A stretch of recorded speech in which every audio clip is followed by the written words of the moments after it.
Hello. Hello. Lovely. Morning, everybody. Wow. Morning. Hi. Hello. Hi. I only see one lady responding to that. Hi. Lovely. Thank you. Before we begin, very quickly, just to set the stage, because many of them are walking in late. आप में से कितने लोग नोएडा से आए हैं? Who all have come from Noida? Of course, sir, your face tells me that. He's like, हाँ मैं. Gurgaon. How many from Gurgaon? Okay, anybody's come from very far? Like someone, your hand went like, yes. No, please don't say Bombay and all that. From NCR. Yes, ma'am. Where? From Panipat. Okay, and then you say Greater Noida, sir. And anybody else who's come from like very far? Ma'am, it's okay. I said legit 20 minutes away in Gurgaon. It took me almost 1.5 hours to reach here today. But because all of you made it in time, I think that in itself deserves a big round of applause. Let's start the morning with that, no? By clapping your own selves. And थोड़े जोश के साथ, please. Thank you. With that, a very good morning. It's my pleasure to welcome all of you to the BW Disrupt Founders Forum 2024. My name is Aditya Malik, and I am going to be your host for the day. A humble request. May I please request all of you to turn your mobile phones to silent mode? Just that. Thank you so much. To give you a brief background, for the last 7 years, BW Disrupt, in association with BW Business World, has been recognizing and also applauding the best of the best startup founders under the annual initiative, which is BW Disrupt 40 Under 40 Awards. Trailblazers such as Zaman Gupta of Boat, Punita Singh of Sugar, Ghazal Alak of Mamad, and Vikas Nahar of Happy Low, and more have been a part of this list. And I'm sure many more of dignitaries like yourselves will be joining the list today. And taking this legacy forward, today we shall celebrate and also honor the excellence and also distinguished achievers of BW Disrupt 40 Under 40 2024. With that, may I please request our team to play the event TV?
The theme for this year is navigating India's next wave of entrepreneurial success. And today, the panel discussions that you will witness, in them, you will hear seasoned professionals share their authentic experiences. Also, they will talk about the strategies behind their success, discuss how they navigated challenges, and also sort of shed light on their paths to innovation. We'll all definitely gain valuable insights into how real world entrepreneurship blends vision with practical execution and also discover actionable takeaways to fuel our own growth journeys. BW Disrupt is a 360-degree platform to keep all of us updated on the startup world and also covers all aspects of the entrepreneurship ecosystem in our country, which includes founders' journeys, investor news, investment news, dialogues with founders and investors, and also other thought provoking content. Maybe please now request the team to play the community AV to give us a glimpse of the business world disrupt community.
BW Business World is led by Dr. Anurag Batra, Chairman and Editor-in-Chief of BW Business World and founder of the Exchange for Media Group, the fastest growing business media house in the country. With a network across 24 niche business communities and 8 magazines, BW Business World is proud to be entrenched in various verticals in the domestic as well as global business ecosystems. And with changing times, BW now has a massive readership in the digital space as well. BW in its portfolio has, again, 24 niche B2B communities that organize conferences and also forums to facilitate interaction between sectoral business leaders and also create a conducive environment for collaboration. You can stay updated on developments by subscribing to the magazines within the BW Business World group. I promise you, they'll enhance your professional journey for knowledge and, of course, insights as well. Special offers are available for all our event attendees today. You can visit the same registration desk for more information on that. The latest issue dives deep into India's thriving quick commerce sector and explores the factors driving this game of convenience. Also, a quick video to give you a glimpse of this quick commerce special issue. The magazine AVPs.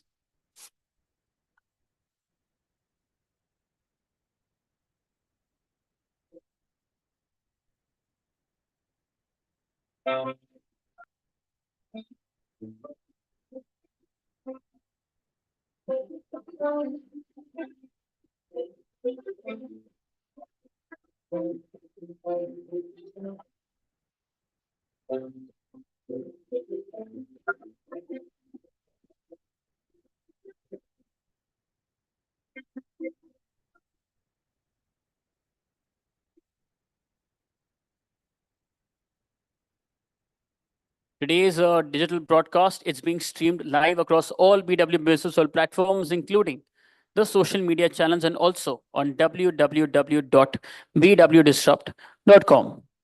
As we flag off today's event, a humble request, अगर आप कुछ भी online share कर रहे हैं, please use the hashtag Founders Forum.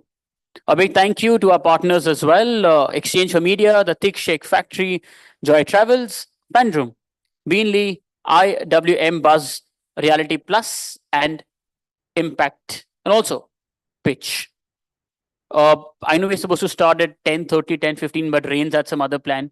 But thank you, you all made it in time. So we'll start now and we'll try and keep things on track. A humble request to all the moderators who walk up on the stage because you yourself and the people I'm sure you'll all be listening to, and sabka aura bahut hai. They all have so much to share. So probably it's going to be a challenge for our session moderators to give a check on the timer.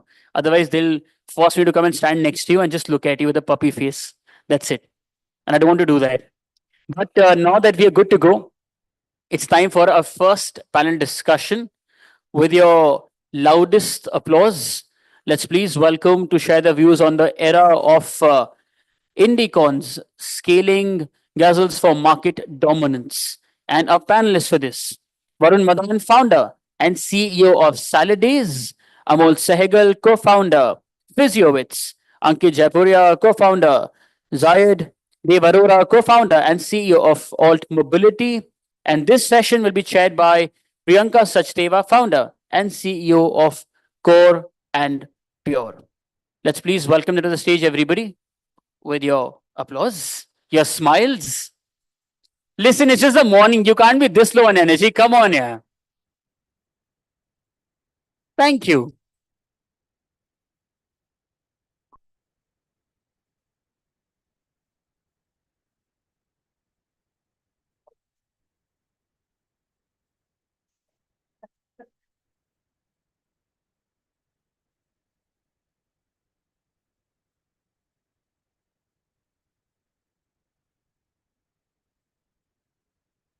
So, good morning, everybody.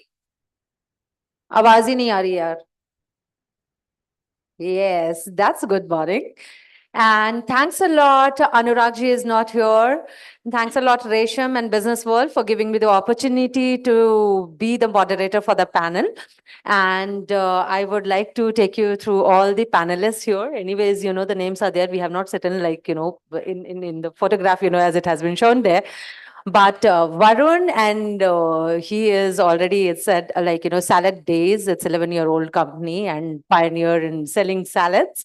And then Dave is into Alt Mobility is a company name and completely EV related things he is doing. So he'll talk about his business. And then we have Amol. No, sir.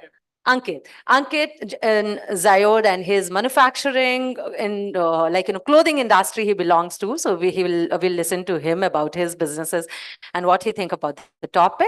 And then we have Amol from nutraceuticals. So his company name is Physiovits, right? And I am Priyanka Sachdeva. I run a company called Core and Pure into Essential Oils. And the topic what has been given to us today is unicorns. All of us have been hearing, but it is indicorn. So any idea what is indicorn in the viewers? Okay. So indicorn first, unicorn definitely we have heard of, the companies who are doing $1 billion, they are into unicorns. And now the new terminology, we have framed, and that's by Kunal Behel, it has been framed recently, indicorns, and probably that's the right thing what he talked about. Like कि जो companies 100 crores का turnover कर रहे हैं, we will talk about them only in spite of, talking about the unicorns. And the valuations are only making them unicorns and not the actual reality. So the topic as it says, the era of indicorns is scaling gases for market dominance.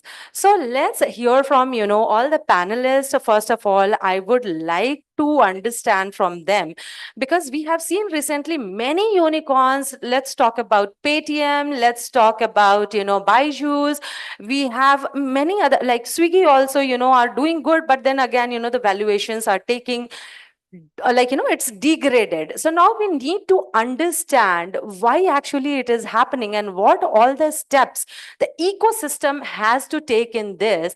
And from your experiences, our experiences, we can discuss and make it a little easier and clear how the startup ecosystem has to go ahead, so that in spite of only 2%, the data says out of 100% of entrepreneurs or their startup, only 2% are successful in the business. 98% are failure, and we hear only about those 2%, right?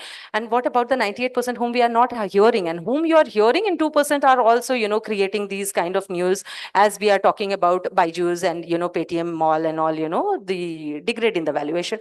So Varun, first of all, yours is a business. When I was going through your profile, I saw, and I was talking to you, you are the one who has never, it's more of valuation. When we talk about it is like for bringing in money to raise the company, like from one level to another, we look upon for that, because definitely money is the fuel to run the business. So I would like to understand from your perspective, how do you take this era, and how do you see that we founders have to step in further? Hi. So I have been running Salad Days since 11 years now.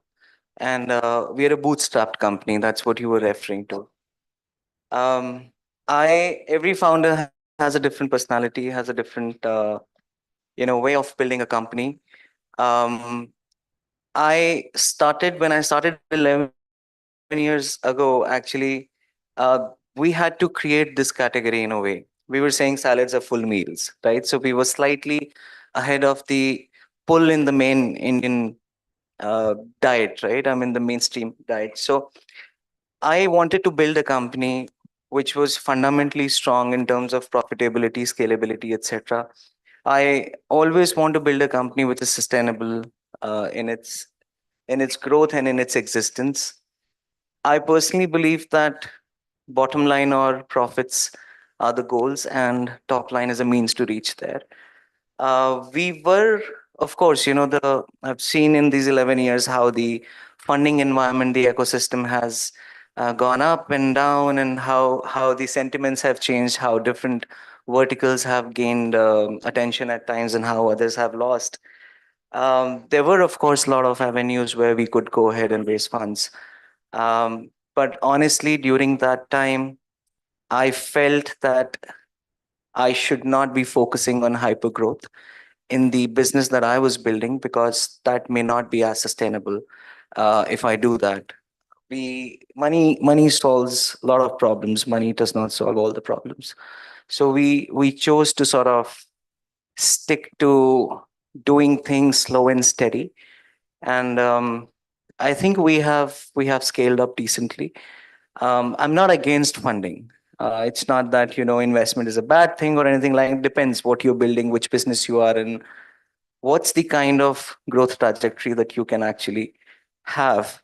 But I believe that sustainable growth is something that should always be prioritized. Otherwise, to me as a founder, it's not a business which is nicely built. So thanks a lot. So we have to, otherwise, we business schools, we talk about growth or, profitability, right? That is somehow, or in some of the workshops, you see that whether growth or we talk about profitability. So most of the founders, we say growth in spite of profitability. And here he is talking about profitability, and probably, that has to be the key. So now coming to you, Dev, because he is a bootstrap, and you are in the industry with investors and in the ecosystem. So how do you take that, whether what steps we the people, the businesses who are looking to be the actual big size or taking dominant place in the industry, how we should approach to the funding or the working style and all this? What is your say on that? Sure. So just to give you context, we're essentially at Alt Mobility building a platform for leasing of electric vehicles for commercial fleets. The problem we are trying to solve is for access to finance. So it's investment, and raising capital is like a daily job for us, because we're essentially solving for the hardware problem related to climate change, which is that you have all these new technologies coming up. And somebody has to bear the capital cost of the transition, whether it's solar assets, whether it's electric vehicles. There's a lot of capital that needs to be put in for these technologies to scale up. And so the business we are building is essentially focused on reducing that capital cost and absorbing that capital burden. So a lot of our work is actually, I am, focused on raising equity. So a lot of my discussions have been over the last 3 years we've been deploying. We've deployed about 8,000 vehicles on the ground. That translates to somewhere about kind of 160 crores in assets under management. And so the journey for us has always been, how do we raise both debt and equity? And so our conversations when we started 3 years ago with investors were really around, largely speaking to impact funds, largely speaking to infrastructure-related investors, but also venture capital.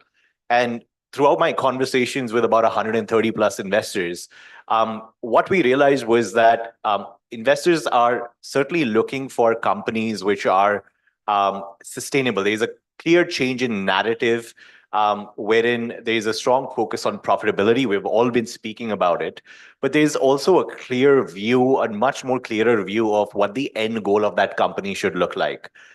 In the EV sector where we are in, there are incumbents that are already in place. So when you look at the fundamental transformation of the automobile sector, you're essentially placing a new OEM that is building an electric vehicle is always being pegged against an incumbent, which is, let's say, a Bajaj. When you're creating a play in the financing space, you're always being pegged against a Shriram Transport or a Bajaj Finance again. So there are always values that new players need to create to be able to justify their existence. Really, the fundamental question that anyone is being asked in this sector is really how is your business going to look like 3 to 5 years down the line? And what differentiation or what value are you going to be able to create to take a place amongst the top market share holders on that table? So that's one of the fundamental conversations that we have when we are speaking with investors in this sector. So the goal is really, what are you going to look like 5 years down the line? What is going to be your position in the niche segment where you're innovating in? And then how are you building that sustainably? What are your North Star metrics that allow you to essentially become more sustainable in terms of your growth and create that trajectory? Now, a lot of that profitability may not come in the initial years, because you're really focusing not just on product market fit, you're focusing on being unit economics positive. So focusing on both of these aspects is quite important. Scale is something that really kicks in once you've been able to establish these two metrics. And I think that's the trajectory that we have followed. We've been profitable from the first year onwards, and we continue to show profitability every year since we've grown in. And we've been able to demonstrate growth at the same time. So there's a significant balance that we've been able to create between high growth and maintaining profitability. That's been kind of how our trajectory and experience has been. So definitely, it's not only the growth in terms of, because by acquisition of client acquisition is very important, which only will bring in growth. So definitely you are looking at that thing, because as I told you, I was going through your last post, and I saw that you were trying to, grab the bigger market, and, number of fleets, you are trying to add on, and which will definitely, have the costing incurred to it. Costing would be involved in it, but definitely the profitability you have kept in mind. So it's not that only the valuation part per se we have to look upon for, but profitability we are making in place, right? So that's how. And in your kind of an industry, definitely it's not that one car, it has to be number of cars.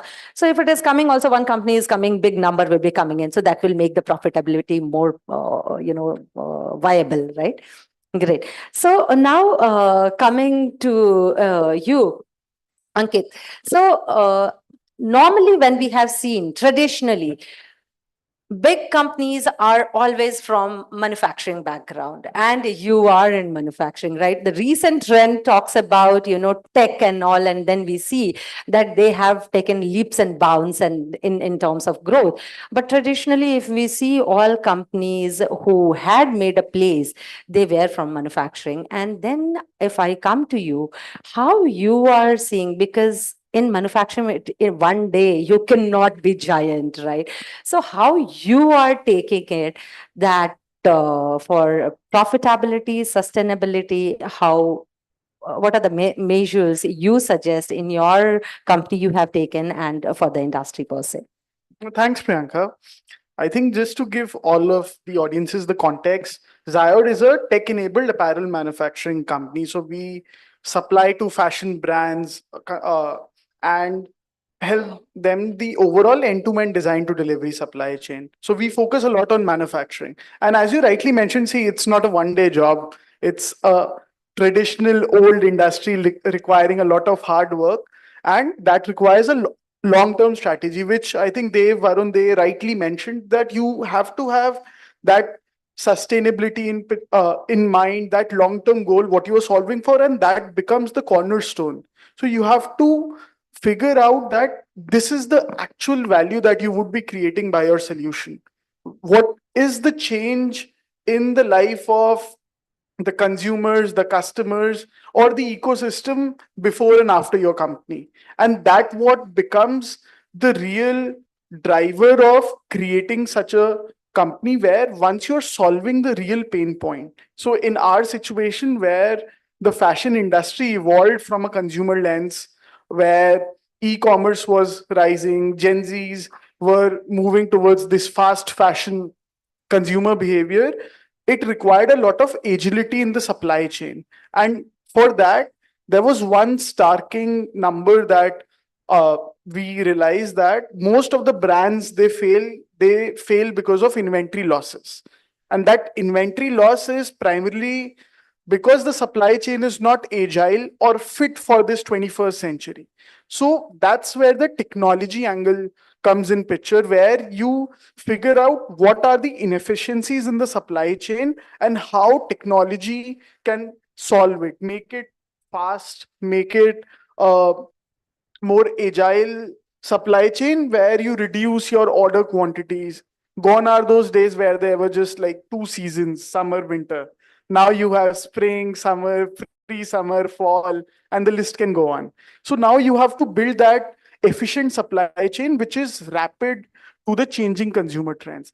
And once you identify that one cornerstone of your business, you start working on it, and that then creates that long-term value, which eventually will provide that growth, that scale, because you have repeat consumers, customers coming in, as well as that would then actually reflect in your bottom line P&L numbers, and that's where the value is. And just one last thing to sum it all up, see, markets are always cyclical. When there is low interest rate, just during the COVID times, it was a booming market.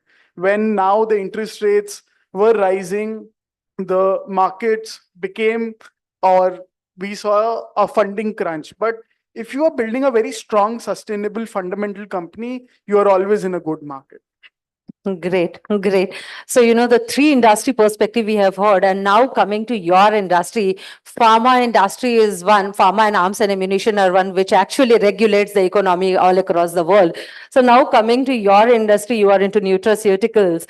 So because this is capital intensive, right? Nutraceuticals, if you want to scale up, will take a huge amount to, but definitely, yes, the big giants are doing it. So in your kind of industry, how do you see that, for sustainable growth, the startups should look upon for, or the Gazzlers should look upon for? Sure, thanks.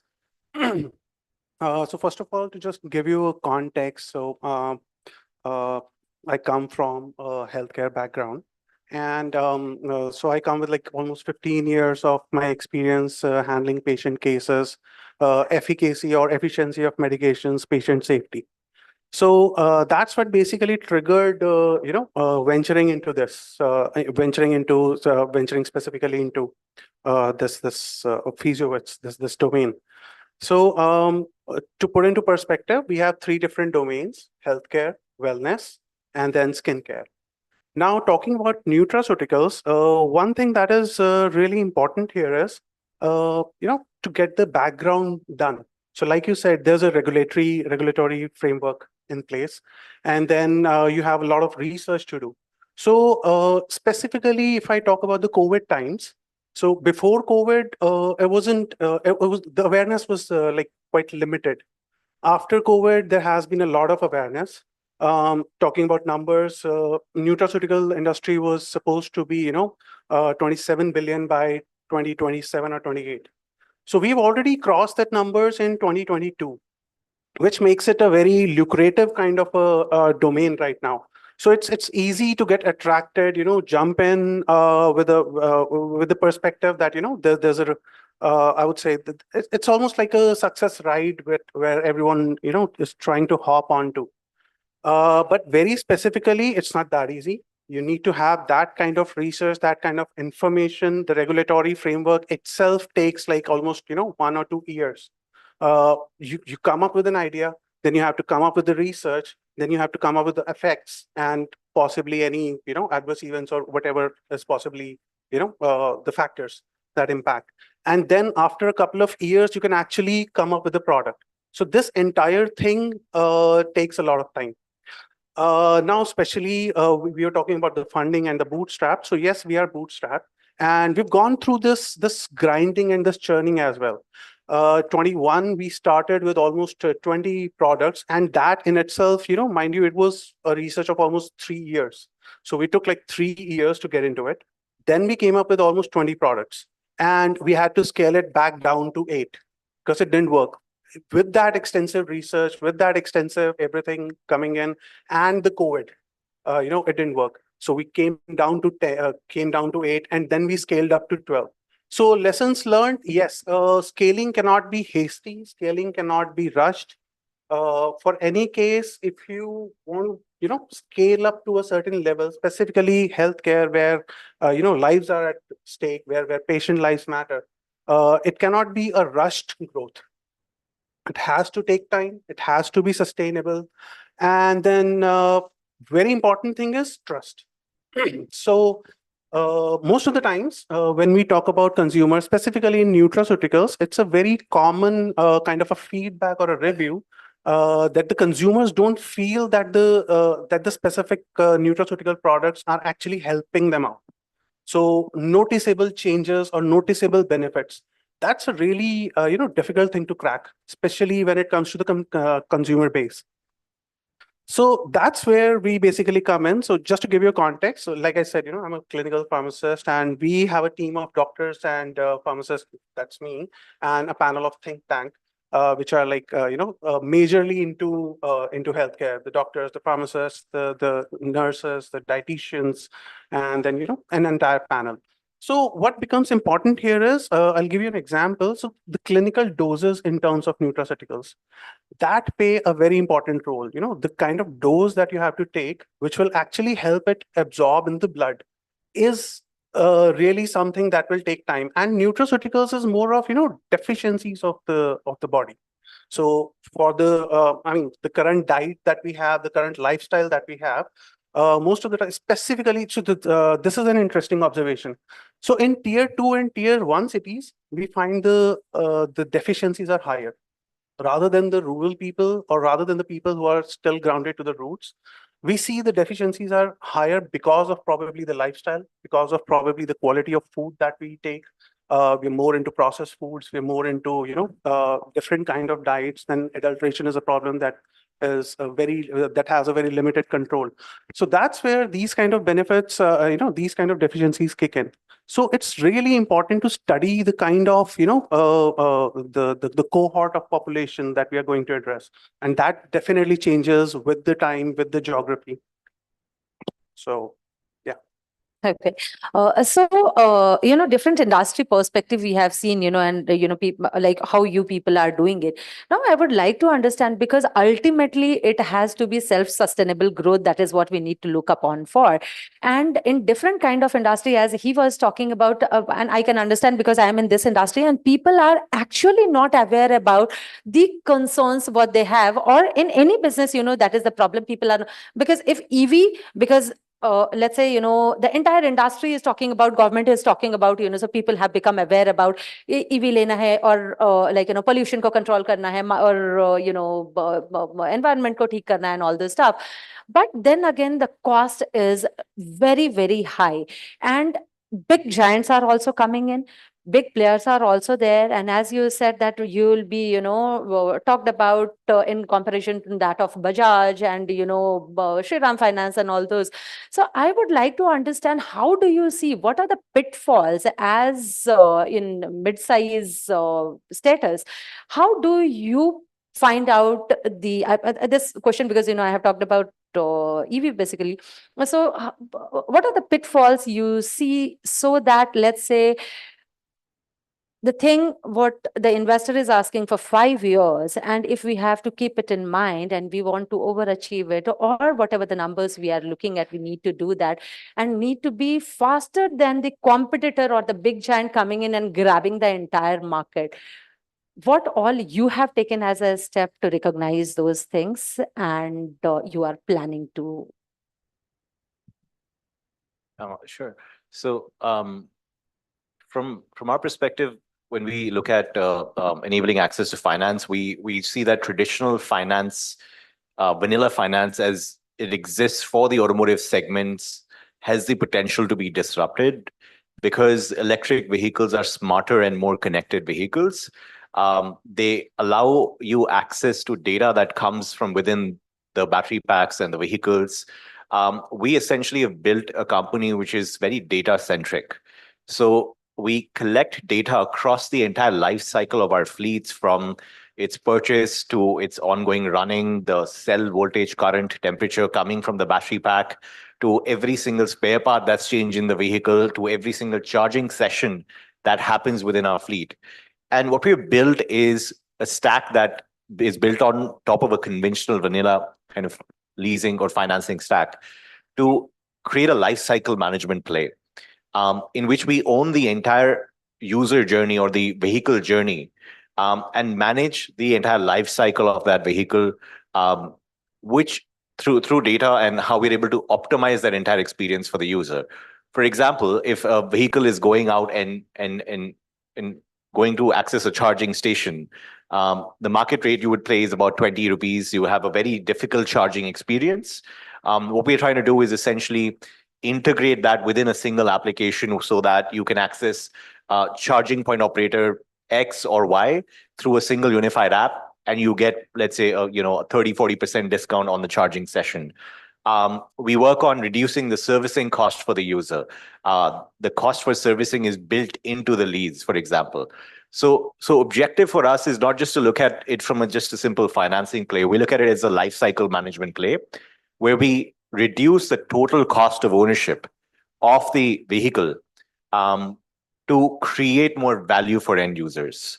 And that's what really differentiates us from any conventional combustion engine vehicle player that exists in the market today. Looking at data, how we're able to leverage that to create more efficiencies. EVs are already more efficient, require less servicing. But on top of that, how we leverage data to integrate the entire ecosystem in a single experience is really what we're striving to build. Great. So data is the most important factor you are talking about, right? Now, Varun, coming to your industry, charging point, he talked about 20 rupees and stuff like that. When we say your industry is easy to enter, when we talk about there is no entry barrier is very low. When you say that, and when we are talking about data, that the customers who have come in the arena, but already in your company, they have used salads from your company, they have tasted it.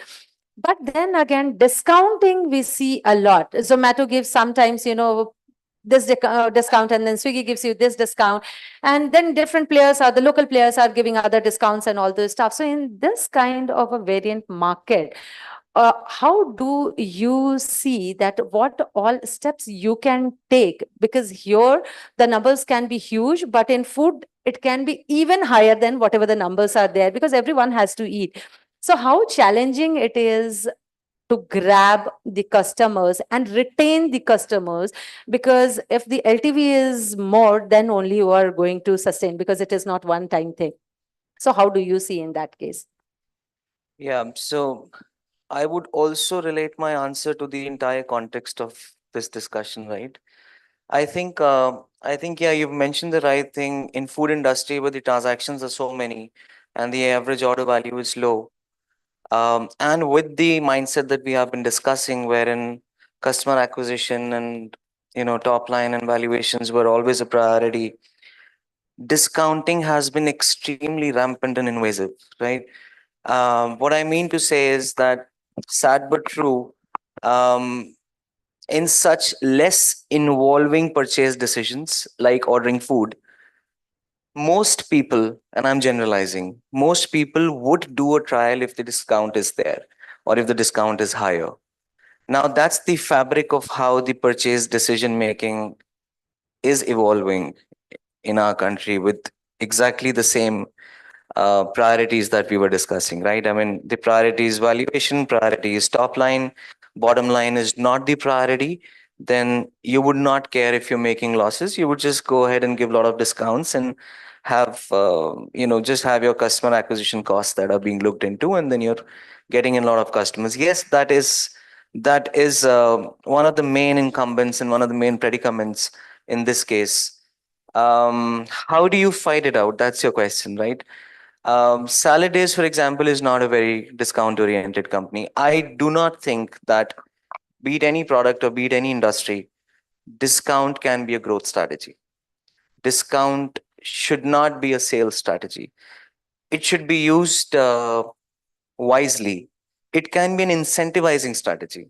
You can get your first time trials in the with discounts, especially now I'm talking with my industry. For example, we do not give discounts to repeat customers.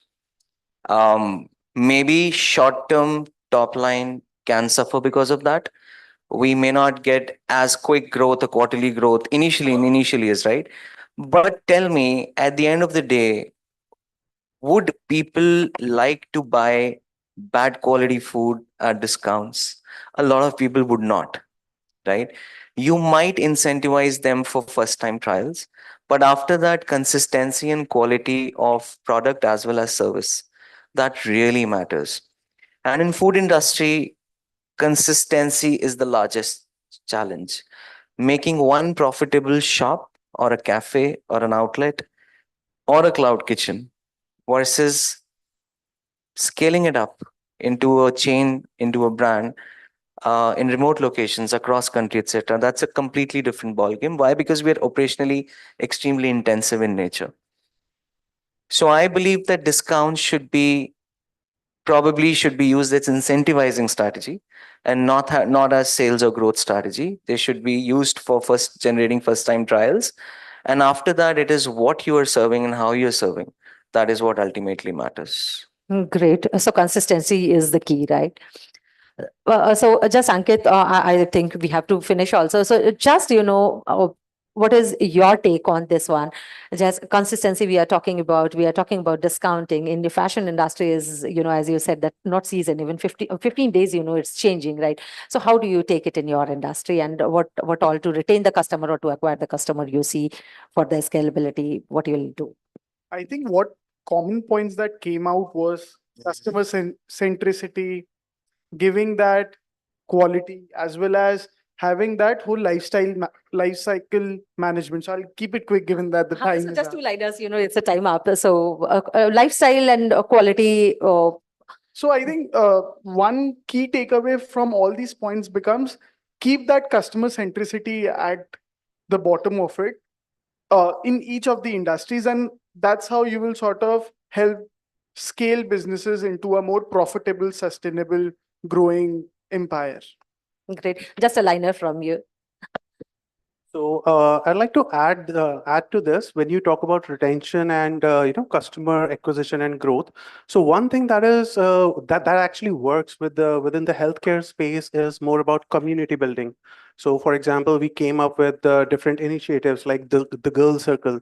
That's one of our initiatives. So that specifically answers. That's not a sales pitch or a sales initiative. That's basically to address the questions that females can have with respect to their female health specifically. Similarly, we have another initiative called Doctors on Air, wherein there are a number of blogs, and then we've come up with the videos and the podcasts as So well. awareness, basically, you are talking about Basically, that the is what the awareness and awareness, what you are talking, engagement, I would say. engagement and When awareness you're talking people, about. when people start building that kind of trust, and they understand that yes, the problems are being addressed, they're being heard, they're being listened to. So that basically creates more of a cohesive experience for them. Thank you. So what I can make out from the discussion of these panelists is not the valuation game, the building game we have to play. And it is those who will build will only last, I believe, right? It's not about the valuation. If we are playing the valuation game, trust you me, as an entrepreneur, five of us sitting here and everyone sitting in the room knows that we are not going to sustain for a long time. So building has to be the important character of the business. And if you talk about the barter system when there was in the country, then also it was only building, and still today, and I believe whatever the future generation will come, if they will talk about building the business, then only they will be sustainable, otherwise it is not possible. So in terms of Indicons, back to the basics, जो हमारे India के धरातल और हमारी जो basics बात करते हैं कि ग्राउंडेड रहो और अपने चीजों को मत भूलो, focus on the reality and being the genuinity of the business is the most important key thing, what I could make out from that, and that is how you'll grow. That's what I have taken up from this panel discussion. Thanks a lot, everybody, for giving your time, and thanks a lot, everybody, for being a wonderful audience. Thank you.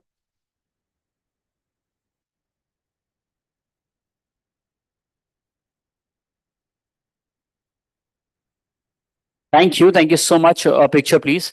Can you please have in the front?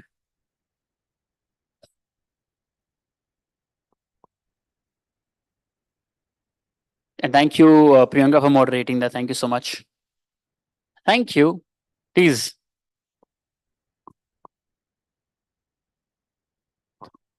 Sure, yeah, quickly moving ahead, our next panel discussion, it's on all for AI. How adventurous is digital playground and how adventurous it really is. Share their views on the same. Let's please welcome our panelists. Our first, Shruti Kharbanda, Robotics and AI Chairperson, North, Indian Chamber of Commerce. Joining Shruti is Deepak Sharma, co-founder and managing partner, India Accelerator. Joining them is Harmeet Singh, Lion founder and chief AI officer, Rabbit AI. Joining them is Gaurav Bed, co-founder and CPO of Star.ai. Joining them is Dr. Kamal Chitanand, chief data scientist and managing partner, Chi-Square. And this session will be moderated by Aditya Arora, CEO of Ford Capital. Let's please welcome them to the stage, everybody.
Yep. A very good morning to all of you. Can I have a loud good morning from the room? Perfect. Because we are the next 30 odd minutes, we're going to talk about AI, where we're of course going to compare it with humans. So I of course want to give the first battle to humans and say a loud good morning. Good morning once again. Good morning. So I think we can say that humans of course can do better good mornings than AI. And AI can't really replace humans that ways. But eventually, of course, we'll try to see this narrative building in over the next 30 odd minutes. But before we start, would love to get a quick round of introduction from such a diverse panel that we have in the room, right? So maybe all of you can just take quick 30 seconds and talk about what exciting work you're doing before, of course, we can have this fruitful discussion. Thank you, Aditya. So I'm Shruti Kharbanda, Robotics and AI Chairperson, Indian Chamber of Commerce. I also have a startup where I'm launching a robotic sports league. So this is Robo versus Robo Sports, and it's the future of sports that as we see it. Really exciting, and we're building humanoids for it. So that's where I am. Good morning, everyone. I'm Deepak Sharma, co-founder and managing partner at India Accelerator. At IA, we invest in promising startups with extraordinary potential. Not only we invest in startups, we also provide them a 360-degree mentorship for their business growth, tech, and geographic expansion. We are based out of Gurgaon and have offices in Ahmedabad, Pune, Dubai, and US. We also invest in the startups through our AIF funds. So we have three Cat 1 angel funds and one Cat 2. And there is a Gift City IFSC as well, with which we are waiting an approval on. Over the last 7 years of our existence, we have accelerated more than 200 plus startups. We were recognized as the best startup accelerator in the country in 2021 by Startup India. Pleased to be here, along with my panelists. So, hello everybody. So, I am Harneet Singh, right now Chief AI Officer and founder at Rabbit AI. Previously, I founded 5 companies, exited some of them, running some of them. And this company, we recently got backed by NVIDIA and other players. And what we are doing is we are creating small language models fine-tuned for various industry use cases, specifically education, defense, and customer experience. Personally, I've also served as a AI consultant to South Korean Navy, and that's where I got this tag of Lion Founder. So they jokingly called, "Oh, you are a lion, and you because like 6 are said to be lions, and you are founding Rabbit." That's the irony. So in that group, so that's where it became famous in the Gen AI world, and my marketing team suggested to do a trademark on this, buy this domain, and follow that Ashneer Grover philosophy. So that's where I am, and I happen to share same college as Ashneer Grover, IIT Delhi. So yeah, that's in, and probably in the session we can share some interesting things. And glad to be here among such experienced and diverse group of people. Thank you. Good morning, everyone. I am Gaurav Baid, co-founder and chief product officer at Avatar. We are a computer vision and AI platform. So we sit at the confluence of two technologies where AI acts as the human brain, computer vision acts as the substitute for human eyes, and we end up reimagining the visual discovery with our spatial experiences. So we use existing 2D content to create immersive spatial 3D experiences for the end consumers across different platforms in the retail industry. We'll obviously talk a bit more about that, but really happy to be here today and part of this amazing panel. Thanks, Adit. This is Kamal, and I'm co-founder Chi-Square Analytics. Also chief data scientist there, trying to do justice to my PhDs from old time, but I find them no longer relevant because the world has really moved on, and the AI/ML, the way it has picked up. We just hope that we are learning enough. So each day is a learning, is what I can say today. So sitting on old laurels cannot make you reach anywhere, is the realization we have had. This company has been there and serviced several Fortune 100 clients across the globe, Fortune 500 clients, in US and in Europe. Delivered more than 500 programs over the last 10 years. The good part is, which we realized much later, that because being in B2B space is not the rocket space where you could just start flying on the day 1 or day 20 or day 100 also. So it's a long perseverance space. So been there. But the good part is that now products have started coming out of our stable, which are AI products. And I'm very happy to share that in the last 3 months, I have bought at least 8 domains.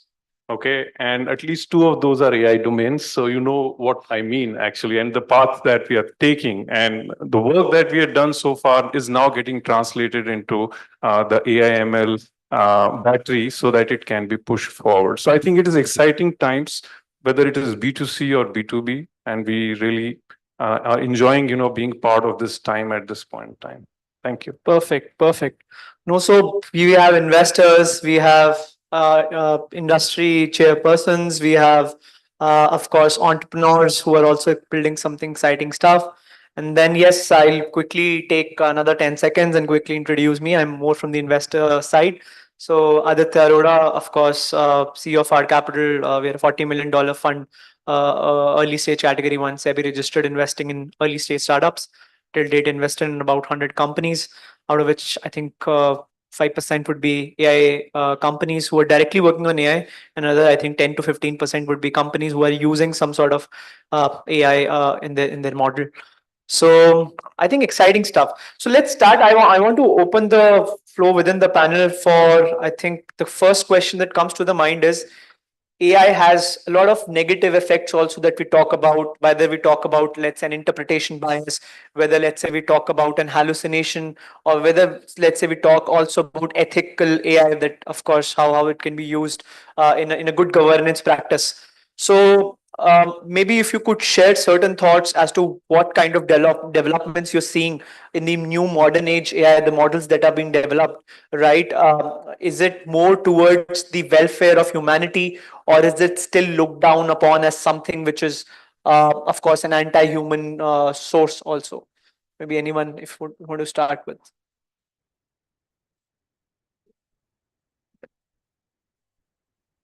Okay.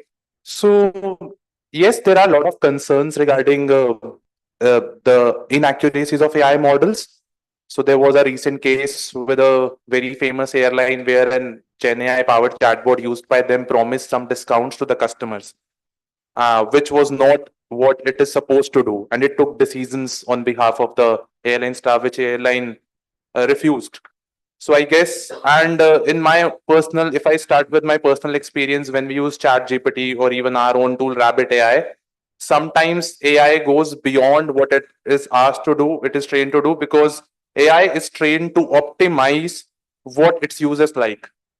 So in statistics also, in mathematics also, we reward, there's something called as rewarding the AI model, where you reward it if it satisfies the user experience, which depends on the prompts and chains you are giving it. So it can go beyond what it is trained for. Now, how to responsibly use it? So, for example, my experience of developing AI models for the industries which are very sensitive, like defense, to the industries which are very critical, like education. What we have done is use AI only as per your convenience. Don't give full power to AI. So basically building guardrails around this and knowing when to use AI. Absolutely. So when even coding came in for the very first time in 2000s or 95, so people became so excited that everything will do by doing the hard coding through Python or Java and all, and there was a hype around that. But I guess there are some things which can be very easily done by a normal calculator, and an Excel better than a Java program or a C++ program would do. Same thing is with Gen AI. Not everything needs to be delegated or passed to AI. It should be very well served within your use cases, and limited powers should be bestowed, and human should remain the master. And there are frameworks, guardrails are being built. AI is given very limited access to data, and there, even within the AI, we are creating 2 3 kinds of, there is a testing model, there's a reward model, and then probably there's also a human layer where we make the AI fine tuned for an industry use case through RLHF techniques, reinforced learning through human feedback, where we actually tell the model not to go there, not to go here, and also put guardrails and security measures. Yeah. I guess that's happening.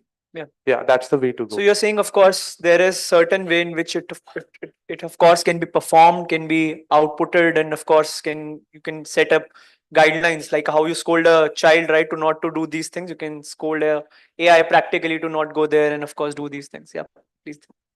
So just to add more a holistic perspective, as I see AI. So I'm a student of the Bhagavad Gita, and there Lord Krishna tells to Arjun that your mind can be your best friend.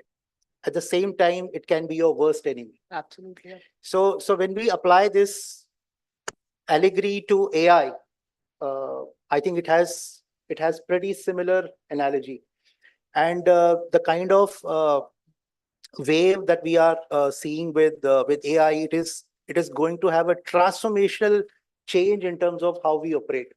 Yep. So while it is transformative, at the same time, people who are building AI systems, they need to be transparent. And at the same time, they have to develop this trust that what they are trying to build is something which is going to help humanity. Sure. So that's Very interesting take. Yeah. Yeah, thanks. I think those are wonderful points. Uh, certain industries, let's say flight operations, for example, and are very sensitive industries, for example, even though AI has taken in, but the confidence that you could move over a lot of these change operations which are there, or managing internal dynamics also. We have heard things which have happened in the past which were not very nice. So the guardrails, like you said, in industries like airlines, in industries like healthcare also. While healthcare has the biggest potential, I must say, and I know for sure now Fractal, it's a B2B again, which launched a company called Cure.ai. Yeah. And Cure is a simple thing. It's not like a very crazy big thing, which is there. But all it does is that if you have past X-rays, CT scans, it goes through that data, trains the model just to be able to predict correctly, what a new CT scan which comes its way, what kind of complexity it has, what are the immediate measures that need to be taken, or it's absolutely fine. Now, while this is good, but the type 1, type 2 error is still quite high. And it's an industry in which you cannot afford to give a wrong advice to a patient. You'll get sued in a very bad way. So while that is there, but the fact is that within 4 years, being a B2B space, Cure is already valued at 230 million today. Yes. So I can only say that we are still, kind of scratching the surface here, and the valuations are going to go through the roof. Guardrails need to be there. Right industries have to be just kind of skimmed through, and I think great potential exists. Definitely. I think then valuations are not set by AI, mostly by humans. So there is always a cognitive bias as to how huge it can go. Yeah, perfect. Yeah, building on to what Deepak said, and I completely agree. Although AI is an extremely powerful tool, we cannot actually sit back and wait for the regulators to tell us what the policies should be and what the guardrails should be. When you start using such powerful technology, the onus is on the creators as well, because the creators are the best guys to start putting guardrails and checks and balances, which comes through ethics, comes through morality, and comes through the fact that your tool is being used for the human good. And if those principles are kept at forefront of the development, I think rest everything flows naturally. Got it. So one very interesting thing before we actually go into the policy side, because that's also a very interesting question.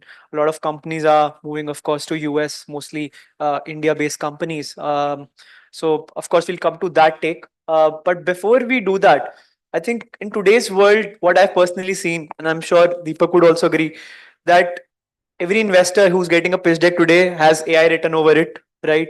Where you don't even know what is the end use of AI, right? It has typically become a buzzword. What e-commerce was in, of course, 2000s was what of course your IoT was in early 2010s, then what your blockchain was in, of course, 2015 onwards, right? Crypto then in 2019. It's become a wave. So what is your definition of AI, that when you look at a company or when you look at even yourself, right? This is why what I call as an AI startup, as an AI company, and this is a not AI startup or a not AI company. So maybe your take on that. Actually, you've raised a very good question. Everything has a maturity model. So if you look at AI models, it's got a maturity model. It starts with manual automation, rule-based engines, then semi-automation, self-learning, and then AI. So you have to actually sit back and distinguish which level of maturity a company is coming from. Many people start calling algorithmic implementations as AI or rule-based engines as AI. That's not really true. It's more of an advanced automation. So AI starts coming into picture when you start learning, building models, you're learning from it, and you're actually building intelligence and self-expanding intelligence out of machines. That's when AI comes into picture. That's my Wow, interesting. If I could just add to that point, Gartner has a very interesting take on this entire cycle, which, as you mentioned, for e-commerce, blockchain, different technologies, that cycle kind of repeats itself. AI is also seeing that. So it has gone to the peak of inflated expectations and is slightly coming down from there. Now, what's important for AI as a domain to do is to get into the slope of evolution from here on.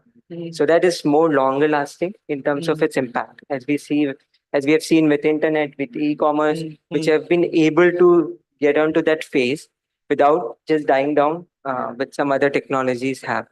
So what is important in this phase is for the technology to focus on value and that value or outcome driven, as many investors, as investors, you must also be looking at, right? What is the end outcome that the platform is delivering? Yeah. And it's practically based on two simple pillars. First is data. What is the data that you're using in terms of building that platform today? Sure. Is it your moat? Because algorithms are no longer the moat. Algorithms are mostly open source. Everyone can build an AI tool today, but it will depend on what kind of data it is working on. So that's a very important pillar. Second is the community of users who is using your platform. Because I think, as Harneet was also mentioning about human enforced learning, so as more and more people start using your platform, it's getting further trained. With more experiences being built, it's learning from there on. So these two pillars help you to build a real AI platform and not get into the hype cycle and eventually die down. Got it. So you're saying essentially data is eventually going to be a moat, and basis which how you're training your models, and of course how you're building your own set of sequencing around it, is going to be eventually important, and the users who are using it as well. Yes, it will be the confluence of both, because there is no other real moat. It's when, if you were to look into finding the right company to invest in or right player to bet today, if they miss on any of these pillars, they're going to struggle in the long No, term. absolutely. I think moats are overrated in today's world. It's like a famous cab company once said that their own maps were being copied when they themselves, of course, copied that from another open source company. So essentially, I think moats are very underrated that way. I think Deepak also had a take, and then Harneet also had a take. Yeah. So I think from a business perspective, I just zoom out and talk about more from a business and an investor perspective.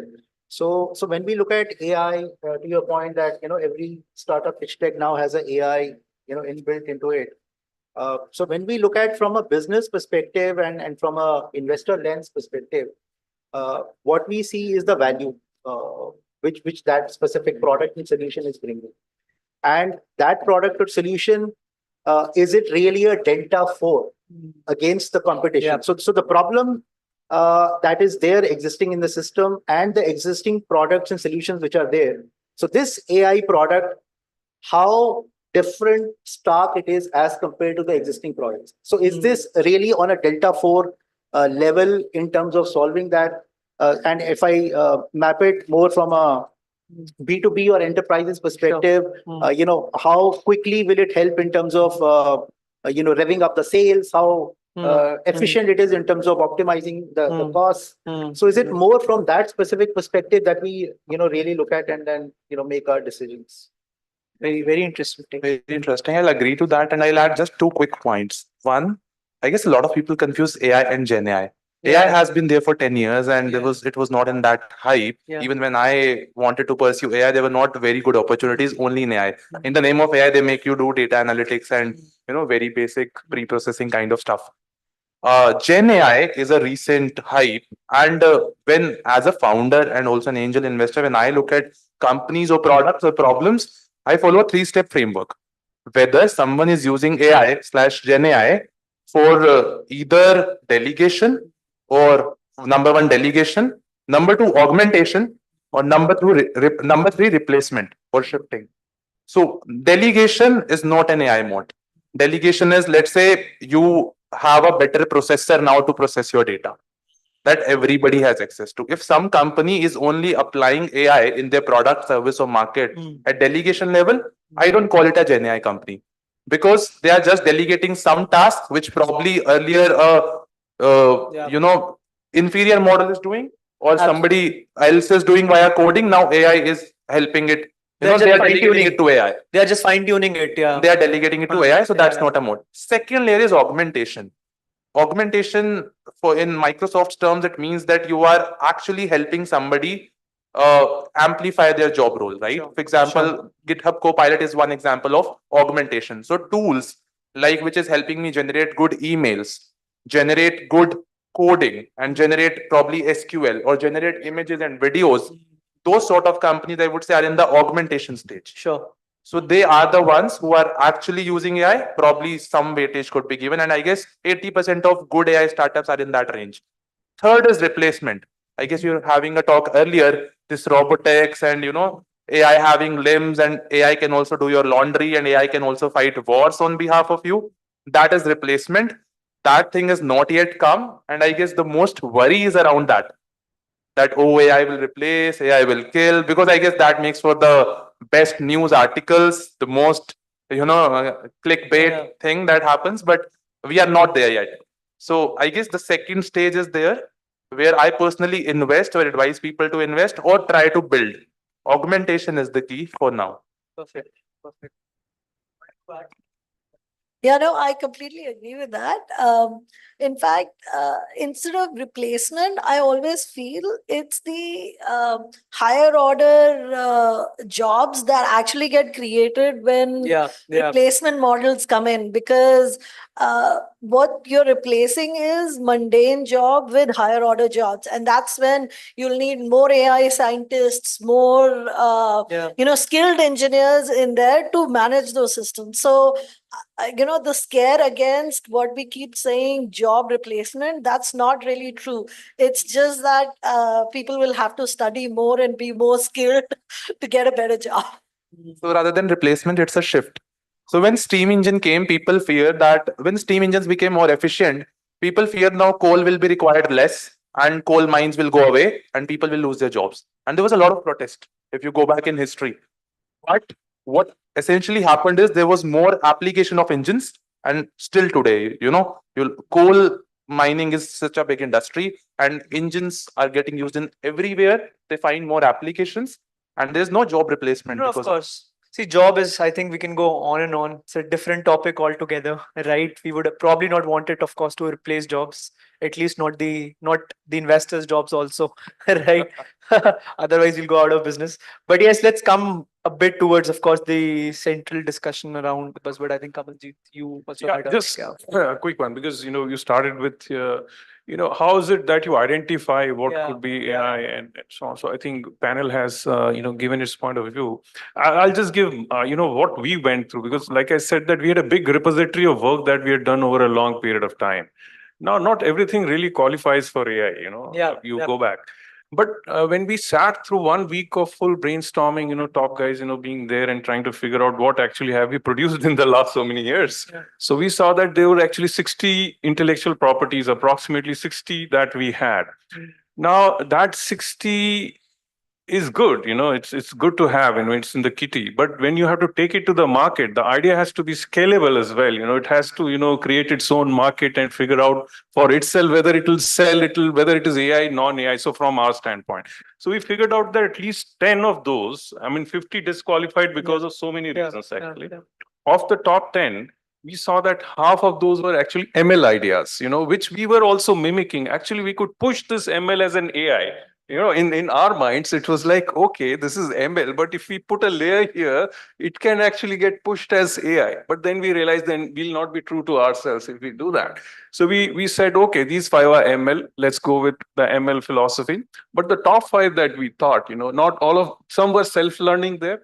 And at least 2 of those which were scalable also, and which had, the self-learning plus Gen AI concepts. He said that, okay, let's be honest, let's stick with only 2 and, kind of push that, because this is scalable and meets all the criteria to be truly AI. So then we went we had to convince the team which was putting so much effort behind, that, okay, we are not going with 10, we are just going with 2. So fine. I mean, it took a while, but we were able to, kind of take them home. But good part is that we launched the product last week. It's called Kaiverse. It's a multiverse of, AI from a campaign optimization and from a kind of marketing spending and investment standpoint. So we just launched it recently, and we are happy that, at least something made it to the market now. No, perfect. I think we, of course, had a nice volley around, of course, what is exactly AI, what is exactly non-AI, and also I think the much needed question around, is AI going to replace the jobs?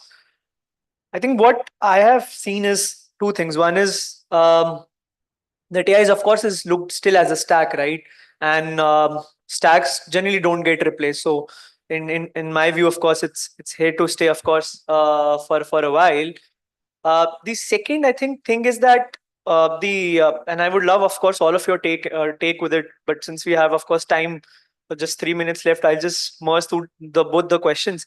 One is the enterprise side of AI, right, is still yet to be adopted. In fact, on my way to this event, I was talking to an AI founder who's building a personal assistant, of course, for all your enterprise level needs.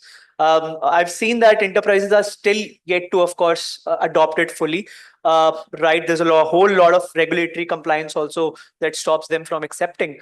So I would first love the take on it. And second is, I think on the global policy and framework we're talking about, India specific recently, of course, was in the news for announcing an AI park, which they sanctioned about 10,000 odd crores of budget specifically for setting up AI parks in the country. So, how do you see the enterprise level adoption in terms of AI scalability? And second is, how do you see a policy level kind of implementation also coming, which can push specifically the AI agenda in India? So, yeah. Maybe I can add on the enterprise point, Aditya, because we work with a lot of enterprises as our customers. Yeah. And I'll point out three distinctions which has helped us to win them as customers, which a generative AI platform doesn't kind of adopt to. First is the difference between non-deterministic to a deterministic approach. Most of the GPTs around that you would see or other Gen AI tools that you would have, they're all non-deterministic in their outcome focus. You have to bring in deterministic nature for enterprise to really adopt it. Whether then you take an agentic eval approach or you bring in a RAG to help achieve that. But being deterministic is very important. Second, what the enterprises need is control over editing, control over the editing of the output which comes from it. It's not like that if you get let's say a video from Sora today and you can't control it, that's not usable for them. So that's very much needed. And the third piece, which kind of flows into the policy side as well, is the ethicality behind the whale, right? So what kind of data was used? If you cannot tell me what was the database used to build this platform, I really can't use it because I don't want to expose myself to copyright suits tomorrow. Absolutely. That is a complete no for enterprises. So if you can take care of these three aspects, as we have been doing at Avtar, so you can actually build a solution for enterprise where they can use AI today. Very interesting take. I think the founders take much needed that we wanted. Yeah, maybe Deepak. So I'll share some insights on the enterprise specific side because we get a lot of startups which are building solutions for the enterprises. Yeah. And typically what we see is from a GTM perspective, when we take those back to the enterprises, there are two broad concerns. One are around the security aspects, and the second one is around the data specific aspects. Some of these large organizations have such critical data, of their customers, especially if it is a bank, on the financial side, and putting in an AI startup product on top of it, and so there is a lot of risk awareness, that we see in terms of leveraging a lot of these specific products more around security and data specific aspects. They want to do it in their specific on-prem, and so there are a lot of pilots, a lot of experiments still happening there. But in terms of taking these from startups into enterprises, still there is a lot of resistance and a lot of work needs to be done. Sure. How I also see the space evolving is that when we look at the enterprises from an innovation perspective, by virtue of their huge size, there is inertia, and they are not able to have that kind of a speed which a startup would be able to do. Absolutely. But what we see is that there will be a lot of M&A activity which will happen. So there will be a lot of these startups, say for example, which are in the vertical AI specific space. They are building a lot of good, products and solutions. And once they reach a decent scale, they will be open to acquisition, and a lot of these big companies or big enterprises would come in and gobble them That up. we are seeing already happening also at a large Absolutely. scale. So that is something which will happen from an enterprise perspective. From a policy perspective, I think India has national AI policy. We see a lot of AI first frameworks and all those things which are coming in. In fact, yesterday itself, Hyderabad announced an AI city, and a lot of work is happening on that. What I also see is that while from a policy framework and all those things are happening, there has to be something which has to be done on the skilling specific front, right from the schools and colleges, because Gen AI is going to disrupt the next 20, 30, 40 years. The way we operate, it's going to change. The change is so fundamental as microprocessor to smartphones to internet, that has happened. Perfect. So from the schools itself, from the colleges, a lot of these things have to be embedded. So from an education perspective, these things have to be embedded. Perfect. And also from an enterprise perspective, people who are in their mid careers, software engineers and all, there has to be a huge upskilling that needs to be done. Perfect. So all those things needs to be So embedded. I'll of course cut you short also now because we are almost past the time. So put two quick takes, of course, from Shruti and then I'll from just add one line to it. So that is the only reason that enterprises have a problem of using these GPTs. We started Rabbit AI, and our take was that your data don't have to leave your premise. We will take our model and our infra to in your virtual private cloud, smaller model which works for you.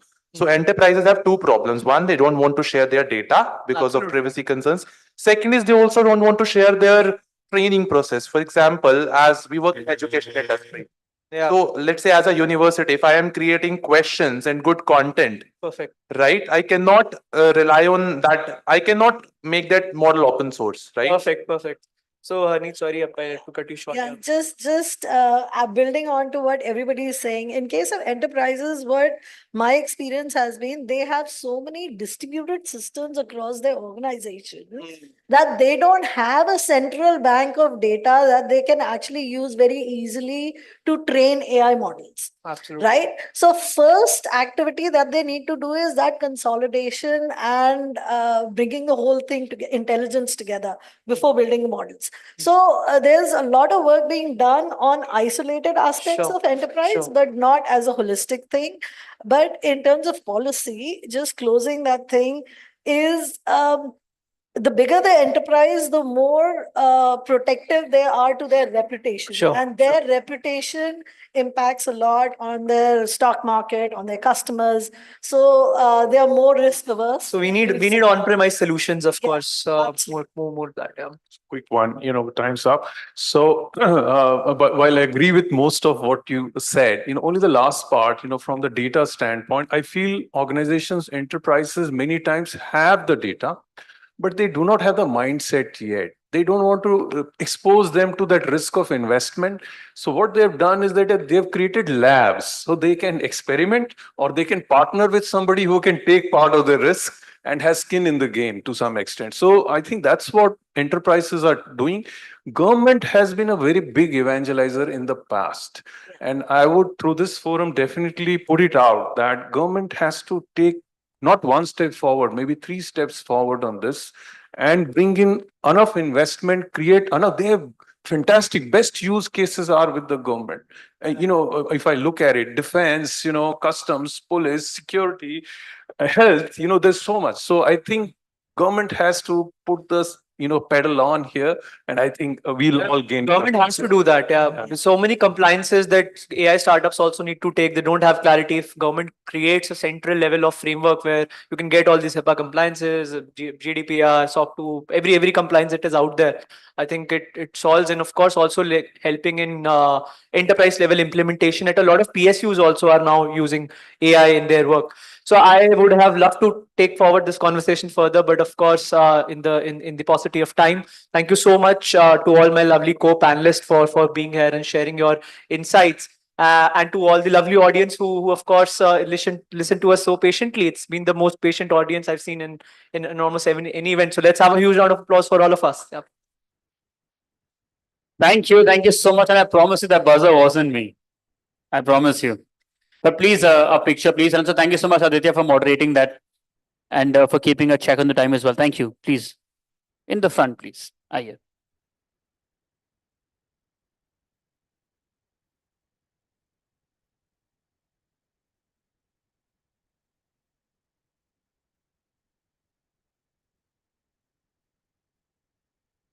Thank you so much. Thank you, ma'am. Please.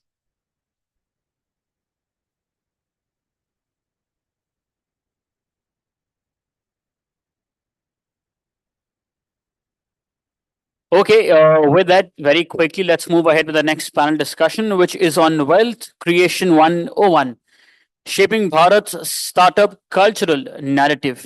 And to share the views on the same, let's please welcome our panelist, Anish Popli, founder and CEO of Procmart.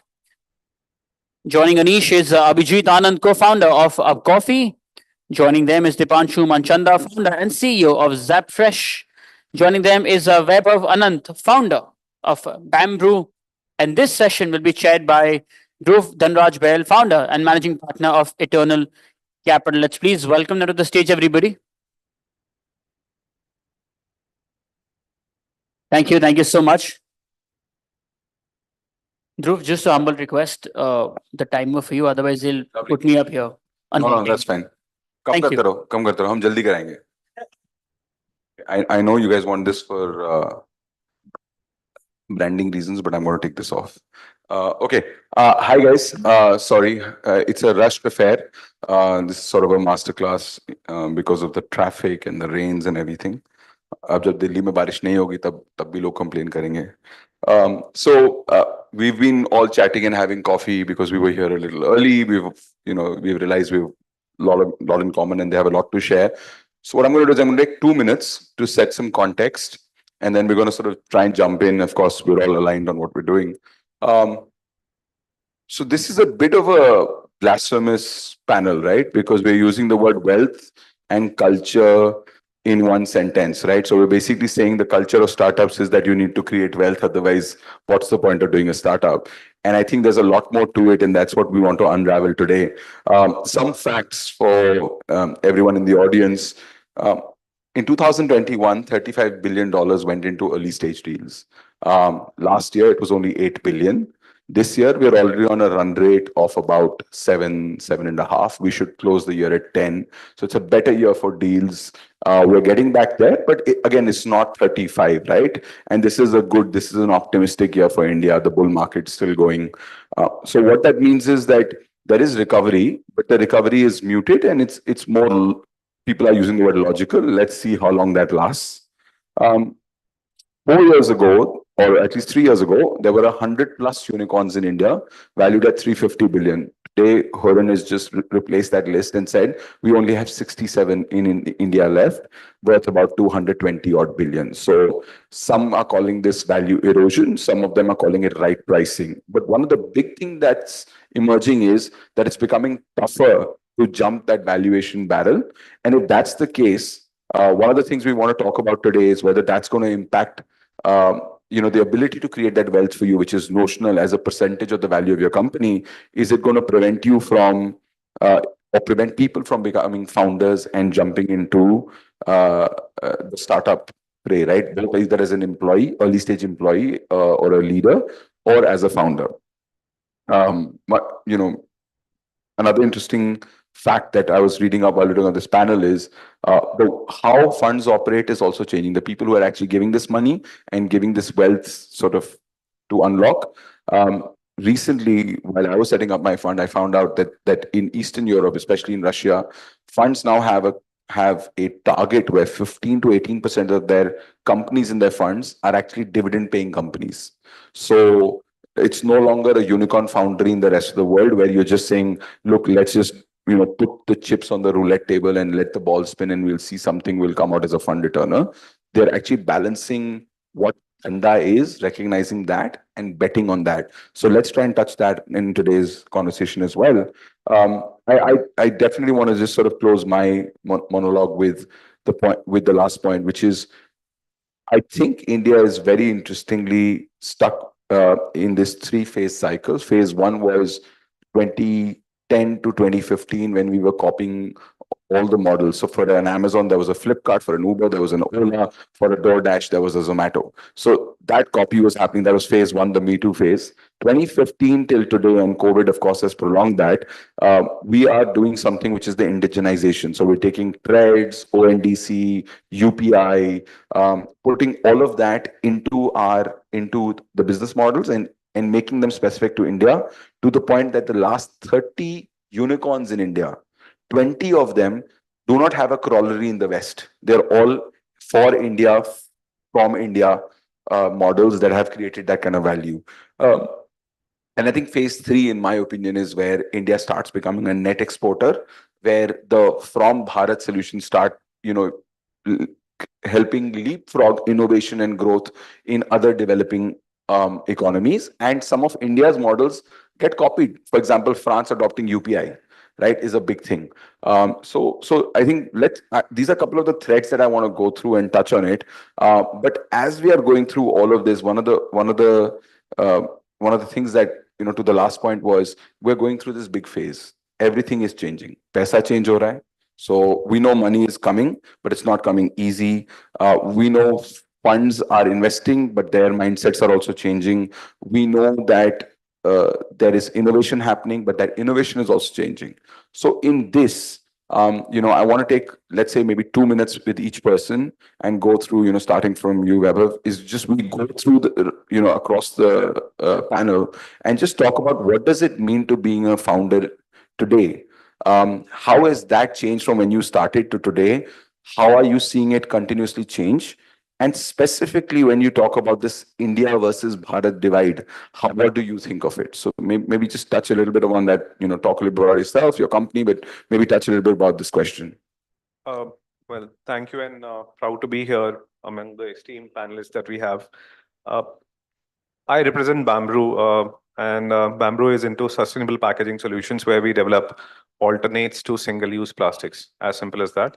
We work with almost all of the major brands that you had heard of, right from Amazon to Flipkarts, Mintras, Unilevers of the world. And we help them reduce the carbon emissions. We have saved roughly more than 135,000 tons of carbon emissions so far, reducing more than 65,000 tons of single-use plastic in consumption. That's about me. One thing that you rightly said was, change is the only constant, right? It's ever changing. And as an entrepreneur, when you start the journey, the first and the foremost thing that comes to you, why have you started the journey of entrepreneurship, is because you wanted to solve for something, the pain that you have gone through, the problem that you have seen so closely, that you want to solve for it. And that's one thing, which keeps on evolving, which keeps on telling you that what you are building is right.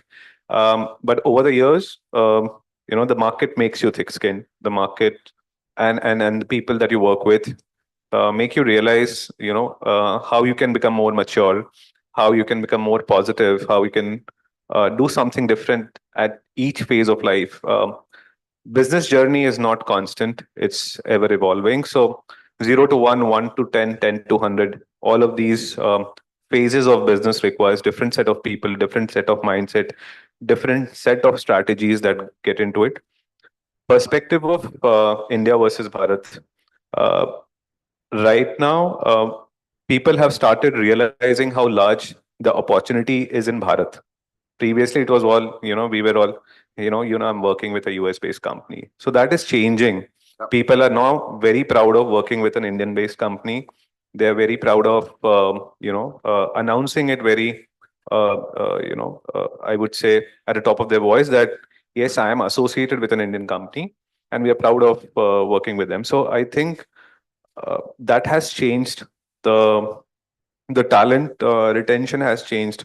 Peop, the parity between the pay has changed. In US versus India, Indian also are getting paid really well as compared to previously people used to go outside to get more paid. So I think that's the perspective I have from India versus Bharat. And over to you. Thanks. So, Dipanshu, to you, and you're someone who, also very interestingly has just filed for an IPO. So you're very interestingly at that phase of just about to unlock value. So would love to hear your thoughts. Yeah, great to be here, Dhruv. A little background about myself and the company. We are, one of the first D2C brands, started in 2015, right at that cusp of where people were looking at replicas of international, formats, and we were like completely out of the league, doing something which hasn't been done globally also.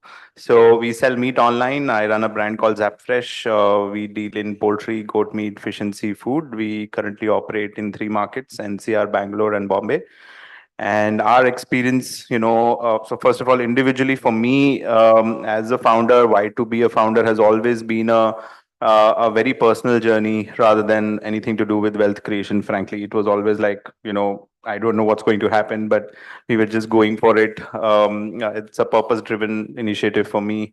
The 2007 recession really taught me that I have to be operating in only 3 markets, which is education, healthcare, and food. So every, I think, blip in the market or a macroeconomic situation gives you a certain lesson, or you can learn from it in different ways. My learning was that I associate myself to be more fundamental sectors which are there, and what radically can be changed in those sectors. So I tried my hands in all sectors, education, healthcare, and landed up in food. And it's been 10 years now, and we continue to build a legacy brand. We've never been in that crazy, aggressive growth, trajectory, because we believed in the market too much. Actually, we believed in that there is always a demand which is going to be there. So there's no rush, or to create wealth. Patient capital is what we have appreciated, and lesser interference from investors also was appreciated, which is very difficult to get when you are in a rocket ship. So we're not in a rocket ship, never been. We're building a car and it's moving, at a good average, giving us good average. So we are fine with that. And people who want to be in the car are, want to be safe. They don't want to be in a accident. So we have avoided that, and we've been playing very cautious. That has been the overall, thought process of setting up a type of a venture. And for us, the wealth creation has happened for a lot of investors. Of course, not that crazy multiple what happens in unicorns, but we never wanted it.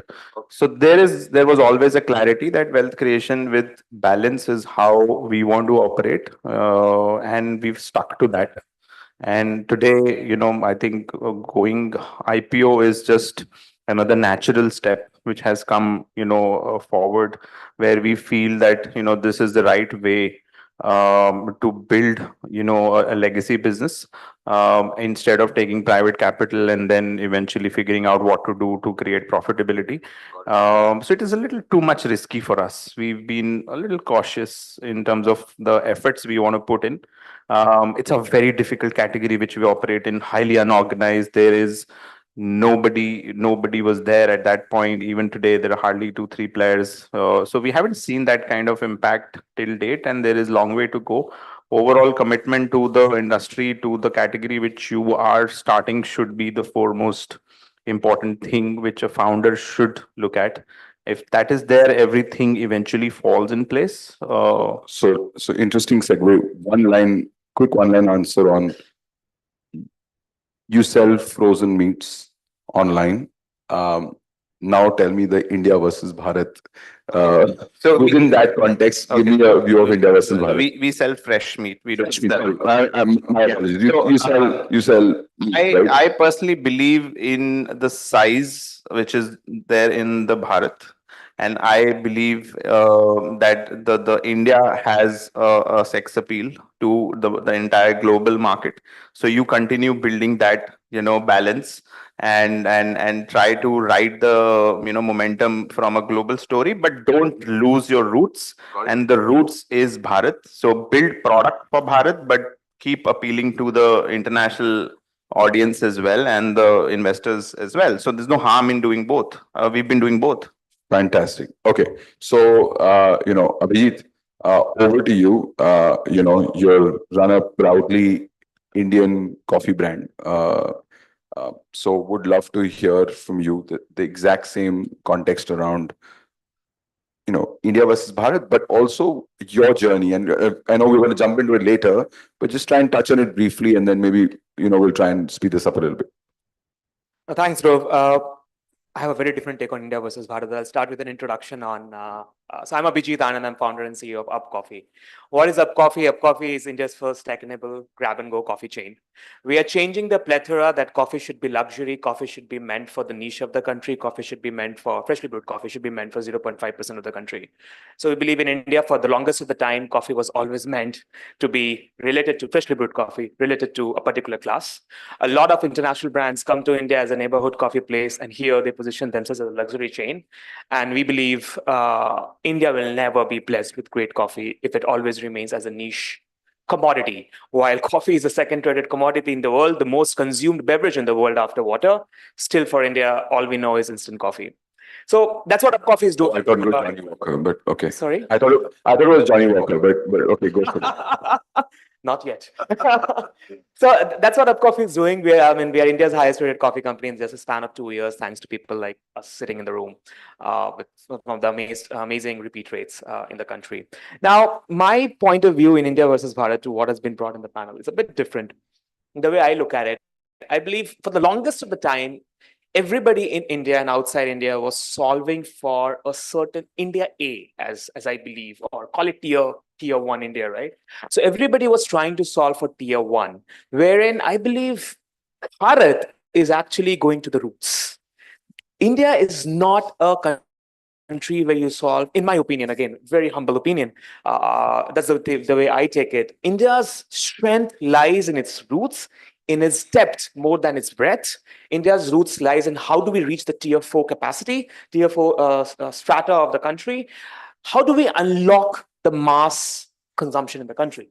And the one phenomena, as there's only one phenomena which I believe it has happened in India in the last 3 decades. I can speak for 3 decades, but that's all I have seen in my life, is 2014. And one thing that happened in 2014, I think a lot of people relate to that, is the geo phenomena. Before geo phenomena, I remember myself as a student and early professional, I used to change, as a student, I used to swap SIMs because it was $300 for a GB or $249 for a GB. After 2014, the dialogue changed. And that has actually taken internet from a group of people to a mass of the country. An entire internet phenomena, take it any startup, any business, any unlocking of the strength, actually happened. I believe that was the first Bharat phenomena in India. And that's what I believe, that's the debate, or that's the point I look at it. And I believe that's where solving for Bharat, people even looking outside, a couple of my friends in the US and Europe, building startups and now looking into India, they're not looking into Mumbai and Delhi. I see they are talking about Assam, they're talking about Kochi, they're talking about Mysore, which for me is the real gain for the country. That's Bharat for me. Anish, please. Yeah. Hello. Yeah. So I'm the founder and CEO at Prochmart. So just to give you a brief about our business, we are into B2B e-commerce, a very boring business. We do industrial supplies to large corporate like Colgate, Cadbury, PepsiCo, Unilever. And we started way back in 2015. Yeah. Just to give a brief about my journey. So I started my journey after engineering with a BHEL, right? So it's Bharat Heavy Electricals Limited. I worked there for 5 years. It was a very organized, a very very good company to work in, a bureaucratic organization. Yeah, I enjoyed a lot working there. It was not that I learned a lot from there. But after that, when I worked with a startup, right? I was working with a startup called Energo Engineering. It was it was not a new age startup very much into rocket ship kind of thing, but it was a slowly build over the time and growing at that pace. So at that time, I got involved working with the founder, right, directly, and that actually changed my view. So ऐसा कुछ नहीं था कि बचपन से founder बनना था, but when I worked with a founder, right, when I got a holistic view of a company, how a company is run, how a startup is a organized chaos, right? It's very difficult to basically fight every day at a startup where you have to balance between the short term and the long term. वो जो kick है, after that I thought boss मेरे को भी founder बनना है. तो founder के साथ काम करने पे I realize that I want to be founder. Before that I frankly there was nothing in me that was working towards a founder, right? Neither my family में किसी ने ever have done a business or something like that. So that gave me a kick to be a founder at that point of time. It was never about कि कुछ wealth create करनी है. मतलब frankly at that time what I was earning, I was very happy with that.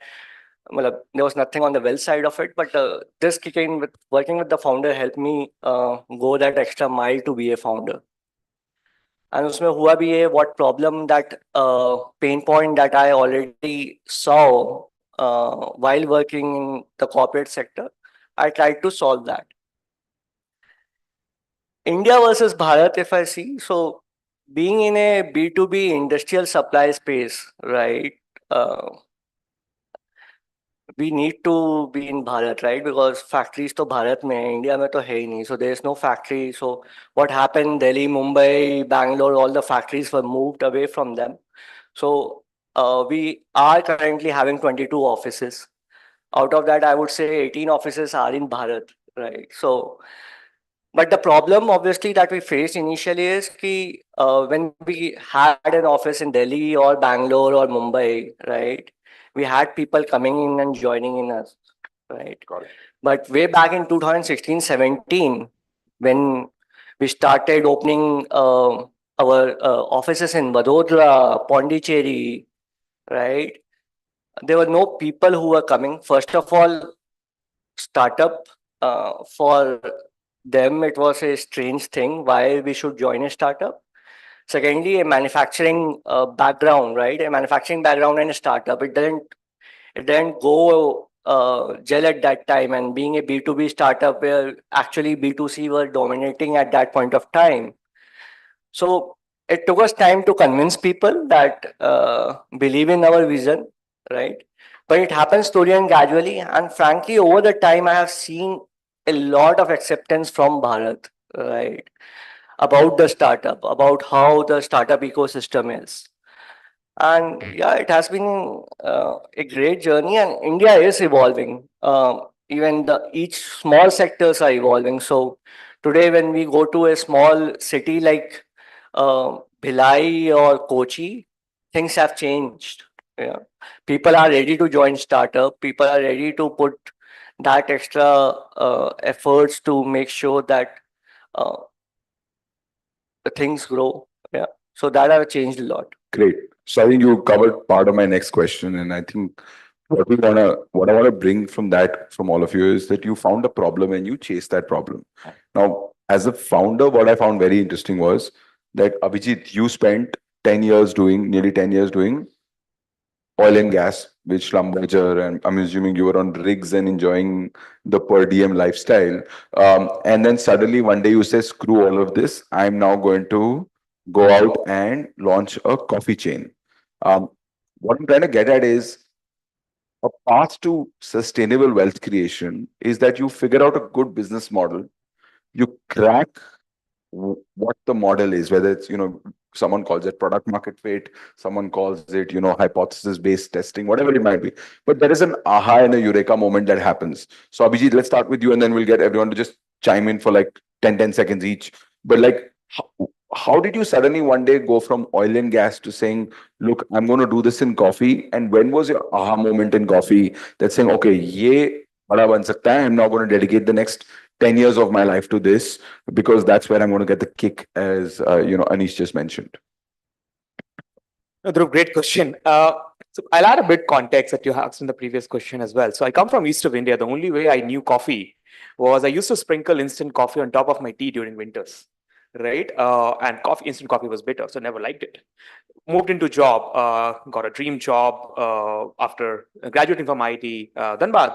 And then the only reason I will go to a XYZ cafe is because I'll either be on a date or a meeting or a business in-person collaboration, because I wouldn't want to pay $300 for a coffee. Just did not make sense from the part of Bharat I come from.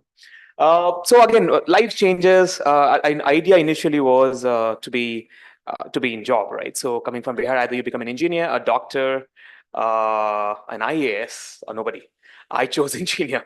So, but after 10 years working in 6 different cities, 3 different countries, 6 different job roles, different kind of an environment, I came back to India 2021 to found a company because I realized, and I had a very comfortable life in Europe, and I realized India is the only nation in the world where you can go from X to 1000X, and there's no other place. So leaving that comfort, that was the answer, right? But when come to India, I did not want to start coffee. I wanted to start wine. And I realized wine was complicated. Right? Too much of things you can't control, right? And you, as an entrepreneur, you don't want to be in line. I mean, you're fighting every single day, but you definitely want to have some control on the parameters that you do. So coffee happened by accident because I spent $24,000 in 1 month drinking 3 times a day. That did not ring well to me. Said India is the 5th largest producer of coffee in the world, 7th largest exporter of coffee in the world. Why is the cup of coffee in India cost the same in London, San Francisco, New York, and Singapore? This did not make sense, right? So love was there, passion was there, and I think to one of your point, was wealth creation a part of it? The answer at that point of time was no, and I believe that's where personality comes in. I'll let my fellow founders also comment. Personality comes in because for a lot of founders, I'm based on the people I've met, is the kick. Is the kick. So a lot of people get kicked because you get challenged. You like unseen territories, uncharted waters. And that was that for me. And I realized, and the difference, I mean, I run an NGO for the last 7 years, and I found a difference is NGO is where you create value for the people. Business is when you create a value for the people, plus there is a business gap, so you make money out of it. And Up Coffee for me was the latter. That's why I landed up to Up Coffee. Interesting. Let me pull Vaibhav into this, right? Because you talked about setting up a business. Now, Vaibhav is someone, so is Anish, but Vaibhav, you entered a very, very traditional business world with a very different approach.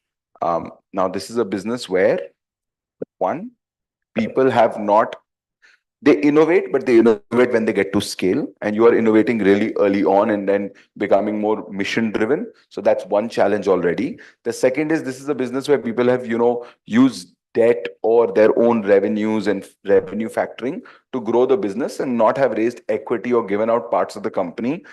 So both things you're doing differently simultaneously because you want to build a business, and I'm assuming that's not the wealth was not in the first 3 priorities. It was building a great business, right?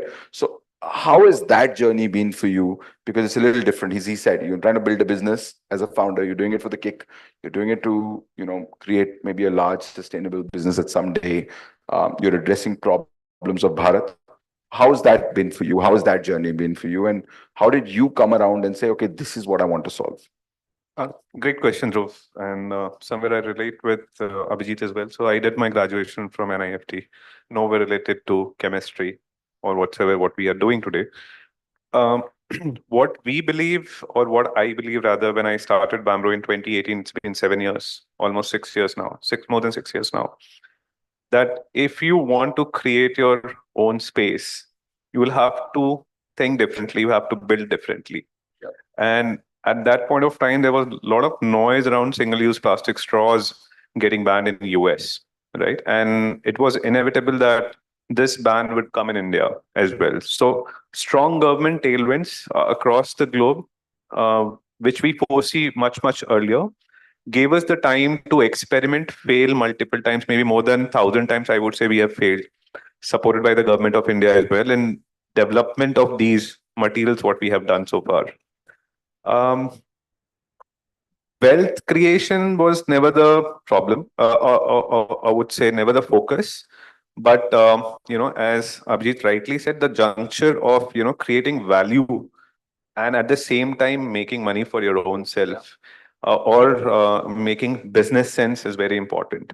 So we realized that it is important to create a business, because if we are only developing a product, We are not creating an NGO. To be really honest, we are here to make business. We are here to make wealth for our investors and for ourselves as well. And you know, it's a traditional business. We are still seen as a manufacturing company and not as a material development company or a meta material company, which we are trying to change into the people. Um, but creating something which is very different, it is a traditional business. Packaging will always be, and historically also will be, a traditional business. How you can add value to that traditional business is something that you'll have to look forward to. It would have been very easier for me to create a company into plastics or into paper, right? But that was not the case. So what is so unique about it?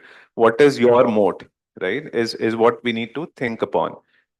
About creating anything for that matter, like which is Anish's thing, or Abhijit, or anybody for that matter. That moat is extremely important, and that can come from multiple ways. Uniqueness into the product, how you are positioning yourself into the market. What is the value that you are creating for your customers? What is you that you're solving for your customers? So the customer has to be in the center for each and everything. You have to solve for it, no matter what. So traditionally business ki aaj man kya banaya, kal man kya nahi banaya, office band hai. That has been the case with a lot of manufacturers, which we want to change.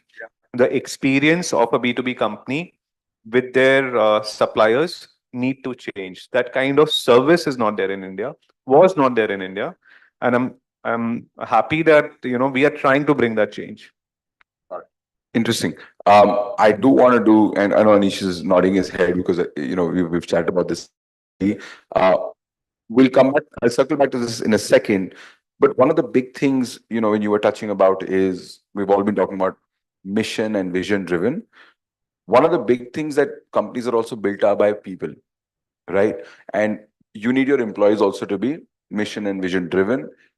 While yes, people do believe in you and the founder, they also come in believing on the that if I put in this hard work, if I burn the do go beyond, there's never a defined job scope for an employee, right? Early stage employees, you do sab kuch karte jo karna hota hai, right? You grow, you do whatever it takes to grow, problem solve, troubleshoot. Now as you're growing this sort of gamut, why do they do it?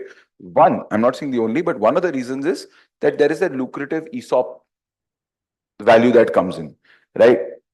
Interesting fact, in the last 4 years, even with the funding winter slowdown, about $1.5 billion worth of ESOPs have been encashed based on filings, right?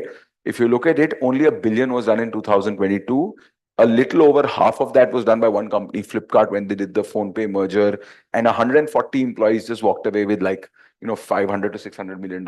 So the fact is that you stick in, you play the long game, you stick in it long enough, it happens. But that's also now, as you talk to, my wife is in executive search, so she talks about placing CXOs, she does the consumer tech world. She says the faith in ESOPs is now going down. People aren't seeing as much of it. Every funding winter or every down cycle makes people deterred from it. So now one side you need talent, you need great talent to grow a business, because how long can you do it yourself? You need more of you replicated to do that, and that's great talent from the market. That talent comes, yes, because they believe in you and the vision, but they also want that ESOP value. But on the other side, you also have people not believing in it because it's not easy liquidity.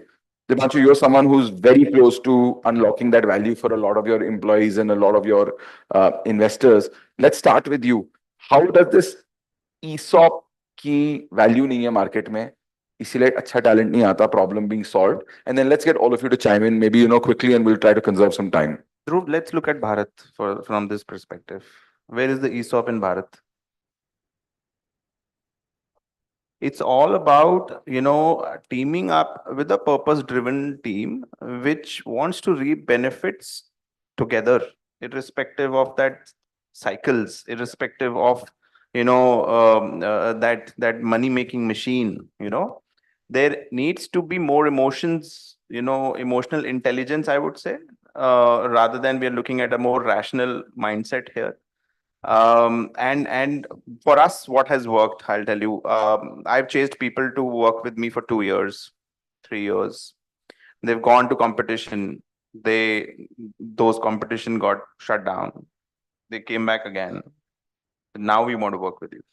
So what I'm trying to help you understand is that ESOP is not the only carrot here, okay, and should not be the only carrot. There needs to be a little more long-term approach which the prospective employee needs to have.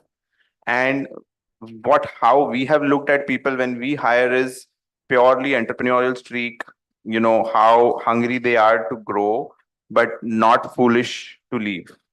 So that is something which is very rare to come by. And with the youth, that has happened a lot because of course of this so much money being flushed. They've gotten a taste of what that adrenaline rush is of money, and it is getting corrected. So I think it's a correction. It has nothing to do with that interest is going to go back. Maybe there's a blip that they don't see that ESOP value, but it's going to come back again, and now it'll come back in a better way. With us, we being going public, I mean, our value unlock is immediate when we give ESOPs. So that's what I was talking about, that you stay vested with the company.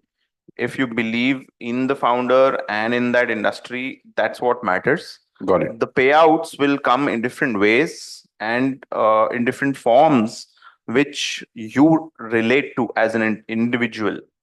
So if somebody, for me in my team, for example, I don't do any micromanaging. I give a lot of freedom. So there is certain kind of a USP which the founder of the team provides to the set of employees, and they need to identify that as a fit for them. And that fit may have the ESOP component immediately getting unlocked, or that may have it later. That's a very subjective thing.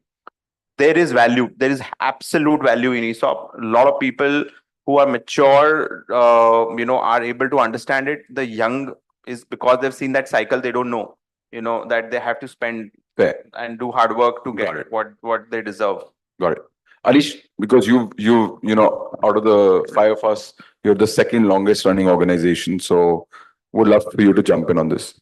See, on one side of it, I totally agree with Dipanshu, right?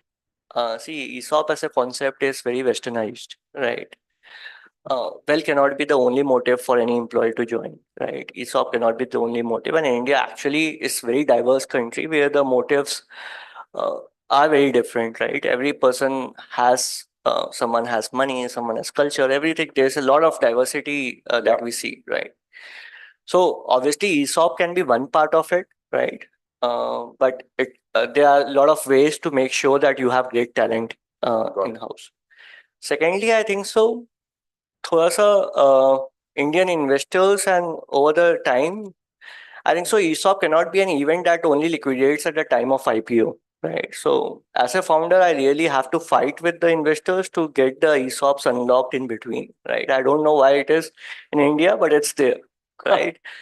And it didn't make any sense, right? Because if the startups are giving ESOPs, right, and if they have to wait 10, 15 years to IPO, because IPO is not something that can happen in a 2-3 years unless it's a very different kind of business, right? So investors has to believe in that, right? And that has to pass on to basically make sure that culture of startup grows, right? So I think so founders should not have to fight. That should be something that I think so. If we have even copied from Western world, right, then we should see that it gets copied right in the right way. Nakal karo to wo bhi theek se karo, dimag lagaya karo. I agree. Okay, we're gonna wrap up very fast. 30 seconds each one of you. One thing you'd like. It could be anyone. It could be the regulator. It could be your investors. It could be your employees. It could be you yourself or the founder community. One thing that you'd like to start. One thing that you'd like to stop. And one thing that you'd like to continue so that this cultural narrative of startups improves, very specific to the wealth creation, right? So link the startup narrative to wealth creation, something that you'd like to start, stop, continue. I mean, the government has already done something, right? They've moved the capital gain rate down from 20 to 12.5. That's a step in the right direction. My hope is it continues in that right direction, right? I think they should start simplifying the codes, maybe allowing for secondary trading to become a digital practice. Something I feel that should stop is what he said, right? This need for things to move faster, and constant validation that is required. I think whether it's founders or employees, they need to stop worrying about funding being a validator, right? Model is predicated on capital, is a very dangerous and a tricky slope to be under. Capital should be predicated on the model. So that's my view. I'd love to go around the room, starting with you. Quick start, stop, continue. I would like to start, implementation of the policies which are there but never gets implemented, right? So that's something I would like to start, because that will lead to creating more wealth for the organization or the industry. Something I would like to stop would be the corruption which is there, to be honest, even in the, corporate world, and keep continue building for the solutions or the solutions around the customers that we have.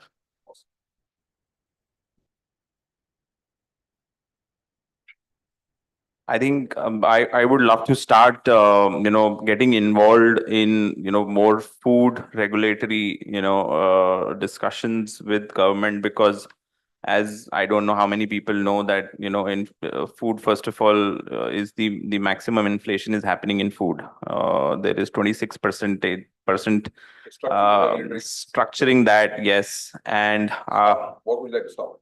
I would like to stop, delaying things and fast track few initiatives which we've been sitting on for a while.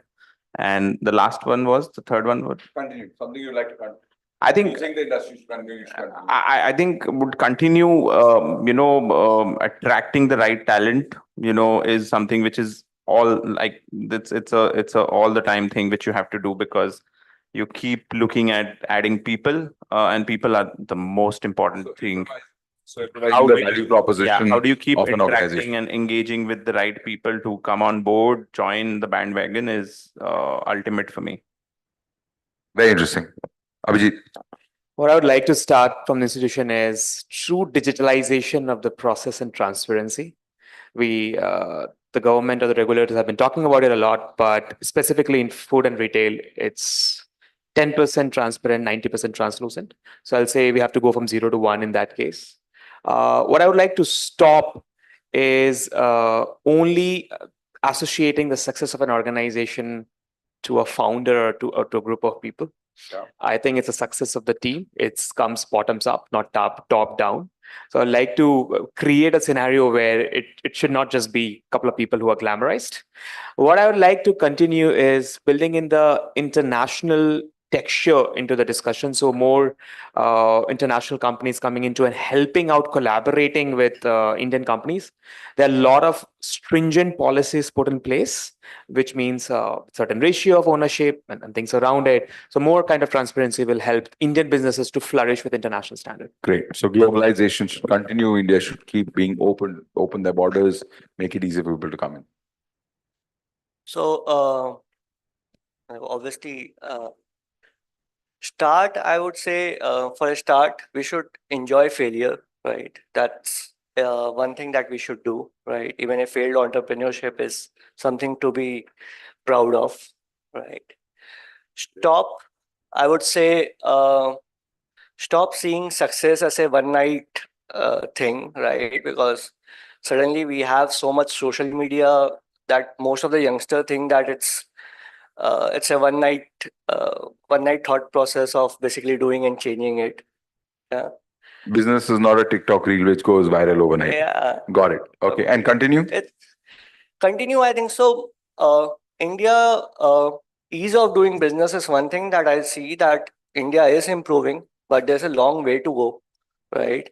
And government should push it as much as possible, because we have just started in Malaysia, Indonesia, and we see still India is not that better. And though we are much better in tech and everything, if we compare from these countries, right? But I still think that even in Vietnam, we are seeing that we have just started and the ease of doing business there is good than India. Got it. Yeah. So you're saying we we are opening up, but we should continuously keep simplifying the way to do business. Great. So thank you. I think it's been a great panel. Thank you to the panelists. I'll summarize quickly by saying I think the three big takeaways for me are, keep the pride in India and Bharat going. Do the India sexy, but still look at the Bharat opportunity because it's significantly larger. Let the tip of the iceberg draw people in, but then work for everything else. Capital, is recognized in two ways. It should be patient and it should bring value to the table. There's enough capital available in the world, but value addition externally kya ho raha hai, that matters more. And I think the third is, which I quite liked, was that everyone is mission and vision driven first. But the idea is that you look for stability, and stability is actually what gets awarded. With ESOPs, it's not the other way around, that because I'm giving you ESOPs, you continue to be stable. So that's really been an interesting point for me. But thank you all. I had a great time sort of chairing this session. And I think we are between you and lunch, so we'll now call it a day. Thank you so much, Dhruv, for moderating that. Everybody, thank you so much for panelists. A picture, please. Aye.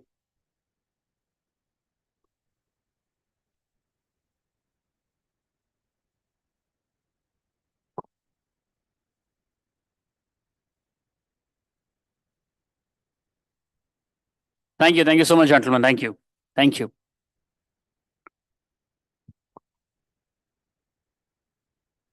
Dhruv mentioned that between lunch and this, but no, there's one more small session, which is very interesting because that is a spotlight session. While you're getting the stage ready, I shall introduce the session, which is India's IPO Gold Rush, Final Dream Milestone for Startups. Before I invite our next speakers and our panelists, and of course the session chair, just to ask you, how many of you have recently invested or have applied for any IPO? Anybody in the audience? You have? There's only one? Nobody else? Wow. We have all college students here or what? How many students are here in the audience today? How many students? मेरा सवाल गलत था. ठीक है. But okay. So at least we'll get to learn. Our next session, it's India's IPO Gold Rush, Final Dream Milestone for Startups. And to share their views on the same, let's please welcome the founder of Libas, Siddhant Keshwani. Joining him is the founder and director of Endosys IoT Labs, Salil Kapoor. And this session will be chaired by Arjun Yadav, senior correspondent, BW Business World. Let's please welcome them, everybody, to the stage. Thank you so much.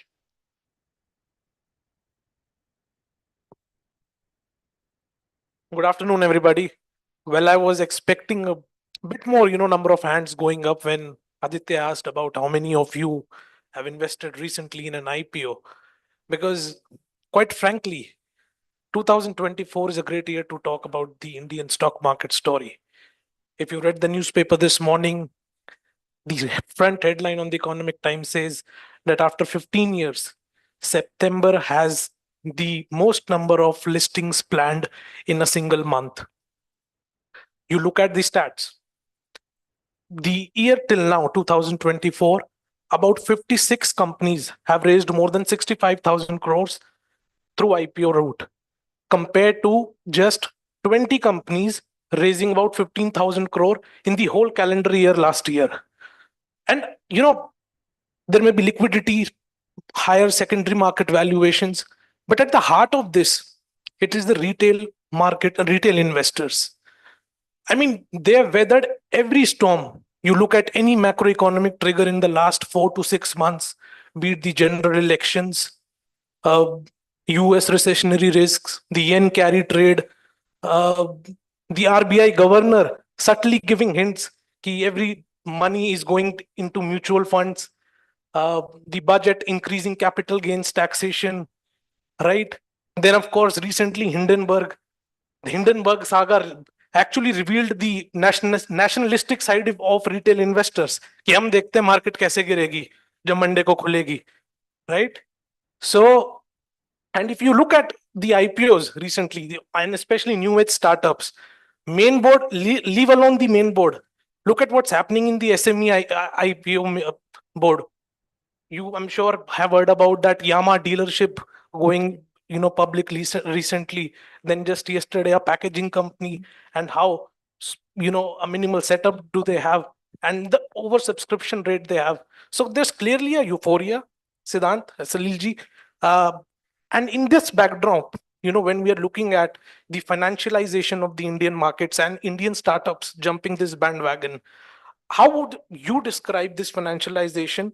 And for startups today, is this the final tick mark when it comes to validation or sign of success? Siddhant, if you would like to start.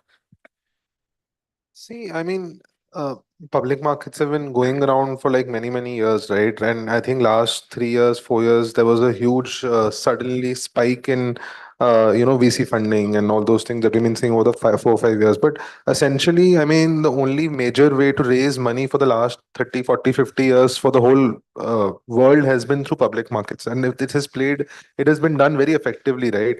And I think, I wouldn't say it's the last leg. I think it's beginning of a new era for a lot of businesses, because at the end of the day, if you do benchmarking for a company, the only way to run is that you're bootstrapped first, or you raise a little bit of external funding, and then from an investor's point of view, investor view, maybe that's the last way of liquidation, or probably a liquidation event for them.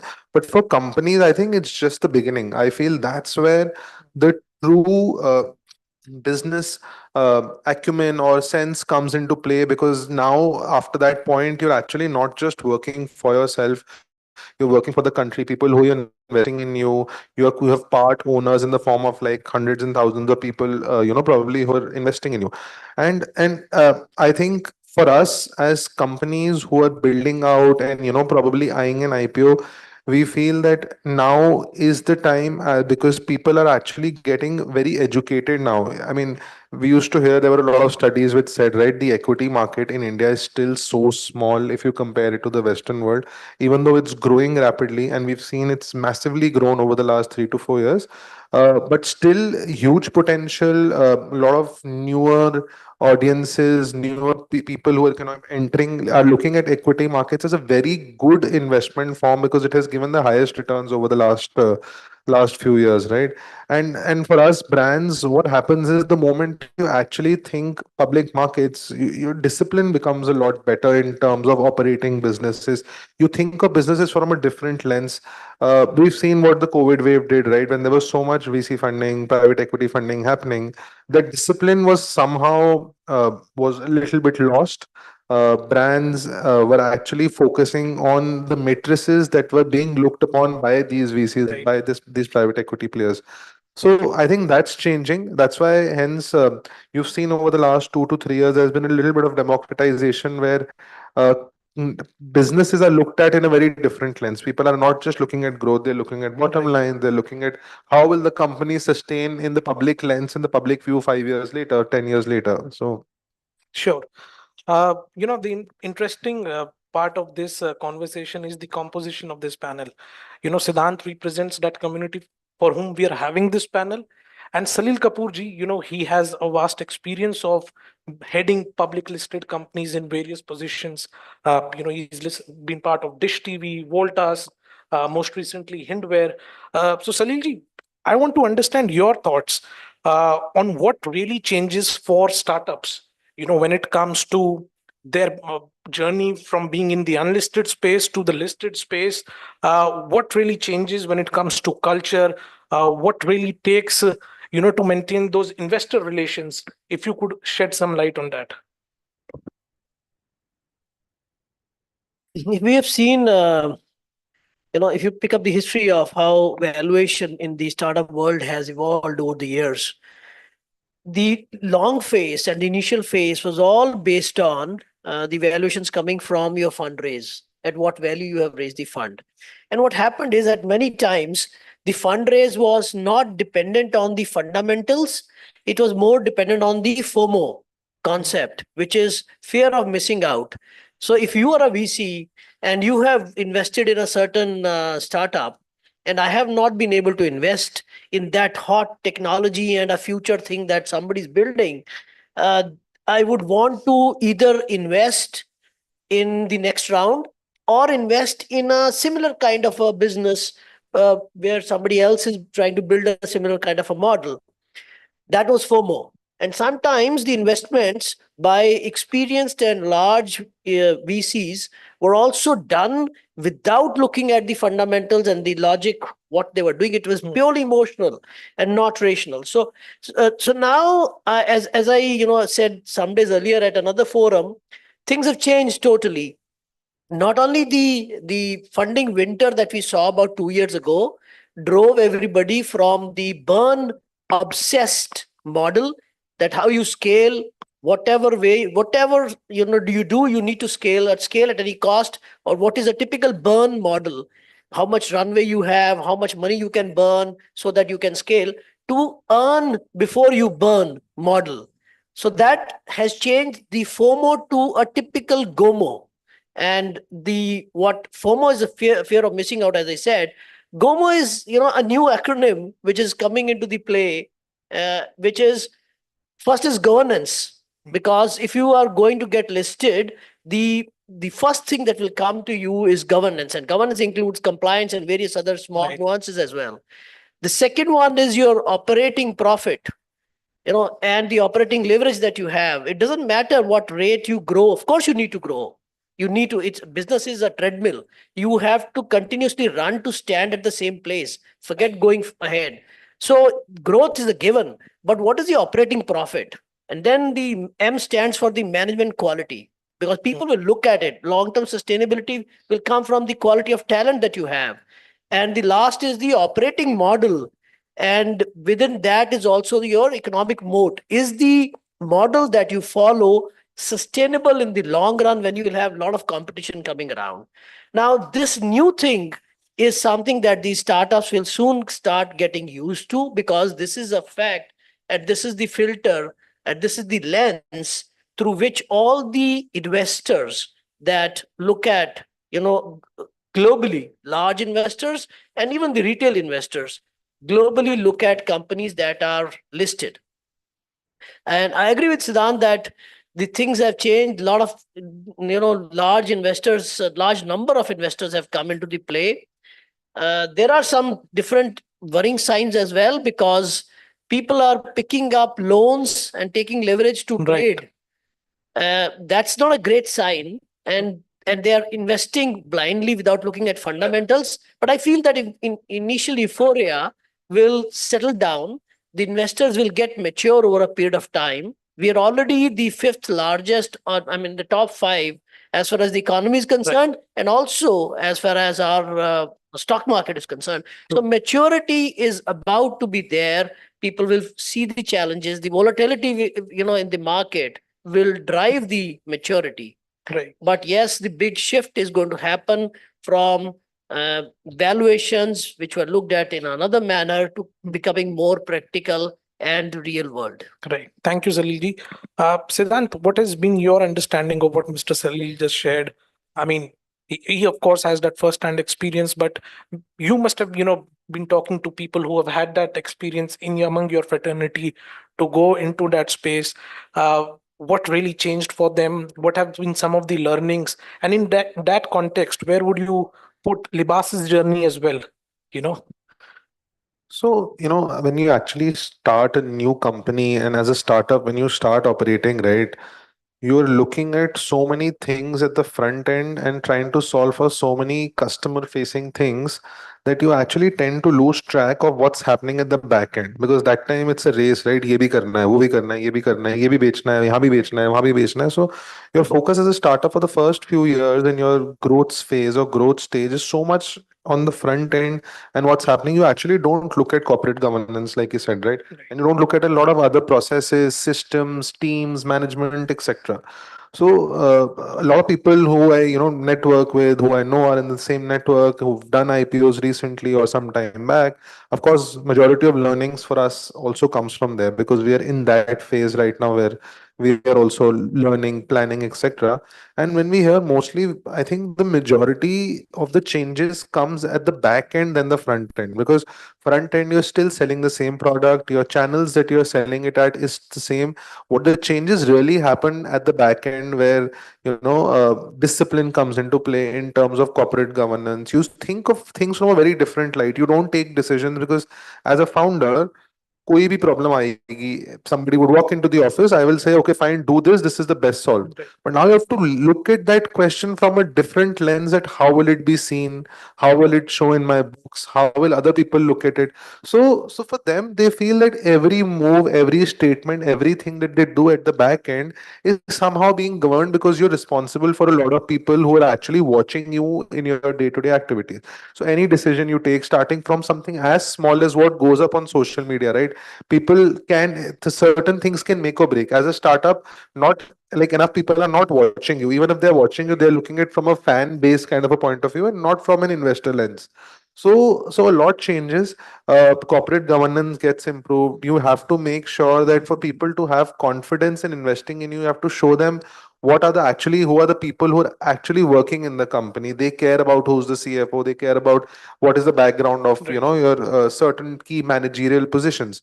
So I think what I hear and what most people say is that corporate governance is actually something which is the biggest change at the back end, and discipline is one, profitability is one. You look at cost in a very different way. You have to make sure that any money that is going waste, you have to be more disciplined around that. So I mean, these are the few things that we feel is majorly the difference between a pre and a post IPO kind of a scenario. Right. And based on those experience, those learnings, those observations that you shared, where do you see Libas's journey now in that context? So, like I said, when you actually look at doing that, so it's a process, right? Today, it's not like I can say that we will do IPO and then solve for these things. So, when we have a vision that say in the next 2 years, 3 years, so our vision is that in the next 2 to 3 years we want to do IPO. So, for that we have to start working today, and hence are working towards corporatization, corporate governance, discipline. All those activities have started. We've already started looking at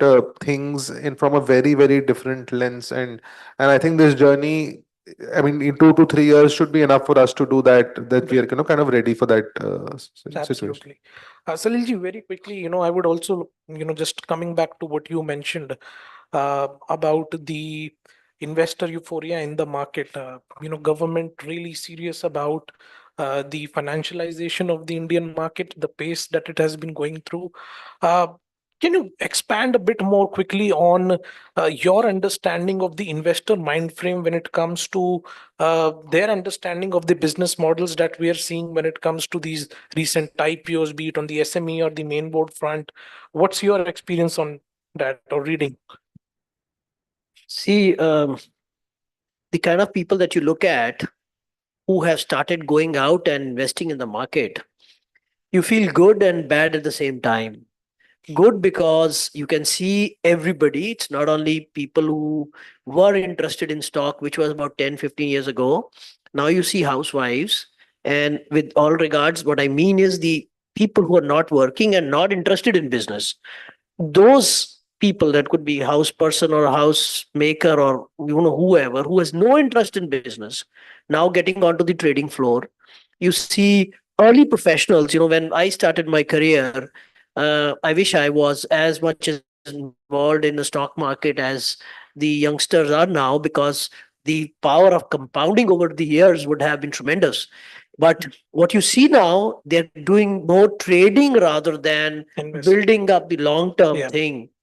The understanding of business models is really not there. There's a big problem that we probably will need to solve, because otherwise time will teach in a very harsh manner to all those individuals. And that is why you must have seen the regulator stepping in and saying that please don't give away loans for trading purpose and try to control that part. Right. Because otherwise people will start losing money.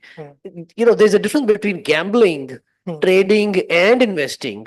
Now, if somebody else is doing a day trading, buying in the morning, selling in the evening, and moving into F&O and making some money, and you get and putting a TikTok reel on top of it, and you get influenced and you give up your, your job, or you take your mind away from your job, which is your sole money making machine, to getting into this thing, it's risky for the generation. I think there's a big need for the education, the investor education, on what is the right thing to do, what should be done, and of course, people should invest, because otherwise the inflation will eat up into your money, your bank FD rate or the savings interest rate is not enough to keep up with inflation. This is a big area to make your wealth grow, and make passive money grow. But you need to do it in the right manner. You need to understand rather than play in the market. Right. My screen showing time's up, Salilji, but very quickly to conclude this, 2 or 3 points that should be on the essential pre-checklist for startups aiming to go public. Your word of advice for them. I have met Siddhant for the first time, and I'm very happy that they're looking at IPO and with a 2-3 year horizon. That's the first thing.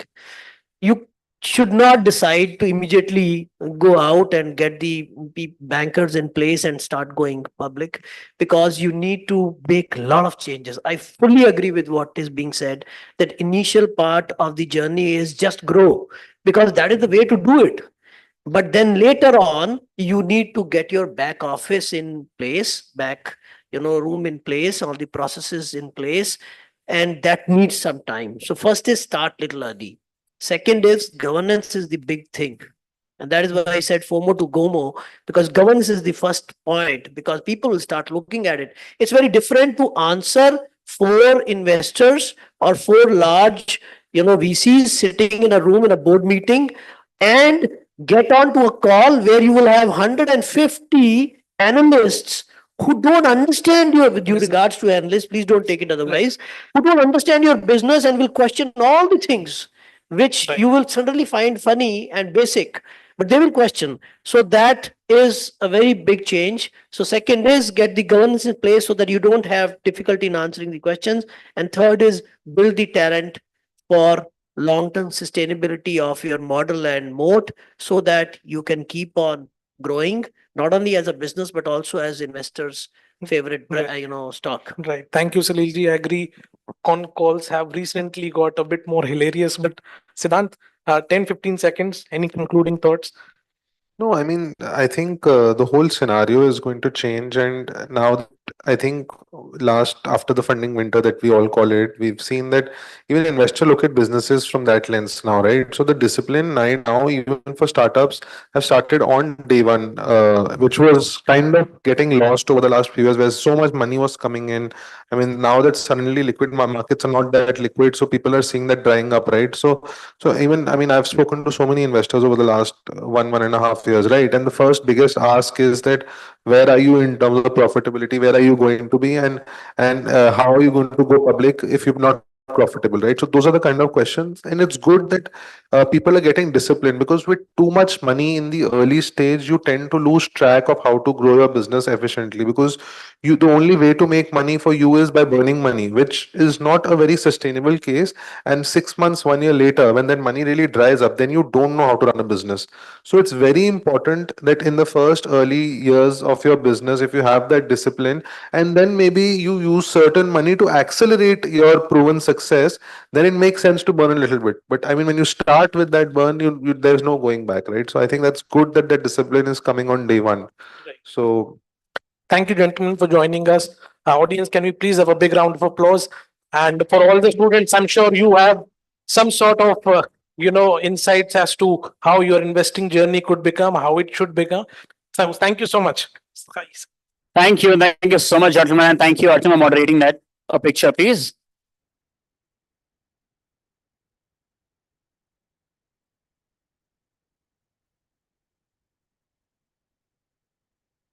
Thank you. Thank you so much. Thank you. I always say this, from food for thought. It is now time for food for our stomachs. It's 1:30. It's time for lunch. Let's please regroup at 2 o'clock sharp, so that we can start with the next panel discussion. Thank you. Enjoy yourselves.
I love this.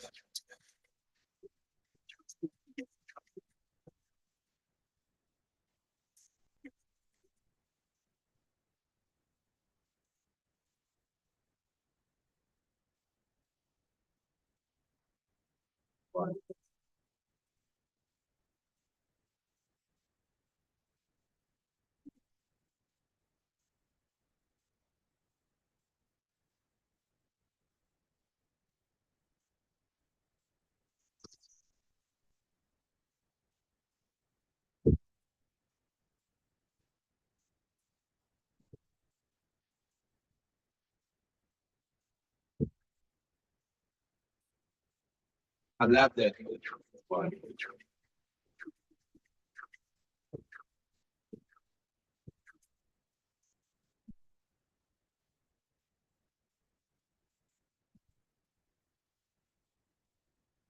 I love that.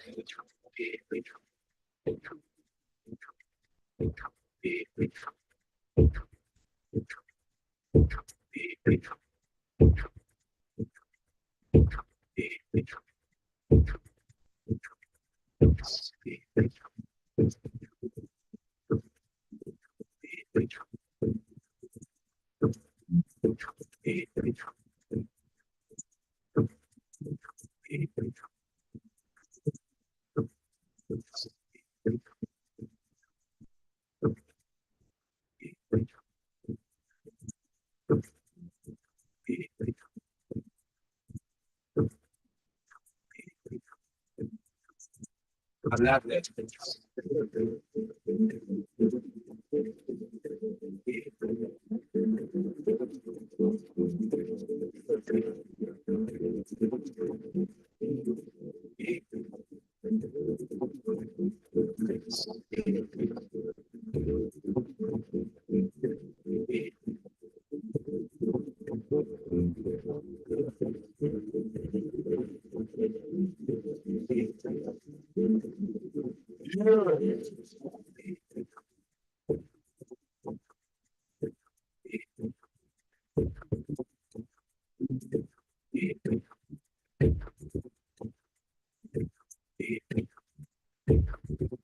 I love that.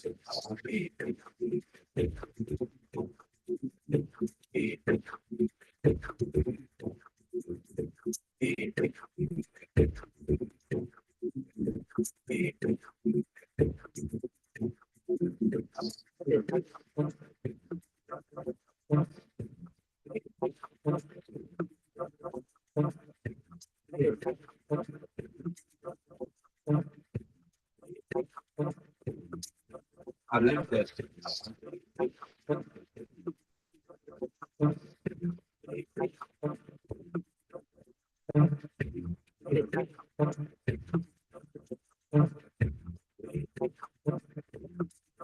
I love that.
I love that.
Welcome back, everybody. If any of your colleagues are outside, may I please request you to also bring them inside. We can start now. I'm at the back. If you're all wondering, where am I?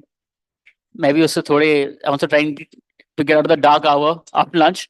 A couple of minutes more and we shall start then. 5 minutes more. Thank you so much. Thank you.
Hello. For all our friends outside, if you can hear me,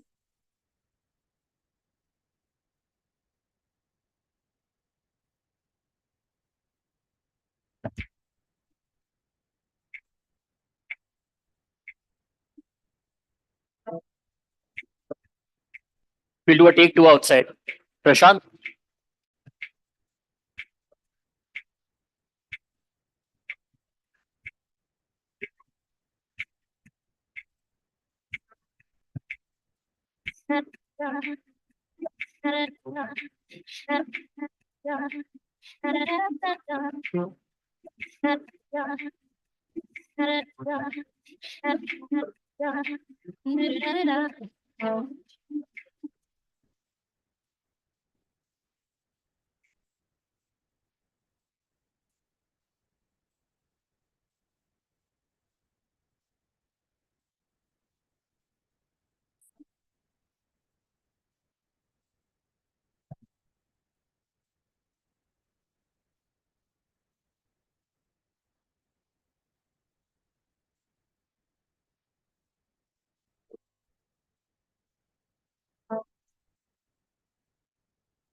Hello.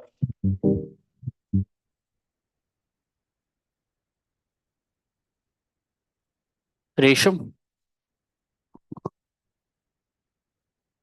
can you have someone settle the stage from the team, please? Okay. Everybody had lunch? But silence means ki haan. That means you had. Before we get down to business, you just want to make sure that none of you has entered that after lunch dark hour. Uh, Very quickly, right hands. Sabke, can you show right hands? Please right ही दिखाना. The gentleman with folded hands, sir, आप भी कर दो. मैं nervous हो जाता हूँ. Yeah, a quick wave. Yeah, lovely. They're working. That means just try and draw a circle with it. जैसे हम थिएटर में कहते हैं शून्य में. सर ये पार्टी नहीं सर सामने. Yeah, lovely. It's working well. Left, left hand. A quick wave. Let's try and draw a square with it. Me sir, no. They don't offer me lunch, sir. मेरी payment से काट लेते हैं वरना. But let's draw a square. Lovely. Now let's just try both the hands. Try a circle with your right and a square with your left. Try it together. Just try. Take a moment. A circle with your right and a square with your left. Just try. An extra gulab jamun for someone who manages that. Okay.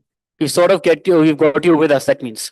Surely, our next panel discussion, it's on building multi-generational startups, pivots and possibilities. And to share the views on the same, let's please welcome our panelist, Ankit Agarwal, founder, Unstop. Joining Ankit is Deepak Sahani, founder, Healthians. Joining them is Rohit Garg, co-founder and CEO of Olvi, formerly Smartcoin. Joining them is Saurabh Pandey, founder and CEO of Alelo. And the session chair will be the co-founder of Vama, Manu Jain. Let's please welcome everybody with your applause. So you've had lunch. We can either go there or go here. Let's try and go here once again, please, for them. Thank you. Thank you so much. Thank you.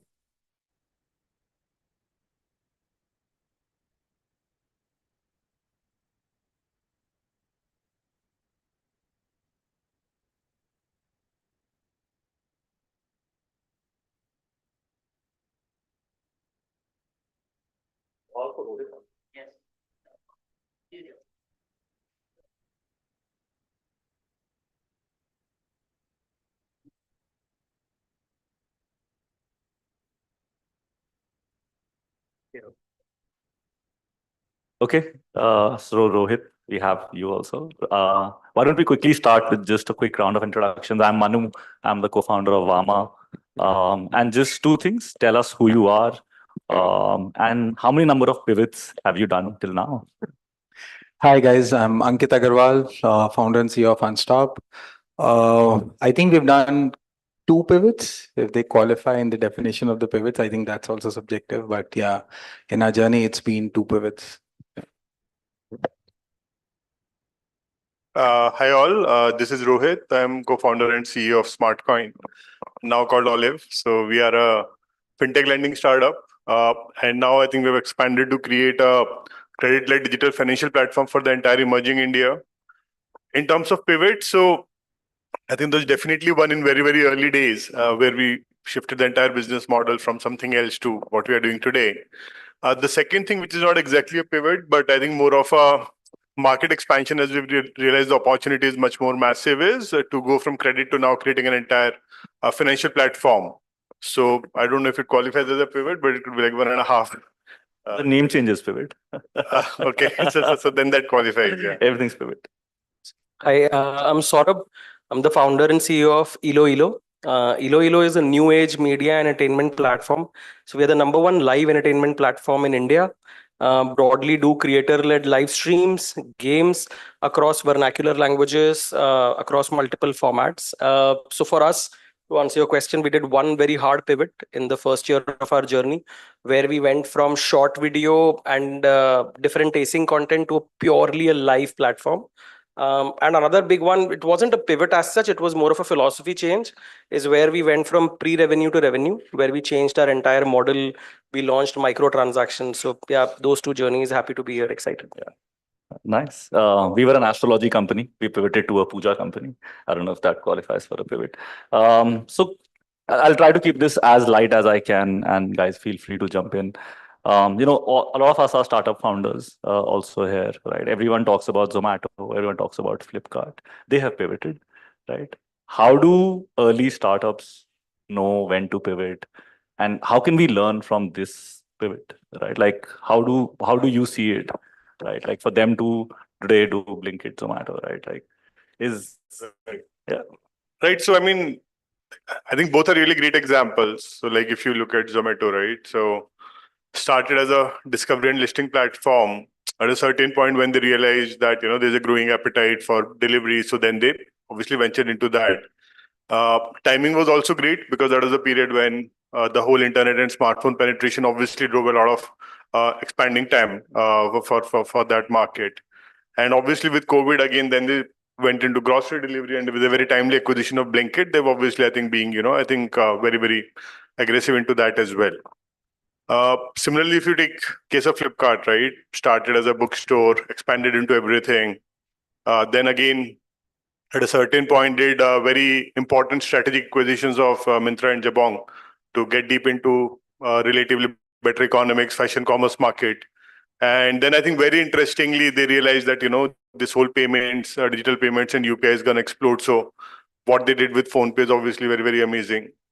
So like once you put all of them together, right, there are a few things that stick out in my view, which are very, very useful for early stage startups. So one is at the macro level, right? So, and that generally holds true globally, but I think more so for a country like India, which is growing very, very fast with sort of big changes happening every few years. So if you're keeping a good eye on how the macro environment is changing, what are the defining things that are coming into the picture? So 10 years back, it was maybe Internet 1.0. 7-8 years back, it was about UPI and then geo effect. Then it obviously became post-COVID, very fast digitalization. And today maybe it's AI and certain other trends, right? So these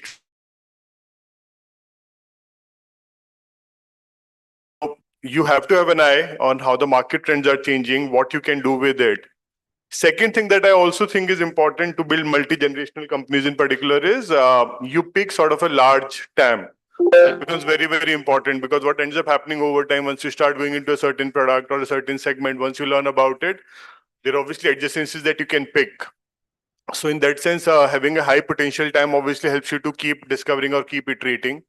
So that's something that you have to do as an early stage founder on the macro side. The second thing, once you've zeroed down on it, I think India is historically been a relatively, I think, trust deficit country. Now, obviously, that has given rise to so many brands coming up in every space. So once you've zeroed in the space, you try to make yourself among the top 2-3 brands in that space, which helps you to, again, cement your position, gain sort of much higher customer retention, which can obviously help you again propel into different sort of tailwinds as and when they arrive. So that is the second thing. Third thing, which again, which then is more internal, right? So once you have figured all this, are you really capable of actually capturing that market opportunity? Which I think there are 2-3 things in my view, right? So again, one, if you are actually basing it a lot on technology and data play, that allows you to handle the scaling complexities as and when again these opportunities arrive. So how do you think about that? How do you create a more of an agile and adapting culture inside the company to capitalize, right? Again, Zomato being a case in example. Apart from these things, when COVID happened, there was obviously a lot of mistrust in terms of whether you can take food deliveries or not. So how they created contactless, how they created, again, I think that trust that was obviously very exemplary. So in my view, I think these are the 2-3 things that obviously early stage startups can keep in mind to make sure they can seize these opportunities in a better way. Thanks. That's super helpful. आपने बोला TAM, दो word एक और आता TAM, PMF is all we hear, right? So Saurabh and Ankit, right? Like tell us about PMF, right? Like do you guys wake up and say, "अच्छा आज PMF हो गया"? Like how does a founder know that boss I've hit PMF? Like does Shark Tank PMF, right? Like how does PMF happen? Shark Tank is not PMF. But I think just to elaborate on the pivot, I think where I was going wrong, and I'll tell you and that's why I said that if that qualifies as a pivot. See, in my view, Flipkart as such hasn't taken a pivot. Correct. So if I stick to an e-commerce domain, Snapdeal was a coupons company. They become an e-commerce company. That's a major pivot. Yeah. Flipkart from day one was an e-commerce. They expanded from books to pretty much everything. So that's more like an expansion rather than a pivot, in my view. Yeah. Right. And similarly, Zomato did pivot because they were basically an intermediary company or so. So I think that part, as founders, we need to be sure in terms of what's pivot and what's general expansion, which I think we do confuse. Coming to PMF, I think for us, the PMF started, and in the first instance, we realized that before our recent pivot that we did in 2021, we were always discussing on the value proposition for the user.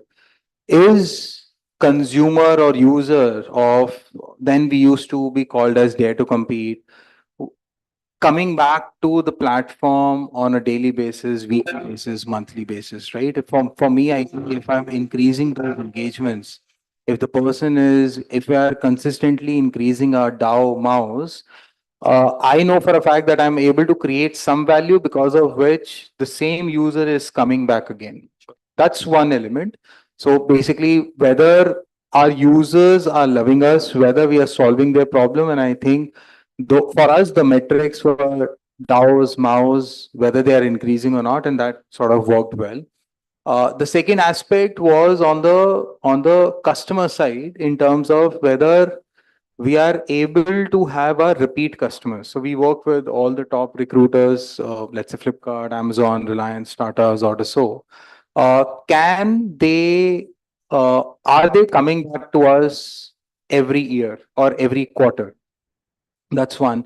Second, I think for PMF also, at least for us, was that in every repeat business, am I able to go deep into their pockets? If I was getting 100 rupees out of 1,000 rupees pocket share, am I increasing it to 150 or 200 with my expansion? Because then the PMF is just not my base product, but also everything which is ancillary to my base product. Are they willing to take up those elements or so or not? And I think that was basically the journey that we had in terms of the PMF bit. But I mean, you may not realize one day that you don't have a PMF, but soon you may realize one day that you have a PMF. It's not that आज मुझे PMF achieve करना है. It's a gradual process, I'm sure. कितने साल में आता है? सालों मतलब मेरे ख्याल से अक्ल उस चीज के लिए सालों लग गए. Once we got what it takes, then it didn't take us maybe 2 to 3 months to get that. Like, yeah. So, yeah, I'll build on this. Yes. I'll actually break this into two parts. We'll talk about the pivot framework and then even PMF. For pivots, right, we thought about this very deeply because we went through one ourselves. And I had sort of created like a mental model or a framework for this, where we felt that there's actually three parts to it. There's pivots, there's extensions, and there's relevancy. Pivot is inspired by something that there's a quote that I get very inspired by. It's a quote by YC, which says, build stuff that people want. Right? I think everyone's familiar with that. They say, build something that people want. It's a very, very simple line, but it gives you a very true sense that have you built something where if you haven't, then you shouldn't be ashamed of pivoting very quickly. Like, for example, we pivoted from being a short video app to a live video app. In the first 5 months, you could have just persisted with that and said, yeah, we for about a year, we figure out more users. But as a founder or as a product manager, like I would always consider myself as a product manager. So when we see it, we could understand that the product love is not there. We will need to build something which has more long range retention, which has better engagement, etc. So that's the call you take on a hard pivot, right? On examples of e-commerce, Flipkart,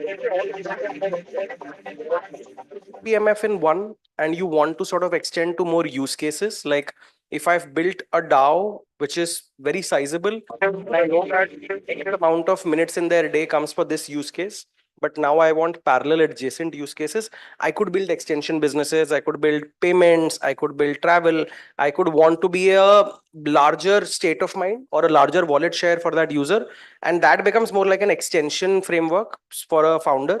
And the third becomes a very relevancy framework. Like, for example, in this day and age, if you're building something like I'm in consumer tech, if you're building something in consumer tech and you don't have any element of AI in what you're building, then about 5 years later, would your business still be as relevant as what it is right now? That becomes a question. So relevancy is always evolving depending on whether your technology has evolved, how are you dealing with cloud, how are you dealing with new infrastructure. So for a founder, I think that's very important. And for any business, that are you doing a hard pivot? Is this just an extension? Or are you doing something to be more relevant with how technologies or trends have changed? Like people changed from web to mobile in the early 2000s. Yeah. And I know for a fact that consumer apps or consumer technologies that time, which didn't change very quickly, like Microsoft completely missed the smartphone game. And Android went into it very fast because they missed the third element of this, which was relevancy. So they didn't pivot, but they could have become very relevant. And that's one part of your question. I think the second part is very interesting, which is PMF. And I fully concur over here because I think it's an ever evolving journey. For us, PMF changed in what would you define as engagement PMF, where you could set certain KPIs. And my only suggestion in that would be that whatever you think your PMF is, the only question you need to ask is that if you had to grow 10x, would this PMF still sustain? Like, for example, you're acquiring, let's say, 2,000 users every month, you're acquiring 5,000, 10,000, and you're getting X retention, X engagement, X orders. I don't know if that would be scalable when you acquire 100,000. Your CPIs could go off the charts. Your retentions could not sustain. If you have a slightly more elastic curve, if you have a curve that's sort of staying with the kind of user base that is growing, then you sort of have PMF at least on one factor. And the second thing, the true litmus test, I think, of PMF is revenue PMF. And that's something most folks will concur, that if you have actual people who are willing to pay for your product, and they are willing to come back and pay again, then I think you have revenue PMF. Like we launched monetization this year and we realized that building for revenue PMF is a whole interesting learning curve. And you have to go back to the drawing board, build so many things again, and realize that 100 things are breaking, 10 things are sticking. And then you go into this core funnel of what is really relevant in my product. And that's all that PMF is about. Everything else is a frill around it. So I think from product to revenue, the PMF definition changes, and it changes with scale. Like we were acquiring close to, I'll give you a perspective, we were acquiring close to about 100,000 users a month till I think 1.5 years ago, and we felt we have PMF. Now we have close to about 90 million users and about 3.5 million new users every month. And the definition of PMF has changed completely in the company, that now it's no longer retention engagement. Now it's just about how many of these are converting to paid users and what is the paid user retention. So that definition has to evolve as long as you're true to your ethos. So yeah. Rohit, you want to add? While I'm amazed that a Bangalore founder, consumer tech, DAO, talking revenue. ऐसा भी हो रहा है? No, so I sort of, I think, totally agree with that thing, what Ankit and Saurabh have covered, right? Because I'll again break it down in two phases. One, obviously, the PMF thing, which is something I think you have to figure, and that's something we have also seen that it changes at every scale. So that definition you have to keep evolving. Like as founders, you think, one day now demand is coming, retention is great. So now, like in the next, say 5-6 months, you will just keep growing exponentially every month and you will be there. And then you suddenly realize I think things start to break again, right? So one is obviously product PMF, for which you could have different metric. It could be retention for a sector and business. It could be NPS. It could be something else. So that is something you have to obviously keep a track on. Once you have known that there is obviously a demand curve that's shaping up, then the second thing is obviously on the unit economic side. Revenue is obviously one part, but then again, there are 100 ways of driving revenue as well, depending on the business you are in. But is the truly unit economics shaping in the way I think it should, right? And I think once you have those two things in place, then I think definitely once you build internal capabilities to capitalize on that, okay, that you have enough tech, you have enough team, you have everything in place now to capitalize on that. I think that's when then you should like take a call and I think really go at it. But like I don't think there's any other way to discover this. I think time and again. Thanks. So I think next question थोड़ा deep जाते हैं. Founder journey, high, low. Everyone says वो Instagram पे रोज डालते हैं high, low. एक ऐसे graph है. It's my favorite DP. Right. So tell us the low points. Right. Everyone celebrates the highs. Tell us how low, if you can, how low have you actually gone? And then this whole thing of like मेरे तो दोस्त हैं जो businessman हैं. कहते हैं तेरे पास तो investor हैं. वो बचा लेते होंगे तुम्हें, बताते होंगे. So tell us how important is this investor, mentor, angel, VC in that down, right? And if you can share some of your experiences of the low which happened, right? Like founder journey is just too glorified sometimes, I feel, right? Like, but the actual struggle it doesn't come out. Yeah. See, these two things are separate. Only investors don't give you lows. Let's be clear. So I'll tell you in my case what happened. See, we've been building this business. Today we are sitting at close to about 15 million users, typically with about 5 million MAUs and about 500,000 DAOs, right? Now, from the numbers point of view, that was very good. And most of it is acquired at zero CAC because of our community model. Now, I'm just giving a scenario of with investors and without investors so that you understand. I'm the only founder at Unstop, right? So there were times where I was wanting to have a thought partner to sort of discuss few elements of expansions, to take those decisions, whether this is right or that is right. I think that's what I have found in my set of investors, in our board. And when we have those logical, rational decisions, those are decisions that also make me think beyond what I was thinking earlier. I think because of, the exposure. Obviously, you can't expect at the end of the day, the call needs to be by the founder, but at least if the investors are making you think, that's a good aspect, nothing else, right? And that's why I think choosing whom you want on your cap table is very, very critical, because as a founder, you at some point in time, you may need only funds to survive. I acknowledge tab to jo mile so acha, right? But when you have crossed that stage, I think then we need to choose whether these investors will be able to grow my business together, right? Whether together is crucial or they will only be looking at me that Ankit, you have not grown the business. We don't care. You have to do that. I think that those are the conversations that needs to have. Coming to the second part, I think from the low, it happens. I mean, there were times where not recently, but earlier, where you go into that shell, okay, where you do want to cry, you do want to figure out, yaar, ab main kya karu? And generally that happens not on a daily basis, but maybe on a quarterly basis. There will be downs and ups or so.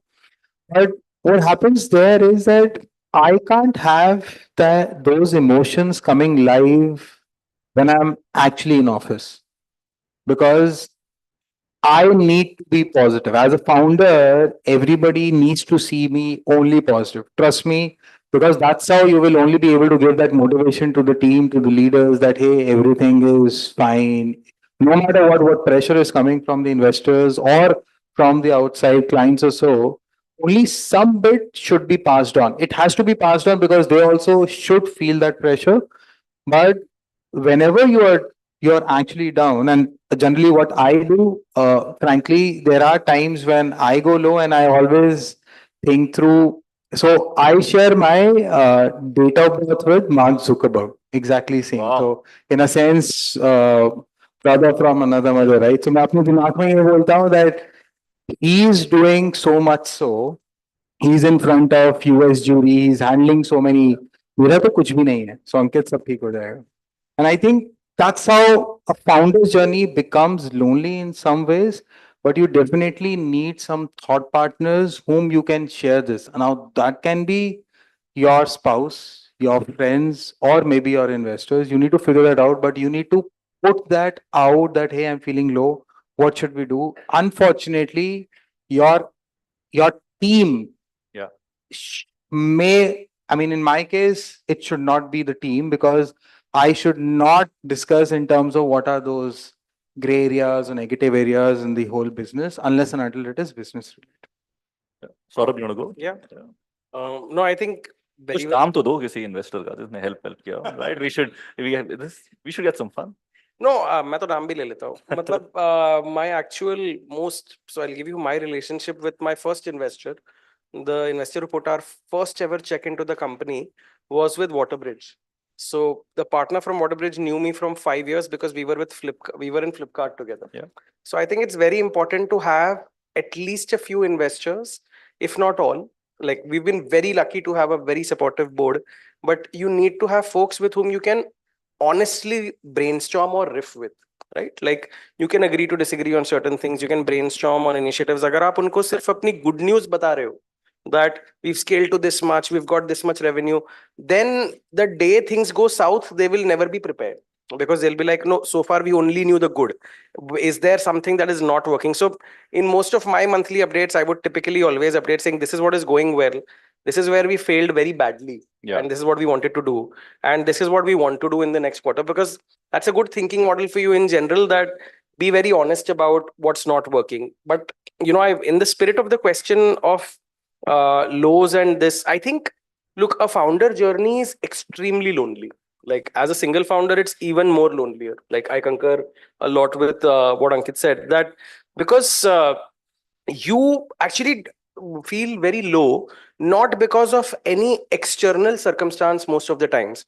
It's sometimes something as silly as a feature that you really wanted to work but did not work to the extent that you thought it will. Or for a lot of D2C folks, it could be a product line, it could be a particular SKU that you felt, yaar, ye tod dega, this is going to get me there. And it sometimes just doesn't happen for 100 reasons. And but then there will also be something that you felt will bomb completely and it just outshone and everyone loved it. So there's those highs that get balanced with the lows and vice versa.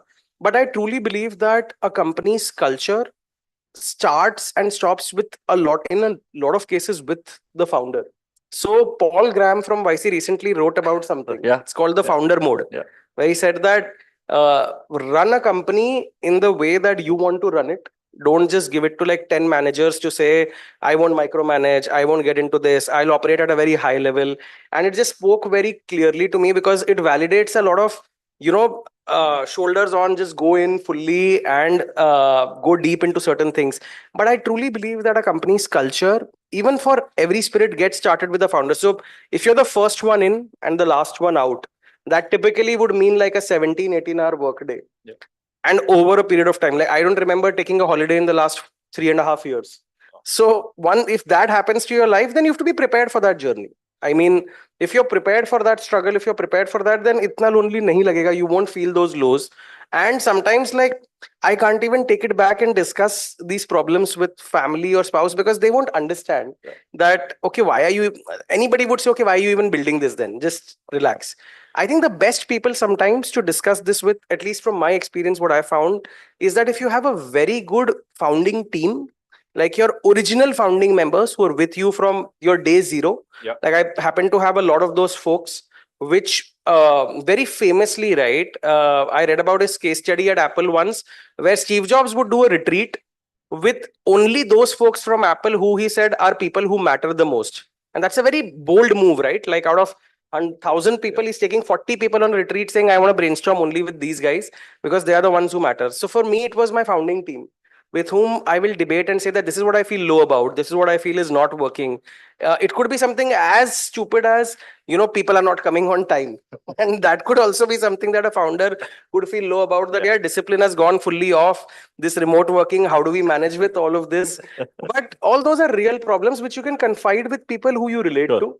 And that's the way I've at least dealt with it. Yeah, just wanted to add one point. I think what I did, and just giving you clear cut. So when we were forming our board, so whenever you sign those SHAs, agreements or so, a board, I mean, we decide who will be on the board based on the percentage that they're getting after receiving the funds. Simple, right? I chose a person who was investing. He was only not a majority stake, but I wanted that person to be on the board only because he was a founder himself. Because what happens is when in those board meetings, the discussions are happening, you may want a person who has run a company to be on your side. Because, see, the point is there will be rational discussions, but those emotions that as a founder you may go through, that a founder would understand rather than an investor. And those decisions might just be that, hey, I need a better team, or I can't fire my team no matter what they do because they have been with me for ages. Yeah. I think those are certain aspects that we need to be sure about. And it can be a board seat or an observer seat, but at least if there is one person or maybe more alongside who understands your journey and your emotions, that's better than a pure play investor. Fantastic. Okay. We have the last question from me for all three of you. So if today, Rohit, and this is for all of you, if you were to start all over again today, what would you build?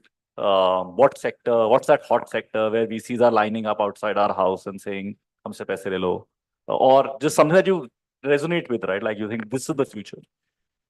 Right. So, I mean, if you only want to look at what VCs are lining up for, obviously some of those sectors are very, very clear, right? AI is the hottest, and there are obviously others. Profitable now, no? Profit, it has to be. I think so. So that's the thing, right? I think with the VCs, I think that always moves in cycles, right? Today, everyone is talking about profitability. Couple of years back, all of us know what sort of models were funded and were called visionary, and today, like, no one is obviously, I mean, like, even paying attention to them, right? So things will move in cycles. As an entrepreneur, you have to play a long game. In fact, for India, I think the game is generally even longer because I think that the country is building, and I think a lot of these things are happening over time. Good thing is, at least now, I think we are in that phase 2.0 where you are seeing exits happening, other things also building up to, like, sort of profitable and scalable in a sustainable manner. So that sort of maturity is coming. But in any case, as an entrepreneur, like, if you think, okay, tomorrow I'll start this, and in the next 3 years, this will, go holistic, and then I'll just retire and chill, right? That's definitely not happening. So you have to trade across cycles. And for that, you have to be prepared to go to a space which you really, really like. And as I said, I think early on, right, that have a very long-term view on, okay, this is something which will work, does make sense to me. I want to stick in it. Maybe I'll learn, I'll grow, I'll enjoy it as a part of the process. Otherwise, the lows will always, I think, catch you if you're only going into it because it's hot today. Because tomorrow, when it's not, then definitely you don't have any extra passion to really continue into it, right? So even when we chose fintech, I think almost 7-8 years back, I think that was my thinking around it, that India is in a place where financial service, like if you have to grow to a 7 trillion, $10 trillion economy, obviously fundamental sectors have to make sure that base is covered, right? And financial services is one such market. The great thing is with all the innovations that have kept happening, not just technology side, say, but even from the government side. So starting with our India Stack, then UPI, and now we obviously hear about ONDC, OCAN, ULI. So there's obviously a lot of phenomenal work happening. And I think we have barely scratched the surface, right? So obviously payments have done certain things. There's obviously certain thing which has happened on consumer and MSME lending, but now I think secured lending is getting more interesting. Over time, people want to, I think, will want to manage their entire financial health. How does that happen? Frauds are rising, problem statements are changing. How do you take care of that? So in my view, like at least if you ask me, I would again build for the same space. Problem statements could be somewhat different, but I really think, I think over the next 2-3 decades, you will keep seeing, I think, very, very fundamental transformations happening. And if you stick to it, it's a massive market. If you pick your niche right, ultimately you will create a horizontal play. You will tackle each and every problem for your customer. So there's a lot to do. But yeah, I mean, of course, apart from that, if you have to pick a space, I think AI is something which is again fundamentally changing everything. There are certain obvious sectors which have already, I think, been taking advantage of it. For the others, people are still figuring. So obviously, there's a lot to do there. Climate is obviously another interesting So thing. AI, climate is what I heard. Could be, yeah. Okay. I think very, very climate plus AI plus fintech. Okay. Yeah, I think. Let's come to Saurabh. Yeah, no, I think any space which has become obvious where VCs are investing is already too late for people to enter, in my view, because there's something that I believe that the riches are in the niches. That if you pick up a space which you find very interesting and it's not become very obvious to everyone, then you can build that and you can grow your market very considerably because you've identified something. So I mean, now suddenly a lot of these plays have become very obvious, so you will see a lot of red oceans there, you will see a lot of competition, etc., coming in. But just to sort of get to it's a very interesting question that if you had to build all over again, what would you build, right? I feel that I would be doing a lot of injustice to my own self if I felt that I wouldn't be only building Ilo, right? Because I feel that the space that you pick has to be a combination of your problem statement or your passion area. Like I used to do stand-up comedy and theater at a point in time. So for me, creator economy was a passion area where I said, yeah, isme kuch karna hai, entertainment hai. India could have its own YouTube at a point in time, and Ilo could potentially become that. So for us, the entertainment opportunity was massive. And second is, I think if you're able to deliver value, then you can build a lot of things within this use case. Like, for example, a lot of problem statements people don't talk about is that loneliness is a very large problem. Many other problem statements are growing. So within the entertainment ambit, I think I would build consistently and add newer and newer problem statements here. So that framework. Ankit, do you want to add anything quickly before we? I mean, mine will be a bit contradictory to what people may want to hear. Generally, I've seen two sectors which will always be evergreen because I've not heard too many hospitals getting closed and primary schools getting closed. Colleges are many getting closed, right? All the edtechs who have raised funds are going offline now because I believe there is money and there is investable models even offline if done well. So hypothetically, any hospital you take up, right? Maybe the idea is that how can we make it more affordable if somebody can crack it and go berserk on every city in India and every possibly multiple, whether tier 2, tier 3, tier 4, because healthcare penetration is very, very minimal. But people are not doing it because it requires huge amount of capital, which not everybody will be able to sort of get in terms of the money also. But I believe primary education, opening up schools and opening up hospitals It's the basic should be good. Yeah. Thank you so much, gentlemen. This has been super helpful. I think all of us have loved it. I'm sorry we are out of time for questions, but anyone has any questions, feel free to catch the speakers here. They'll be here for a cup of coffee at least. Thank you. Thank you. Thank you so much, gentlemen. A picture, please. And thank you for moderating that.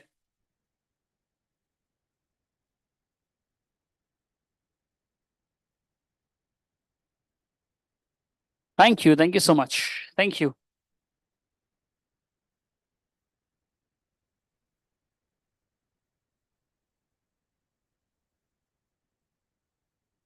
With that, it's time for our next panel discussion.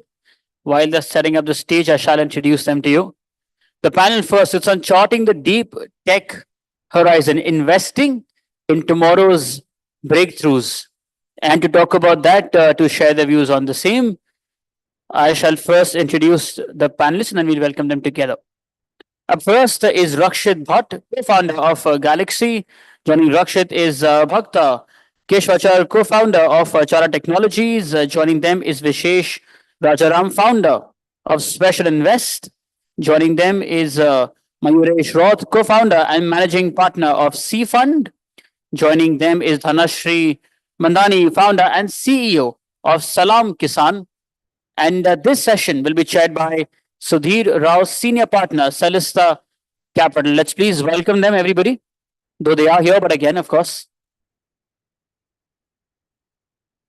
Thank you. Thank you so much.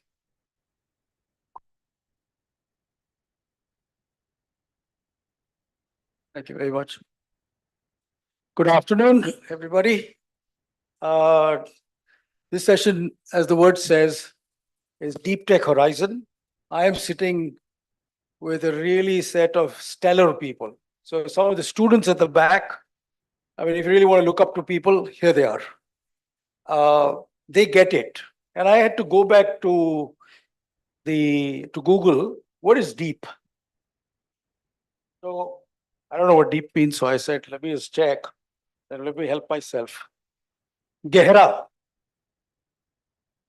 Gehra. तो जिसमें गहराई हो or it's not meant for everybody. It's not easy to go into the deep end of the pool. It's not easy to go into the oceans. It's not easy to try out stuff that is gehra. So for some of these people who live it every single day of their life, I'm really glad to have them. And I'm going to have each one quickly introduce themselves. And what is your gehrai? What did you love being deep about? And are you doing exactly what you ever wanted to do? Rakshit Bhatt. Yeah, so hey everyone. I'm Rakshit and I'm one of the co-founders and currently the VP of Product Development at Galaxy Space.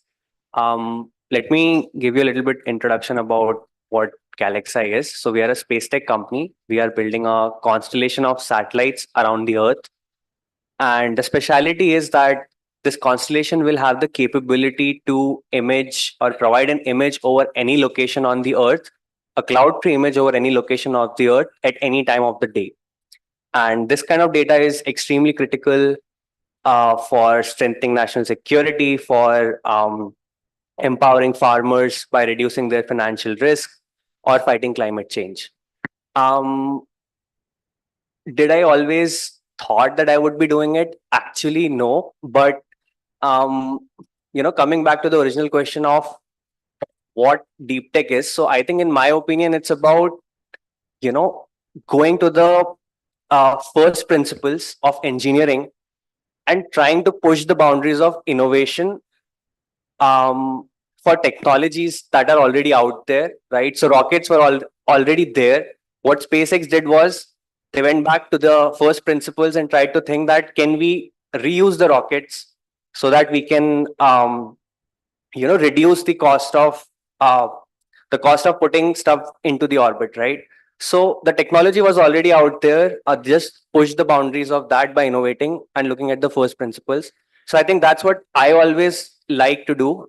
Back from the college days when we started Team Avishkar Hyperloop, it just turned out that when we started, it was a very interesting concept. We started by thinking about building satellites, and even though at that time we had very little knowledge about what's a pivot, what's a go-to-market, what's a total addressable market, right? But fundamentally, it was extremely interesting, and I think we kept meeting people on the way, and that's where we reached where we are.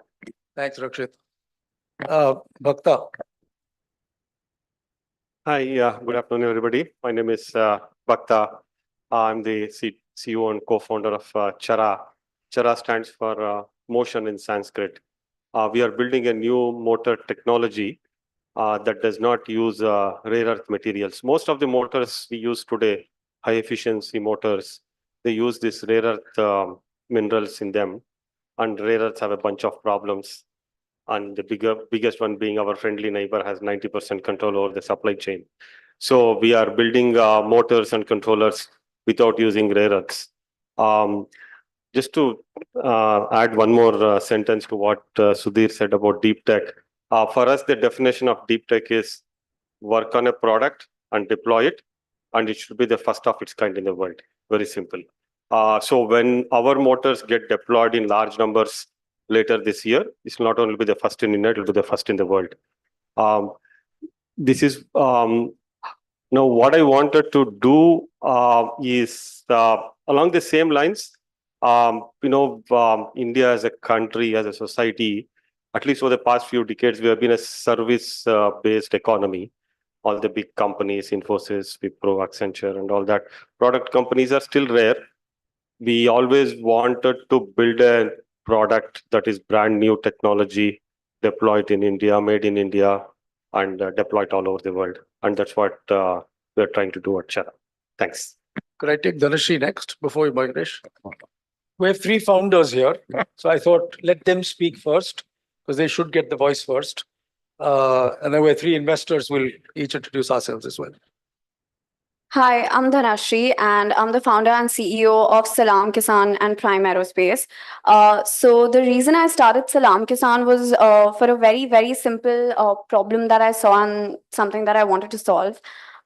In the 4 years that I spent in the US studying, I just saw a huge discrepancy between the farming landscape there and the farming landscape in India that I saw growing up. And I really wanted to do something about it. So I set out to, just democratize data-driven and precision agriculture for Indian farmers. And to answer your question of what deep tech means to us at all, like both of my companies and for all the work that we're doing, it's essentially taking more complex technologies and making it accessible to people and making it useful for everyday usage of people. Because one of the other important factors is also like when you look at the Indian scenario and the country at large, 66% of our population is engaged in agriculture in some way or form. So it's using more complex technology and helping them on the day-to-day. That's a great combination. So we have these founders. You see their websites. They'll write words first. It's really a matter of phenomenal regard for some of them, because this doesn't come easy to be the first in anything that you want to ever do. One is just rank number one. But when you get back to basic sciences, go back to first principles, that means you're really thinking about inventing something here in India, and as most of them say, made in India, but for the world. So great to have three founders here. I'll now switch to Mayuresh. Hi, my name is Mayuresh Raut. I am a co-founder at C Fund. We are an early stage deep tech fund.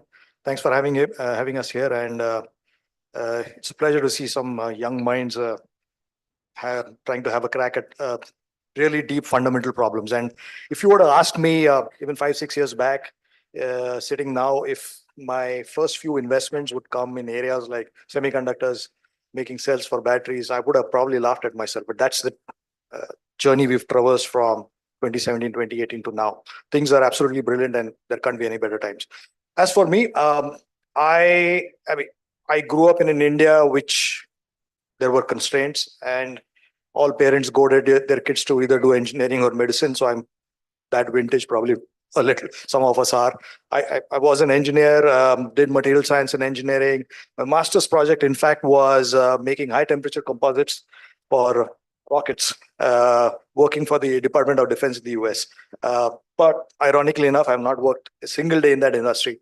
How did I find myself in the venture capital industry? I had an idea that at the end point of what I wanted to do would be managing some money, whether it was private equity, whether it was hedge funds, I didn't know. But then things happened. I ended up in Bangalore. I was the first lot that was hired by GE to do data science. It was called data science then. It became analytics, became machine learning and AI, as you all know it now. And then found my way making angel investments 2011. Then we ran a informal group of INSEAD alums as an angel network. And then obviously when a bunch of people get together, there's only 2-3 guys doing the hard work. The other guys are riding on the coattails. And 2 or 3 of us wanted to do this. And if that's what you want to do, then the logical line ends up with a fund. So started off with a fund. 2018, we started deploying. The first fund was, I mean, we were not fearless like Vishesh to make really deep tech investments, and neither was there a comfort level with our investors. But that's how we started off. And the second fund, as I mentioned earlier, going deeper into deep tech. Vishesh, I met, I think, 12 years ago, approximately. And he was at the time already an investor in a semiconductor company. And I saw Vishesh at that time and I said, my God, when will we do more of this in India? And he then subsequently set up a fund. And let me give you just a quick snapshot of both Mayuresh's portfolio and Vishesh's portfolio. Some of the language there is important for all of us to read today because it's going to become very relevant 5 years from now. So they're investors in flying taxis, which you don't see them today, but you get to see them. So if you really want to know what's likely to come in the near term, then go to Mayuresh's portfolio and Vishesh's portfolio. You'll see electrolyzers, which means the hydrogen economy. Only the ministers of energy will talk about it and transportation, and they actually invest in it. Synthetic biology, quantum, all of the language that probably is not mainstream. It's not Rasgulla, Gulab Jamun today. It's going to happen tomorrow. Vishesh, and I'll start off questioning. Like, why do you look into the future? Are you happy with the current? It sort of connects back to my past, and I think you asked this question on, what did you really want to do and where have you ended? I think 20 years ago, really, when I started my career, there was a plan for me to inherit a business in the pharmaceutical space, which is in the family business. We were making certain products which are truly unique to us, process efficiency, product efficiency, and a very viable business. Of course, that didn't go to plan. And I very serendipitously ended up getting hired into a venture capital fund. And I think I sort of carried the past. I sort of carried the past with me to say that, hey, if you have to go out, build a business for the 10-year forward-looking or invest in a business that's 10-year forward-looking, from a pure first principles, this business has to competitively survive 10 years and make money 10 years and then sort of generate shareholder value. And if I had to sort of draw that back to saying, if I have to be successful 10 years ahead, I can't be doing the present. I've got to be doing something relevant in the future. And I got to be working with folks who have a very unique insight, which is not common about the future, right? And this insight would then allow you to build a business which is competitively sound, that realizes meaningful returns in the long run, right? So part of the need to look into the future simply arises from the fact that you're building companies 10 years ahead that needs to competitively defend itself and survive its time. So to us, it's just pure first principles of saying you have no choice but to look into the future because you're building companies going down in the future. Fantastic. And maybe I'll just give a minute as to what excites us at Celesta. And essentially, when for us, deep tech, as investors, we need to sort of think about world's first scenarios. But also for us, it's also important for us to understand, like Dhanashree said, in what time frame will it be really deeply useful? can we really make it extremely important in the daily lives of people? And so our sort of view on deep tech is also in context of time. You said 10 years, we think about 5 years. And essentially, we think that there are certain emerging applications the world needs desperately. Like we cannot get past on the road, right? So flying taxis need to be made if we're not going to have elevated roads to satisfy us. Otherwise, we're going to take 2 hours to come here and there's no interest to come here, right? We could be doing this on video and get out of this ability to go and meet people in person. So we want to look at mass adoption in about 5 to 7 years, look at a trend, and then, like he said, the current day technologies or the current infrastructure that is being used today to even prototype or paint the future does not exist. So, for example, for Bhakta, rare earth is in its own definition rare. It is not available.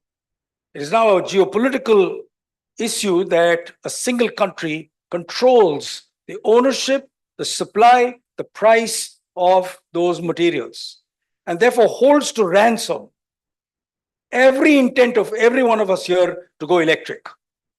And if that is the scenario, then it energizes people like Bhakta and his co-founders and his team that he's built to actually look at first principles. How do I make a motor without using the rare earth? And I think, and therefore, each one of us are motivated by this entire challenge that the current construct is not good enough. In fact, it's woefully inadequate. And in that context, therefore, is India ripe? Do you really believe over the last 5 years, something magical, miraculous, or are we going to trundle along? Is it going to take much longer? So if you guys could give a perspective of -5 years, +5 years, how do you believe that this ecosystem is going to really work in our favor in many ways? Because you guys want to go and solve world problems. They're not India problems. You know, the previous session was Bharat versus India, etc. You're talking about planet, the Earth, humanity, and then you just happen to be in HSR layout, right? Somewhere in Bangalore or somewhere in Noida. So yeah, can I have, what do you, because you've been in the investing landscape, so you get a much wider angle view. Yes, I think the T minus 5 years, a lot has changed. And as you rightly said, everybody's thinking of building it for the globe.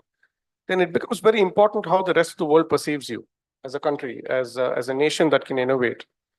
And having seen that for the last 17 years, I think there is clearly a lot more acceptance that beyond pharmaceuticals, beyond IT services, beyond SaaS, India can make other products coming from technology.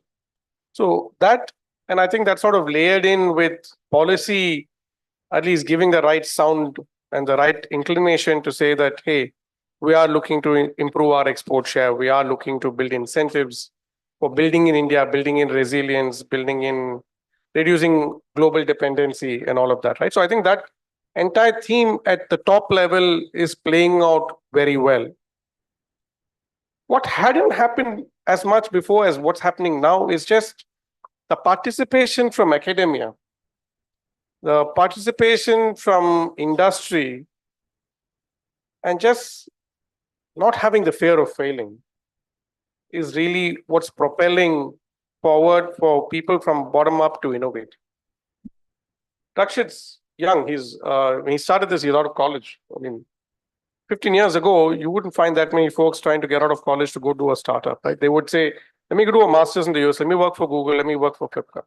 But today, the fear of, oh, what happens if I don't get this right, just doesn't exist. And that's the prime ingredient for innovation to flourish. Very, very salient points. So I would switch straight to Rakshit, because he talked about Rakshit, and Vishesh is an investor in Galaxy.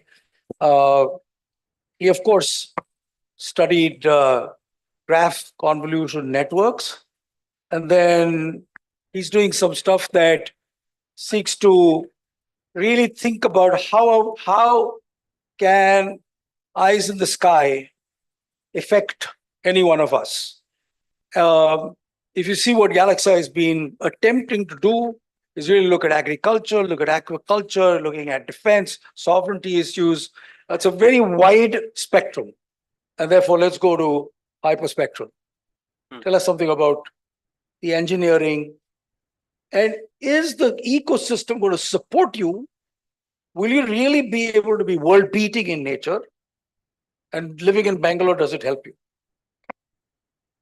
Okay. Yeah, I think flying taxis will solve it. Yeah, no, but yeah, so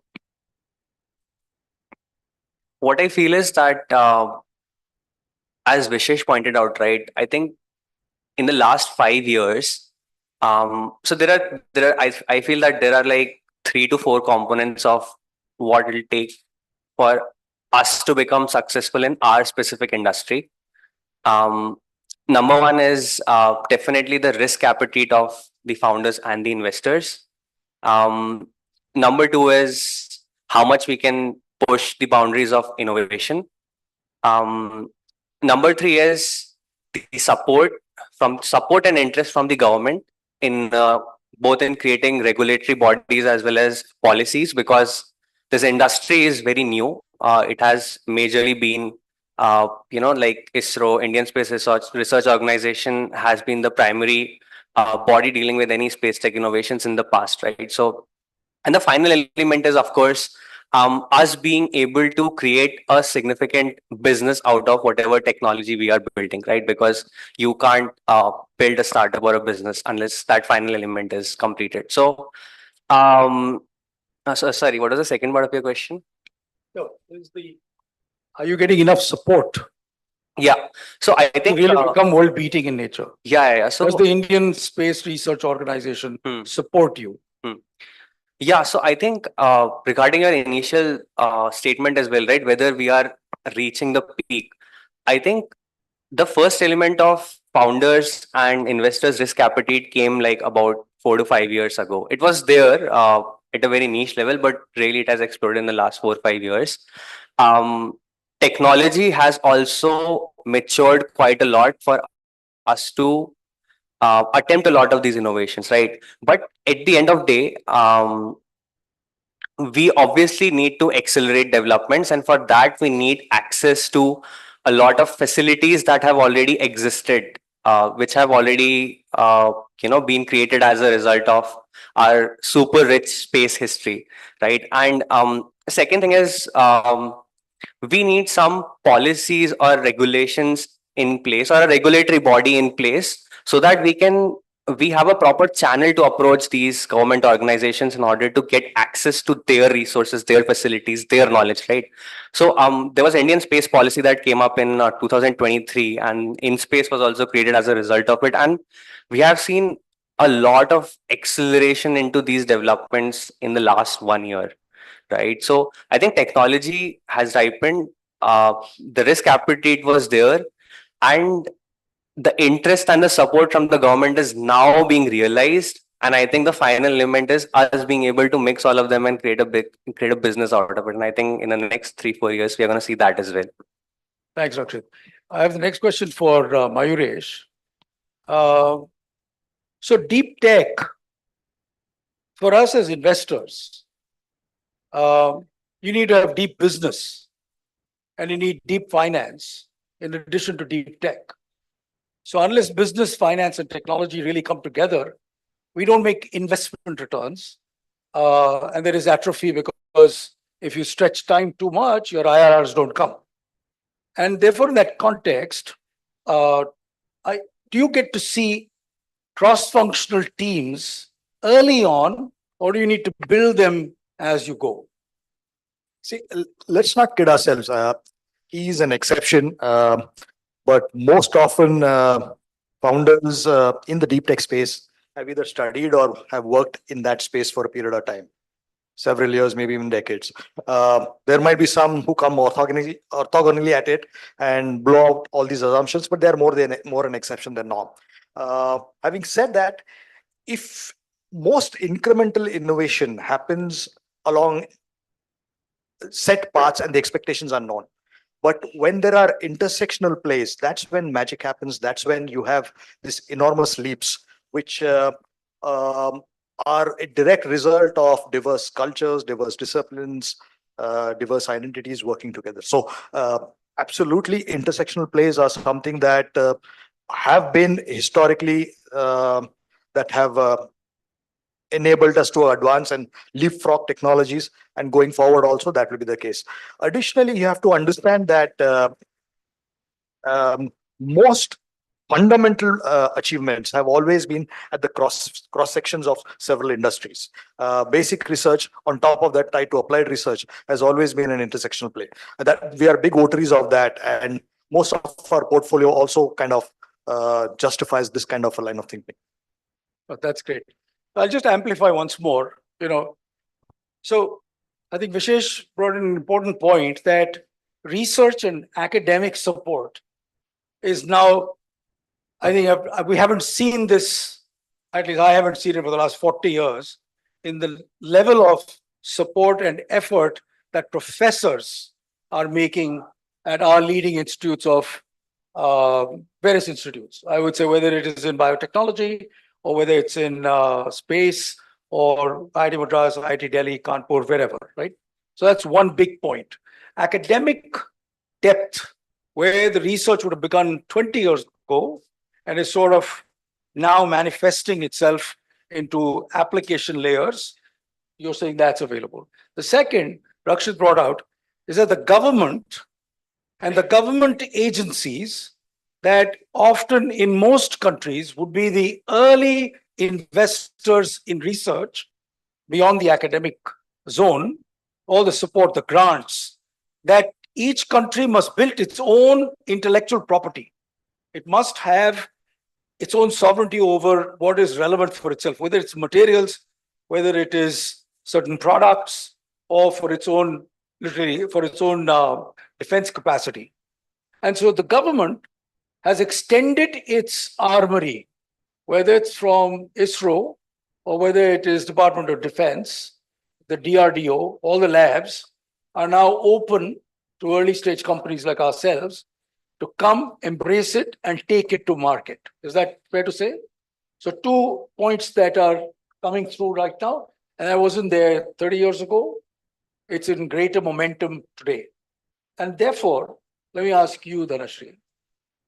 Now you want to take these complex research and then apply it in a 5,000-year-old industry called agriculture, where not much has changed because the sun and the soil have stayed similar.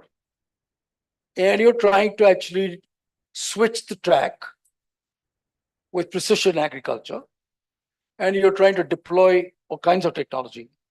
So when you get onto the ground, there's anything but tailwind in your favor.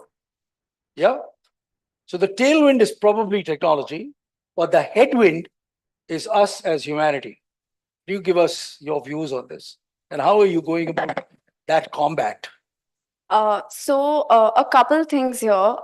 Would like to amplify on the points that they spoke about how the government intervention is really acting as another tailwind in this industry. As far as on ground, like farmers are concerned, I think UPI penetration we have seen that as one of the biggest growth drivers for us, because now like mobile phones are not known in rural areas, and our way of getting through to farmers is through these phones. So the smartphone penetration in the country has really acted as one of the other growth drivers for us. Like at Salam Kisan itself, we have in the last 1.5 years reached over 1 lakh farmers, and we've done over 40,000 acres in drone spraying.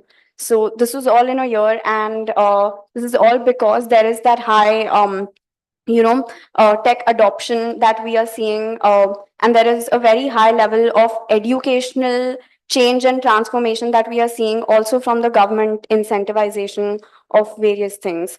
One of the other things here is like we've ourselves worked on a couple projects with the World Bank, World Economic Forum.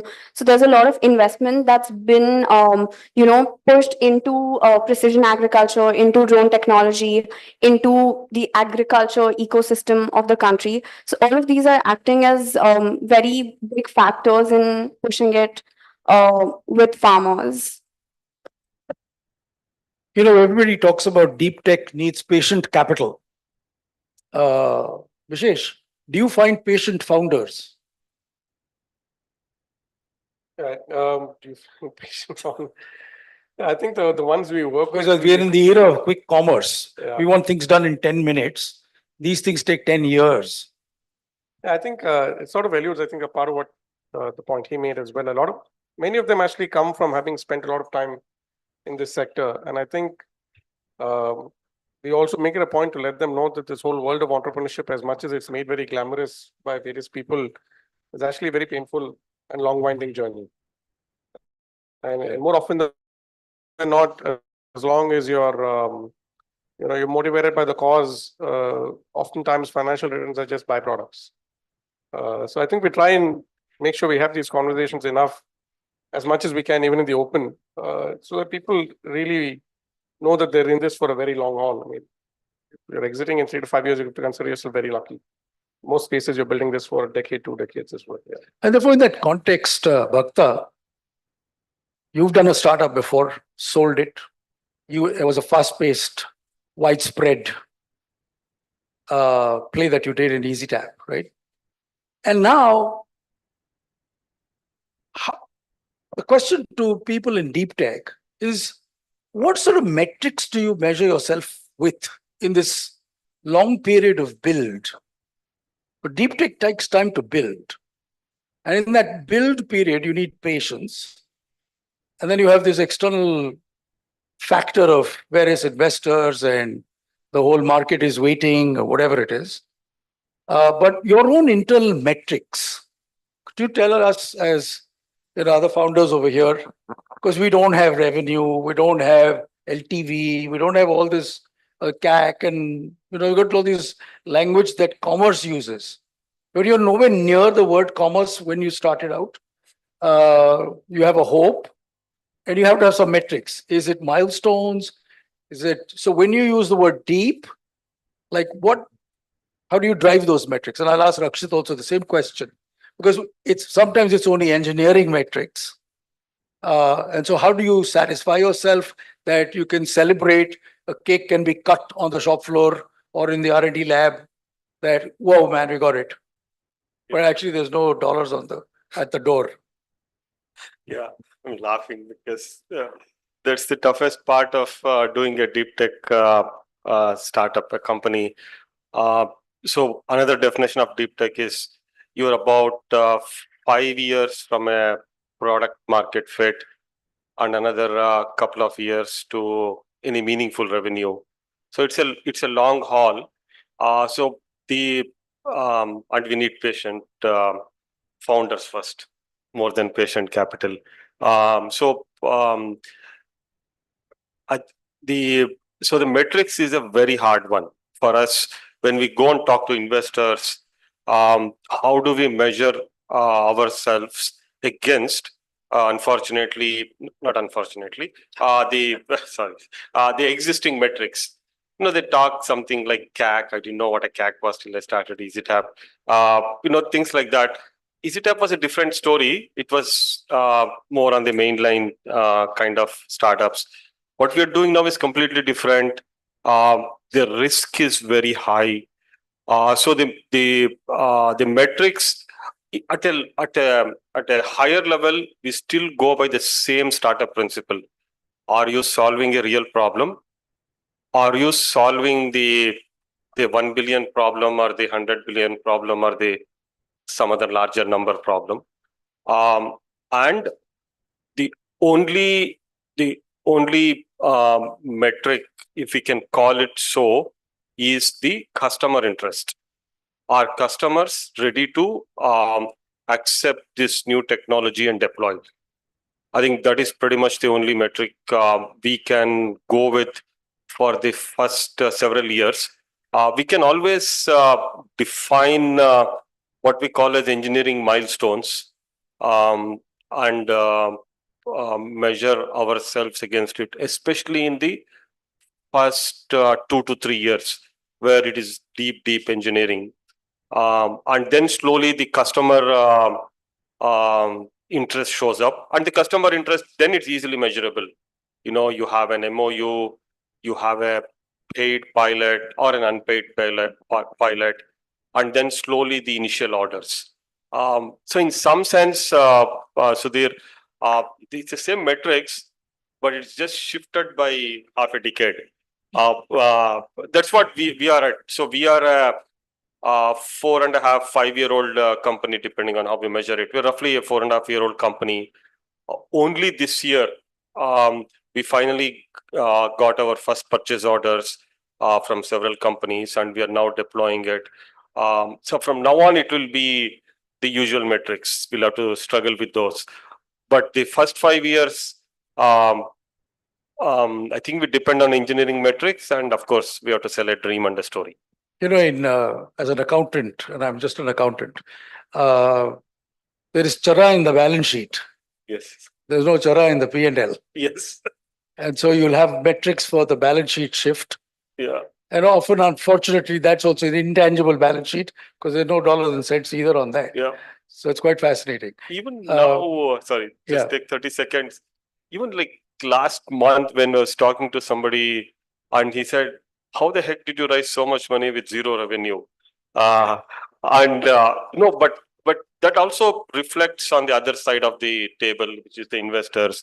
They have to see value. They have to understand that that is a huge problem. And of course, we always, as entrepreneurs, we think every problem is an opportunity and it is time to solve it. I'll go to Rakshit, and maybe flip a question here. You've been involved in the design and the product itself, right? At Galaxy? Yeah. And you're designing for the world at large. And you're in the space business. So you're going to look at this world. So I want to ask a question. In the design principles of deep tech, which often tend to be very engineering in nature, yeah, you're solving an engineering issue. But ultimately, when it leads to adoption, even though you take a space view of the world, at that time, we don't see the borders that we all live in. And so what sort of geopolitical design do you put in?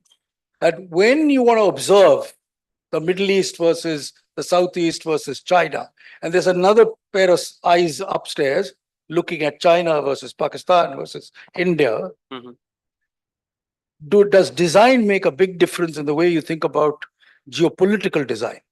Yeah, absolutely. So there are different parameters which we have to decide before we launch the satellites, right? And there are about 6 to 7 parameters, simple ones being the orbit, right?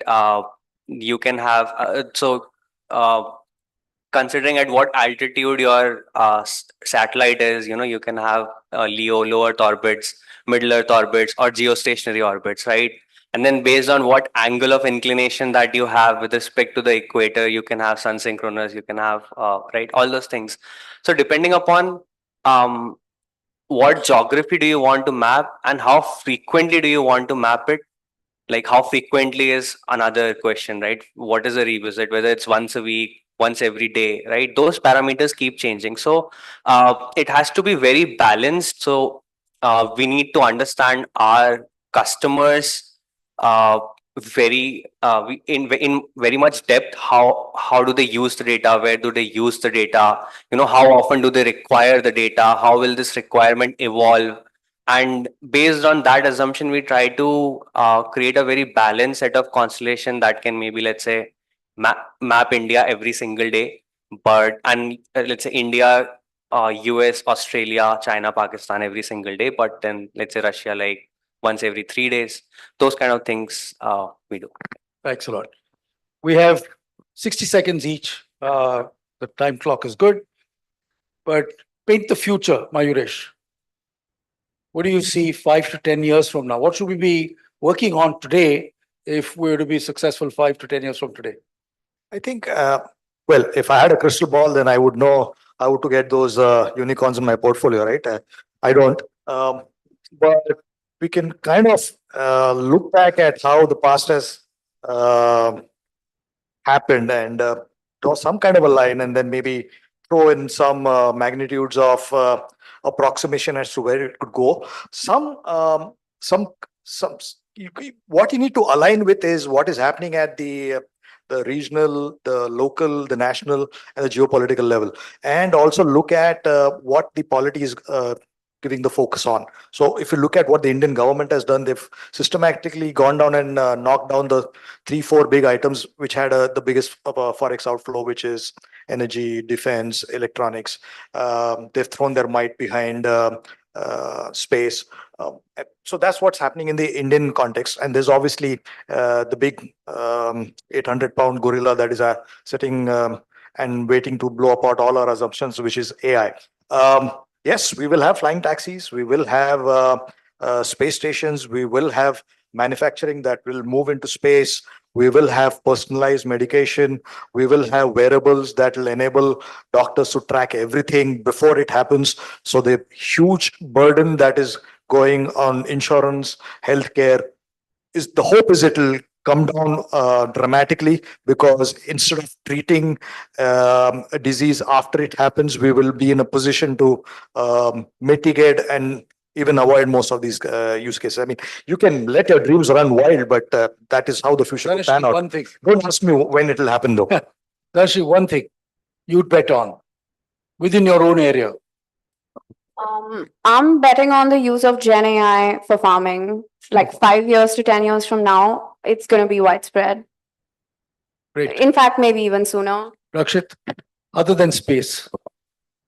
I think I'm extremely biased when it comes to space, right? I want to see people moving manufacturing into moon, and we mine a lot of rare earth minerals from Earth, and that is actually pretty damaging for the planet. So we want to do that. We want to shift that on asteroids, on moon, and I think that is where I see it. Fantastic. Yeah. Bhakta. Being in Delhi, I want to see cleaner air 5 to 10 years from now all over the world. No, seriously. And the technology to do that, and we can deploy it all over the world. Awesome.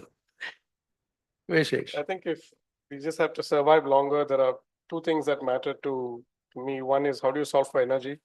So there are ways to do nuclear energy, bring down the cost of energy, make it accessible. Second is, if there are ways to use synthetic biology to make materials, you don't have to then be restricted by resources in the past. Those are two ways to probably sustain an expanding population on Earth.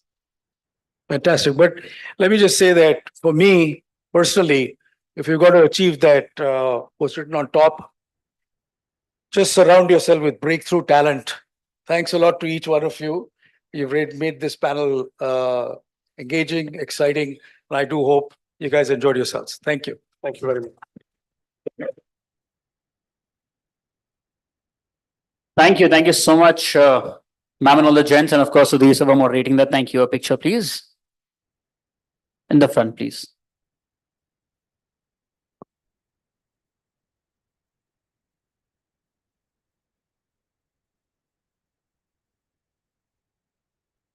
Thank you. Thank you so much. Thank you.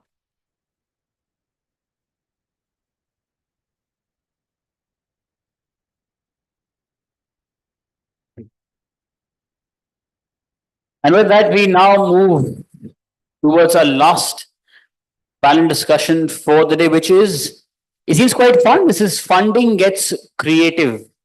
New avenues for funders and also for founders. And what are the new avenues? To discuss this and more, let's please welcome on stage our panelists. Up first, Ashish Kumar, co-founder and general partner of Fundamentum. Ankur Bansal, co-founder and director of Black Soil Capital. Shiva Shankar, partner of Ankur Capital. Joining them is Vikas Agarwal, co-founder of We Founders Circle and Avenya Ventures. Joining them is Priyanka Gill, venture partner, Kalari Capital. And this session will be chaired by Resham Sohail, editorial lead, BW Disrupt, and also BW Business World. Let's please welcome them.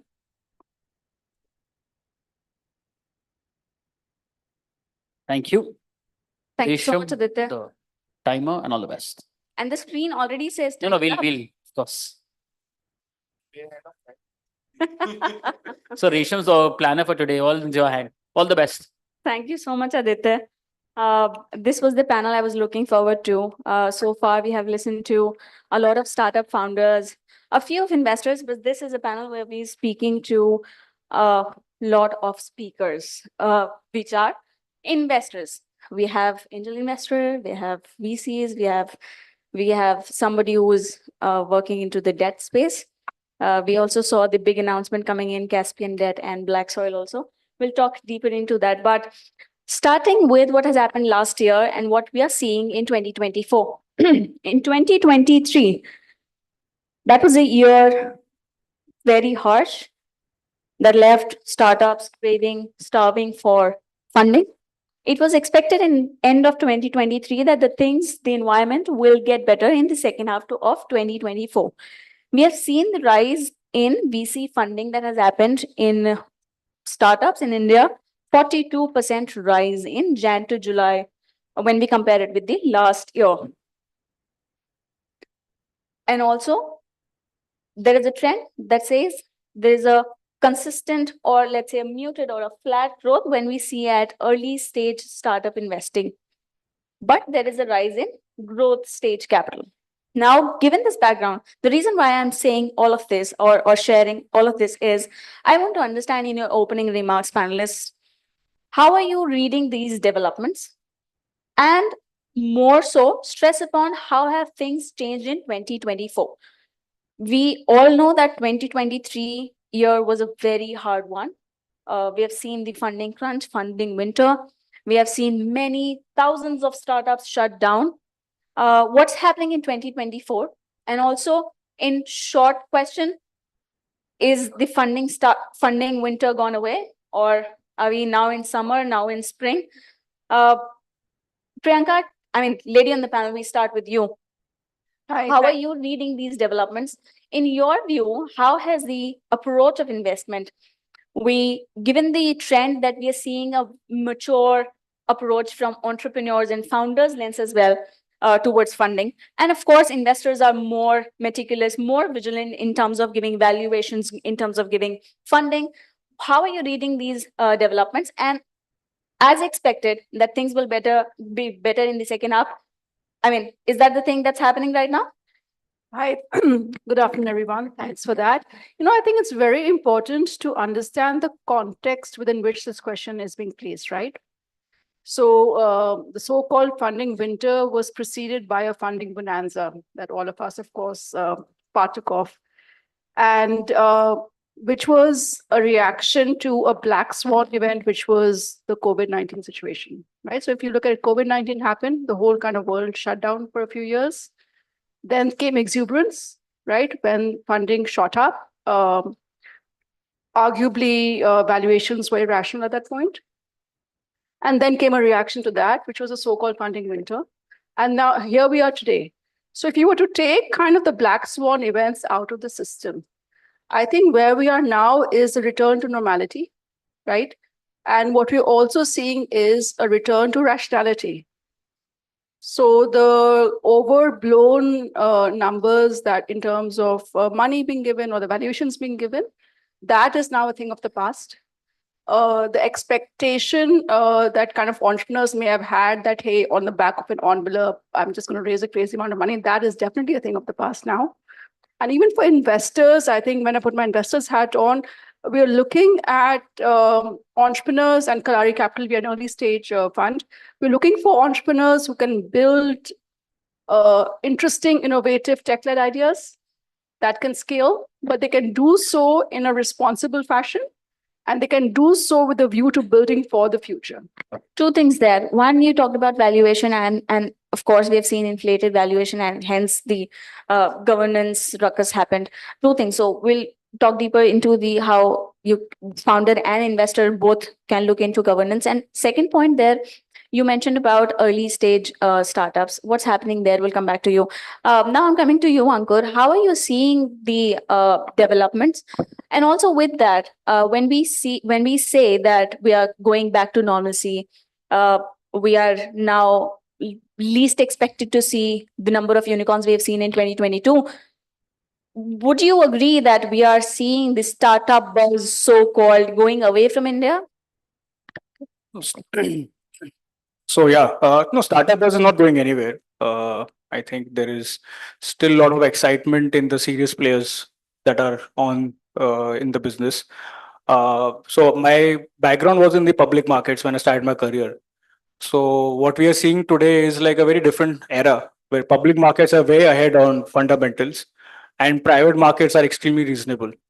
So what we have started seeing is many of the large family offices taking a larger bets now in the private markets because they are seeing this is an opportunity for them to hedge the valuation bet. And of course, the interest now has come back in the growth stage because a lot of the last 2 years, the entire situation of the GMV and revenue being the only metric that people focused on. And now suddenly consumer VCs come to me and talk to me about EBITDA and they talk to me about debt EBITDA. So those things have not normal. That has become the new normal. That okay, debt should be taken for cash flow servicing and all of those things.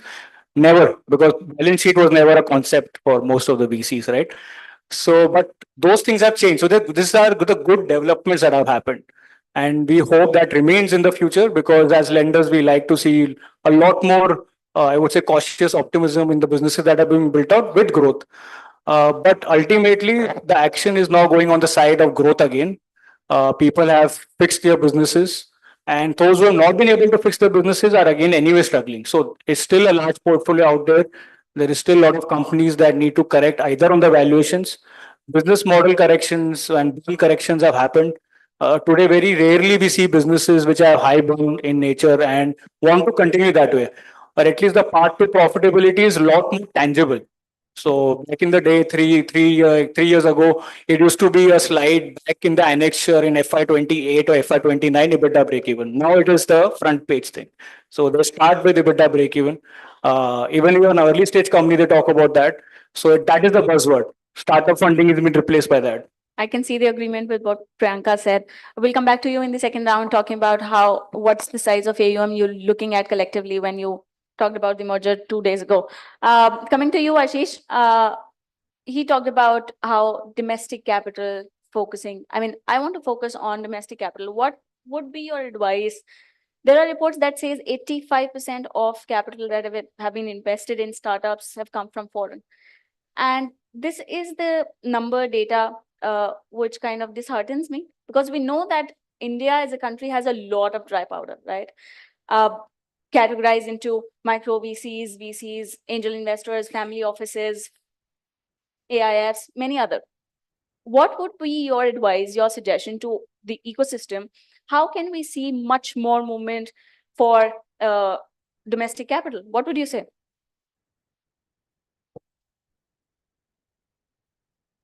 Thank you, Resham. I think the movement has already started, right? If you look at the total money that the VCs have raised in the last maybe 2-3 years, the ratio of new capital, domestic capital in the VCs have actually increased significantly as compared to what it was, let's say, maybe 5 years prior to that. So I think that movement is happening.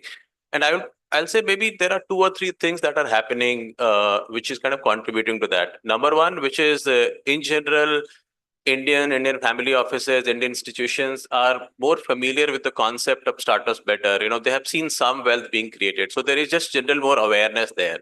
The second thing that is kind of happening, and some of this was in works that some people were aware of, right, which is kind of parity between, let's say, the capital gain tax between, let's say, the private market and the public market, right? So while the announcement happened now, but I think some of us, we had some sense of that this was basically a matter of time before this could happen, right? And why this is important is that if you look at, let's say, large domestic foreign capital, they do allocation first, and then between public and private, and then they choose who the managers are.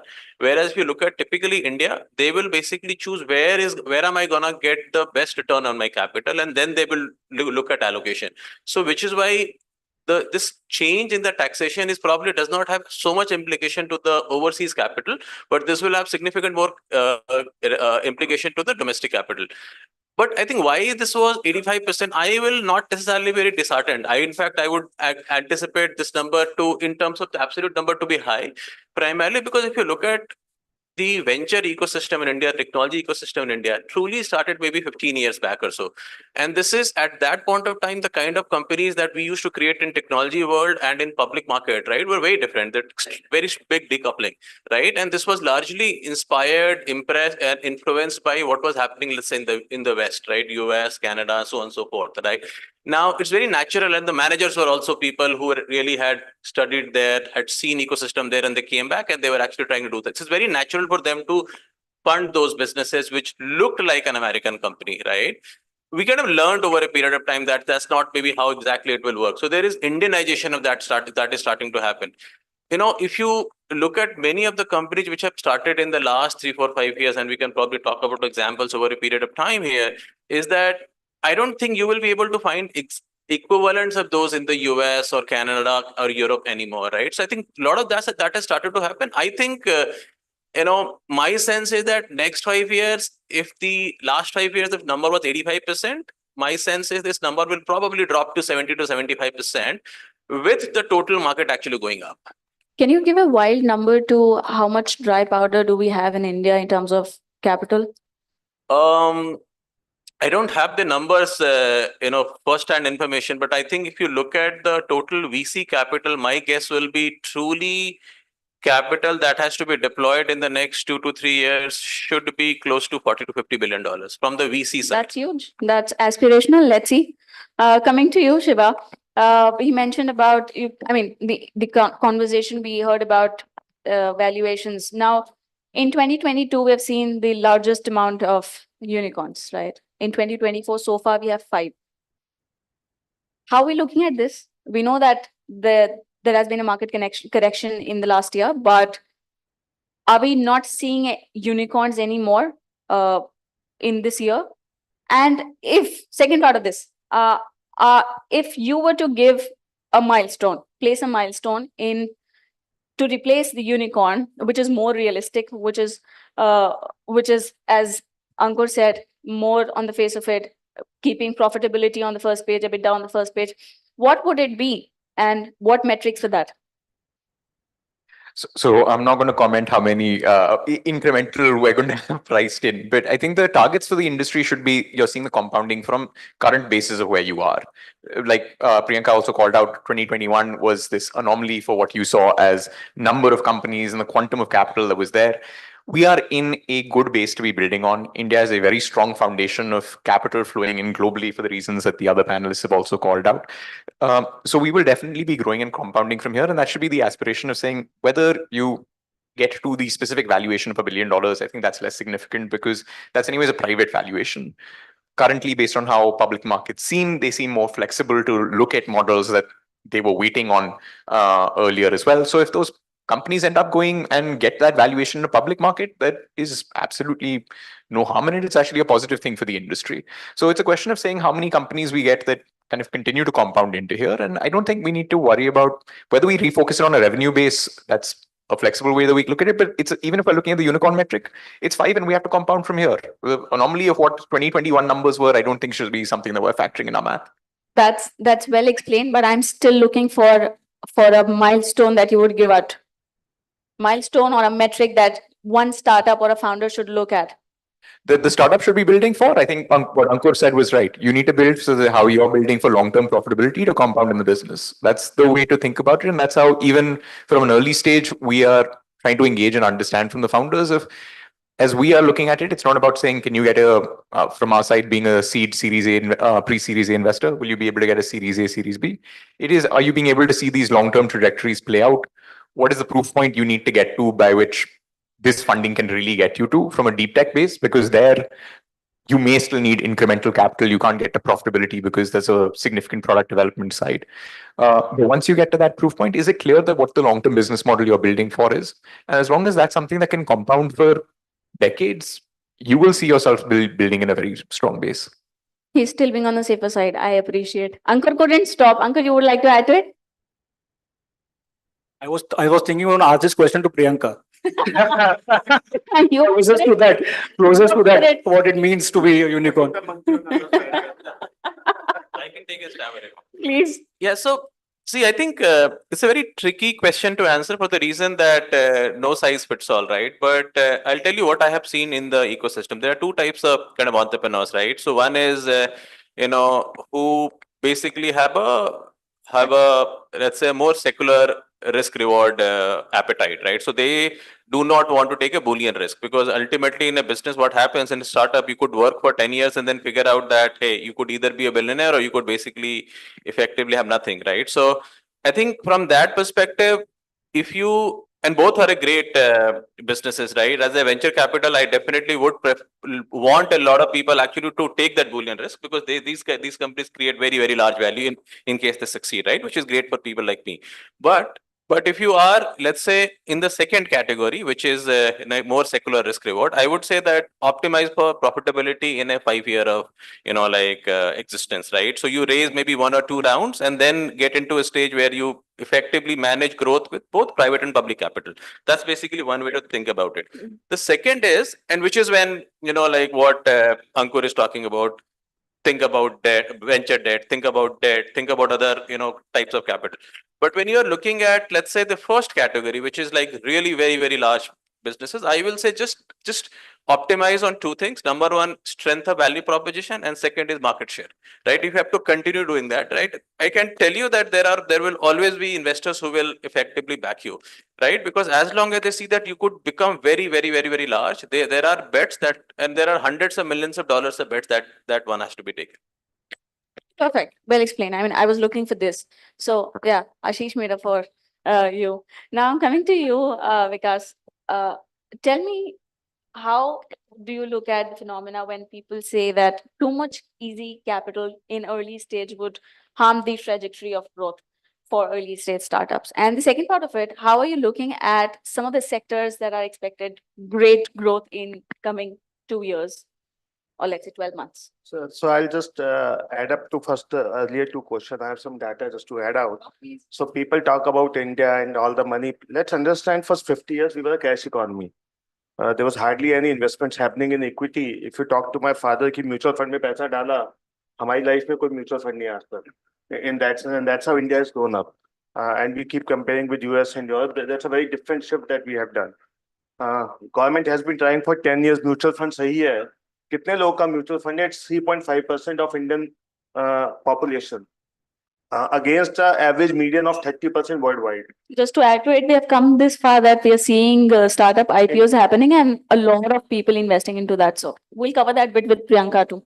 Yeah, I'm worried on that with the motorcycle case happening over subscribers. That's a different story. Altogether. But first, understand I'm a great proponent of India growth story. There's a lot of FOMO happening worldwide. But when it comes to investor, the peak is still 3.5% of economy that's investing in an asset mutual fund, which is as small as 500 rupees. And that makes me believe there's a lot of parity to reach from that to 30%. And whatever people invest there, only 1% of that always ends up investing in startup.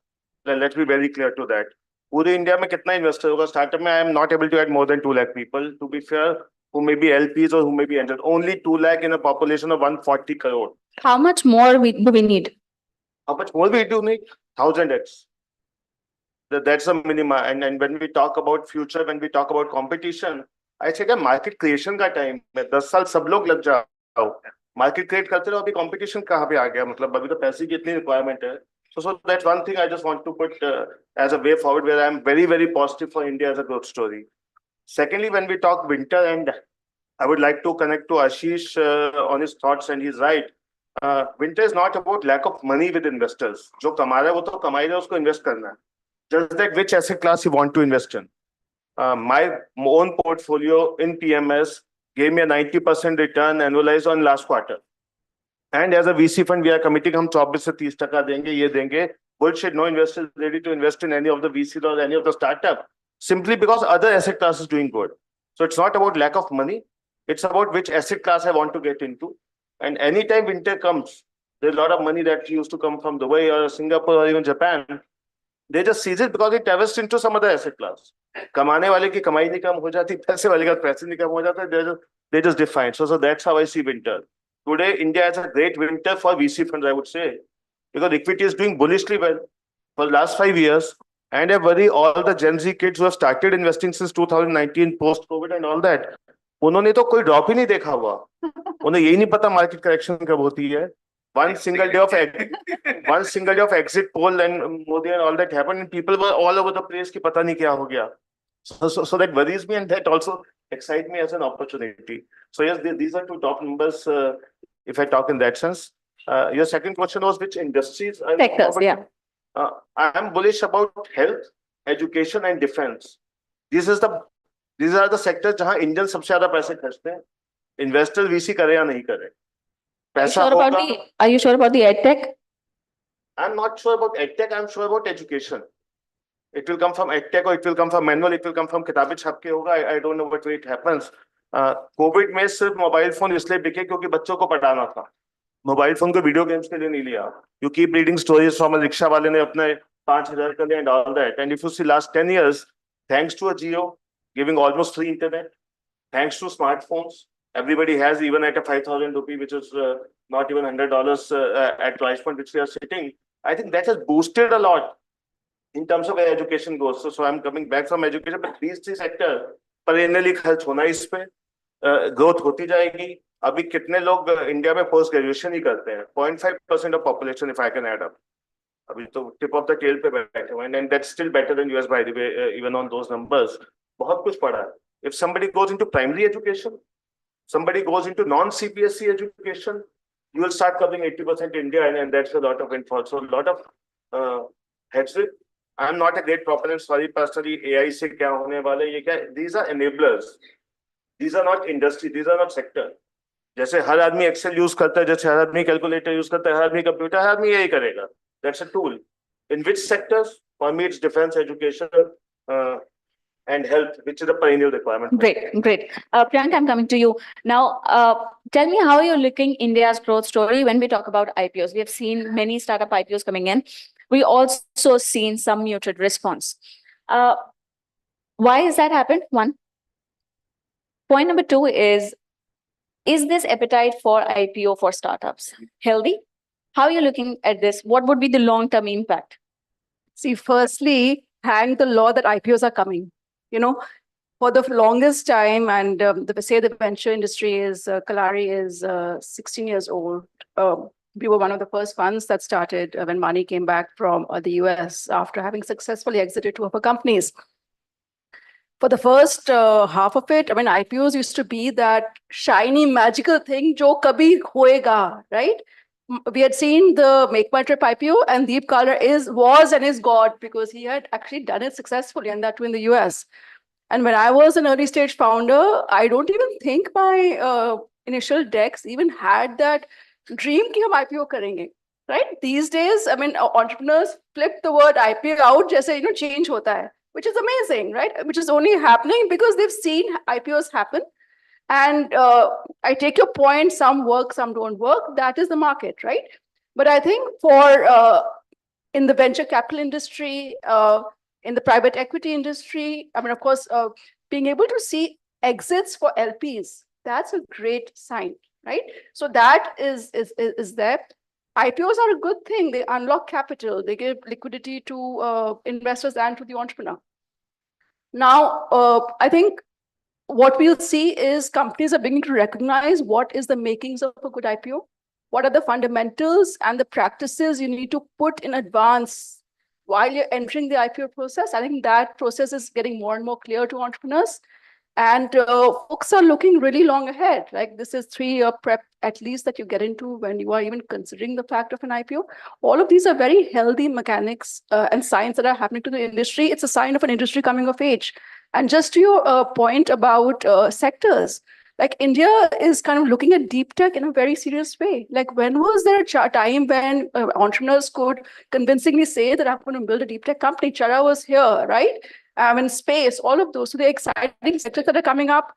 And again, to the previous point, we're just not aping the West. There are new business models that are coming up, and there's this, muscular, robust conviction in the entrepreneur that they will take those big, bold bets. The audacious entrepreneur is here. I think which is fantastic for all of us. And I know there was some good natured discussion on the word unicorn as well. So I thought unicorn is it's a private valuation. It was again that golden thing that we as entrepreneurs want to ape to. Oh my God, I'm the entrepreneur of $1 billion company. All of us, that was like that mark in the sand that you basically wanted to come to. But the entrepreneurs that we see today are a lot more, the good ones are a lot more based on fundamentals. They're looking to build for the long term. And I genuinely feel that those are the entrepreneurs who will get funded. Good one. I just want to quickly come to Ankur and Shiva. We're seeing not only the rise in the number of investments into startups, but also healthy number of investors exit. Vikas also mentioned about it. How are you looking at this development? Would you by any chance say that this will create some challenge when we seeing funding winter as well? I mean, given the challenge crunch of funding, the time stamp between the funding rounds is getting shrink. We have also, as per many reports, we've also seen the rise in bridge rounds. I mean, startups which weren't able to take up the primary rounds. How are you seeing this development? What would you say how healthy it is for investors, or more so for angel investors? VC investors also, this movement is for exits. You're talking about taking exits or doing more bridge rounds? No, I am talking about making exit. Yeah. The early stage investors exiting. Yes. Early. Yes. So let's see, it all depends upon ultimately, money in the bank. Unfortunately for us, we are cash flow guys. So you can be very greedy in equity. But as lenders, you understand cash in the bank. So many times we have to take a call on exit on the basis of valuations, right? And the prospects. So exits are critical because you want to prove to your LPs and your investor that money actually comes back from this asset class. So this is what private equity industry today has been showing for the last 12, 18 months. It took a long time. Private equity industry in India started back in 2004, 2005. But now I think every day there is a block happening, hundreds of millions of dollars being sold by them, because that exit shows from this country exits happen. India has a record, not a record, I would say, it's been labeled that we are able to give exits to LPs. So now with this, it gives a good perspective, whether you are early stage investor or whether you're late stage investor, whether you're a lender or not. Cash in the bank for the LPs are very important. That's what the new term DPI has become more important than IRR. So that's where we have started seeing more action happening on for all kinds of portfolio companies. Shiva could add to this. I would want to know from you, how much are you looking at to deploy in startups in coming 2 years? We have actually increased our pace, so we will be deploying more. See, I think, Resham, a lot of things are being talked about IPOs, and there are questions around it, and they're all valid questions. But you have to understand that as a venture investor, we are in a business where there are very few moments to celebrate. To the extent that when we make an investment, there is a That's even more challenging in deep tech sector. I think in deep tech we are probably at a critical mass now. Maybe last 7 years has been a time of struggle, but like what Priyanka was saying, this is the time I think when there's an inflection point. So we are more of an early growth stage investor, right? We actually, if you had asked me this question 2 years back, I probably would have said, "Kahan hai deep tech," right? But now at least there are. Every week there will be 2 or 3 companies that I will look at it and say it is worth my time to at least start looking at it. The point I'm trying to make here is that and not only me, right? So what really has happened, because public markets have been exuberant, there has been DNA change in companies where people are saying that I will look for cash flow positivity and so on and so forth, right? People look at IPO as an exit path sooner than effectively later. I think in general, people are a lot more bullish in the private market to say that we will deploy more. So see, I like this analogy with with seasons, whether it's winter or summer, right? If you look at when there is winter in Delhi, there is summer in Australia. Right. So typically what happens, so in the broader technology market, it feels that there was winter in 2022-23, right? Which probably we are in a spring season at this point of time. But if you look at, as an example, AI, right? And by the way, I am a fan of AI, right? So I think it is an industry in itself, right? So AI, I think there is absolute summer there. Whereas if you look at EdTech as an example, there is probably winter there. So I don't think it is the fact is that there will always be winter in some industry, there will be summer in industry, and that's how the ecosystem really thrives. Good one, good one. So Ankur, you one thing to want just to give add, us? Yeah, please. Ankur, I think the question was also to you on capital Yeah, deployment with yeah. consolidated balance sheet, which I don't know if you're avoiding. That's all right. We can have 20 seconds. Ankur, you want to give us the size of the capital? So we've been deploying close to 700 crores every year. So, and we're growing 25-30% year on year. So there's no specific targets. As a good quality pipeline keeps coming in, I think we are able to sort of figure out the And this is the capital. cumulative number, right? Yeah, every year on year we've been able to deploy. So just not generally, I think quality transactions are not really challenging now. It's just actually the volume for us has grown 2 to 3x. More and more people have realized that debt cannot be ignored, and they want to sort of start using it very, very actively in their entire business models. So we are seeing interesting times definitely. Shiva, your part. Yeah, no, so I just wanted to add that I think we've talked a lot about the IPO market. But one thing that's important to also factor in as you're looking, especially when since we've had part of the conversation on the deep tech area, it's not one that globally is an IPO market. It is one where your business evolves in one of two ways. You either say you become a industry where you're building out a technology that is a very core platform that larger technology companies will absorb, and there's an M&A route that you're going to go through, or you may end up going to be an industrial company, which then eventually has its own kind of journey, which may include an IPO, but is the less frequent one in that ecosystem. For us as India, be it in the deep tech or the digital domains, the acquisitions when it comes to the M&A by cash, because that is what will deliver the DPI, has still been a fairly limited sum happening from either the large industries, whether you think about it from the Tatas, the Mahindras, etc., saying they put out cash to acquire a significant chunk of cash for a company, or if you look at saying companies that are building in the deep tech domain. So I think that's the part of the business model and the ecosystem that still has not matured enough. And if you're looking at where the next 5-7 years, if that starts to mature, that will cause the next part of the compounding that we haven't really seen yet in the Indian ecosystem. That's what I'm saying. These are the interesting times. You would like to add to this? And also in the second bit of it, something on governance. What would be your one advice? I mean, we have seen some cases in the news, big headlines. What's lacking? What's actually lacking? What startup founders needs to focus on? Yeah, again, you mentioned early stage investors getting out here. I mean, it's a lot of it is to do with the life cycle of a fund and the individual funds economics as well, right? So how investors can help in that? So, I mean, really depends, right? If secondary, primary, all of that it's a normal thing that happens. So again, early stage investors getting out is the way that the business works. Actually, they're supposed to get out at a certain time. You were asking about governance. So I think now that as an industry, the venture capital industry is coming of age, and the government also is looking decently proactively as how this industry is run and managed. I think we'll start to see some positive kind of pushes from the government as well, where corporate governance actually becomes a big thing. I think there's a lot of training that's going to be going around. There'll be a lot of initiatives by the government to make sure that companies are kind of acting in a responsible fashion, getting more and more independent directors on board, ensuring that the board acts as a good oversight body and not just rubber stamping whatever the company wishes to do. So I think all of those are, again, I mean, they're growing pains that the industry is facing, and we will start to see all these corrections happening. We're seeing a lot of great examples of companies being extremely responsible in how they're building and scaling. So they're both they're two parts of the example, right? And we're seeing it happen. And I think it's a growing pain, and we will start seeing corrections in this very, very soon. And I think as entrepreneurs and as investors, we welcome all these changes that are going to happen. Interesting. Because your take, how are you seeing this ecosystem evolve?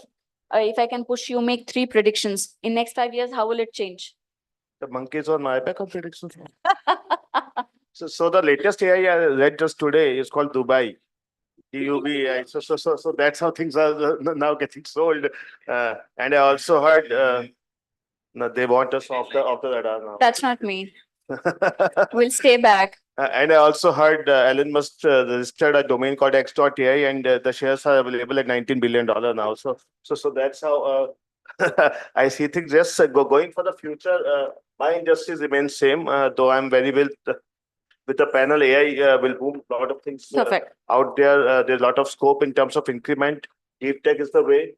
My area still remains where the money is, health, defense, education, and there, at least in India, that's where 85% money is going to spend out there. Perfect. One quick question to each. It's just 2 seconds.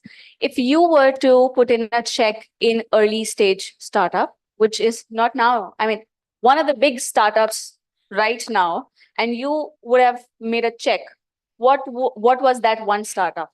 In 3 years initial time, what would be one startup you would choose? Anything that anything that generates huge employment. That's being on the safer side. I need a name of a startup you would have loved to invest in the earlier stage. I'm a lender.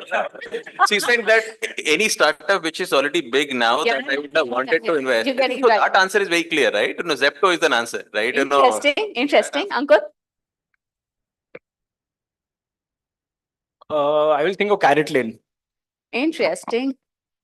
So for us, the B2B value chains and seeing what networks and stuff we've developed, I think that's been amazing. Being on the safer side. I need the name. Come on. I said B2B value chains and networks. I've named companies. All right. I mean, do you really want me to answer that question? Is that even a question again? So any app which I use, so possibly something like WhatsApp, which has 6 billion. Interesting. Very interesting.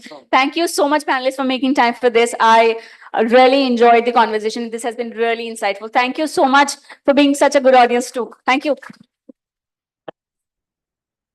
Thank you. Thank you so much. A picture, please. And thank you, Resham, for moderating that.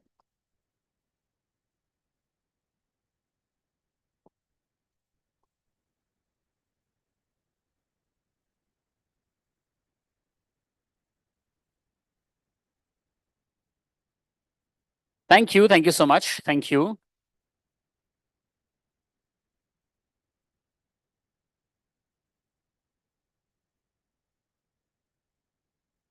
Resham, we just asked him to. Thank you. Okay, moving from those thoughtful discussions of the day to the evening's celebrations. My name is Aditya Malik, and I welcome you all to the 8th edition of BW Disrupt 40 Under 40 Awards. All of us gather here to celebrate and also honor the future masters like yourselves who've demonstrated exceptional business excellence and also dedication towards shaping the future of startup ecosystems in our country. In this edition, we're not just celebrating trailblazing entrepreneurs, but also the intrapreneurs who ignite growth within established organizations. So while entrepreneurs, they start new ventures, intrapreneurs, they transform existing ones, driving innovation from the inside.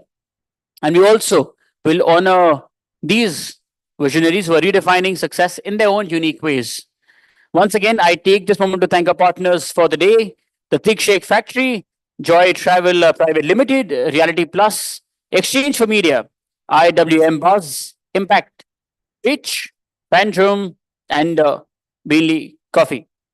Before we start giving away the awards, I always say this: on the time you nominate yourselves, till the time that at least I receive the winners list in my hand, जो कि कुछ मिनटों पहले होता है, there's an extensive jury process that all of this goes through. And when winners like yourselves, when you apply for such nominations, it becomes really difficult for them.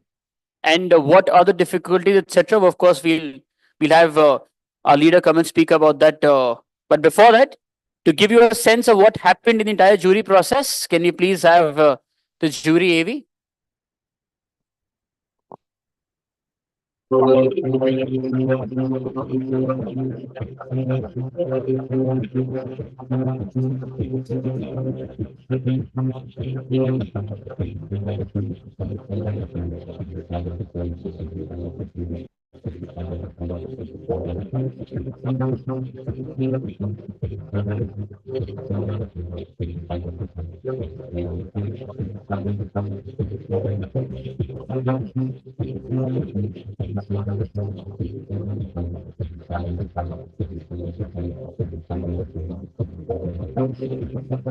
So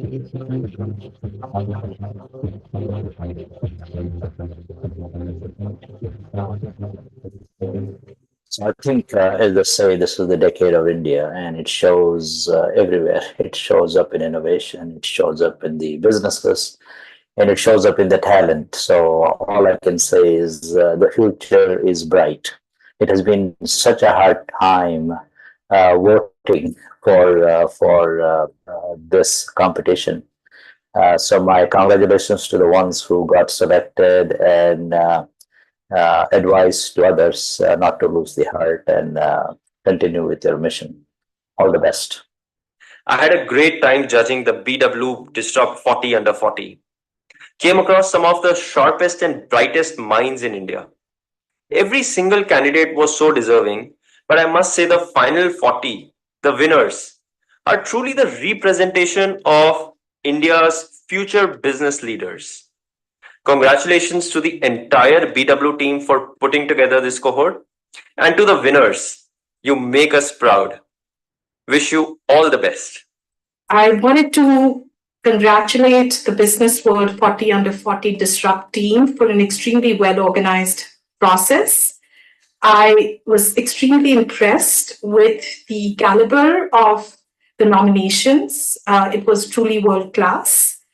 And last but not the least, my heartiest congratulations to all of the winners. I hope that this recognition provides you with a platform and a new dimension from which to scale up your exceptional achievements. Thank you and good luck.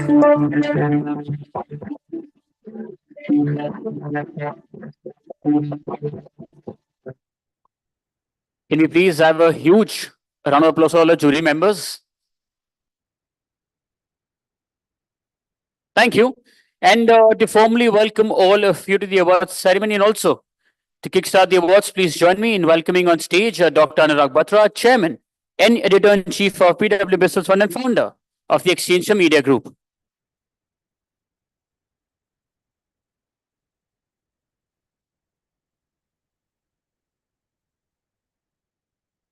Give Aditya a big round of applause. You know, clapping is good for heart muscle. I'm just warming you up for clapping for the winners. So can you clap for Aditya? Thank you. First of all, my gratitude to the jury. Our awards are about the jury process. Some of you applied multiple times and won this year, so you know. Some of you applied in some of our awards and not won. And you know, awards are a lot about how you do on that given day. They're a bit like cricket. You can be a Rohit Sharma, Virat Kohli, Sachin Tendulkar, but someday you don't score a century. You don't even score a half century. So really, awards are a process which recognize what you've done, but also how you present what you present, how the interaction goes. So it's an honest process, and that's what matters to us.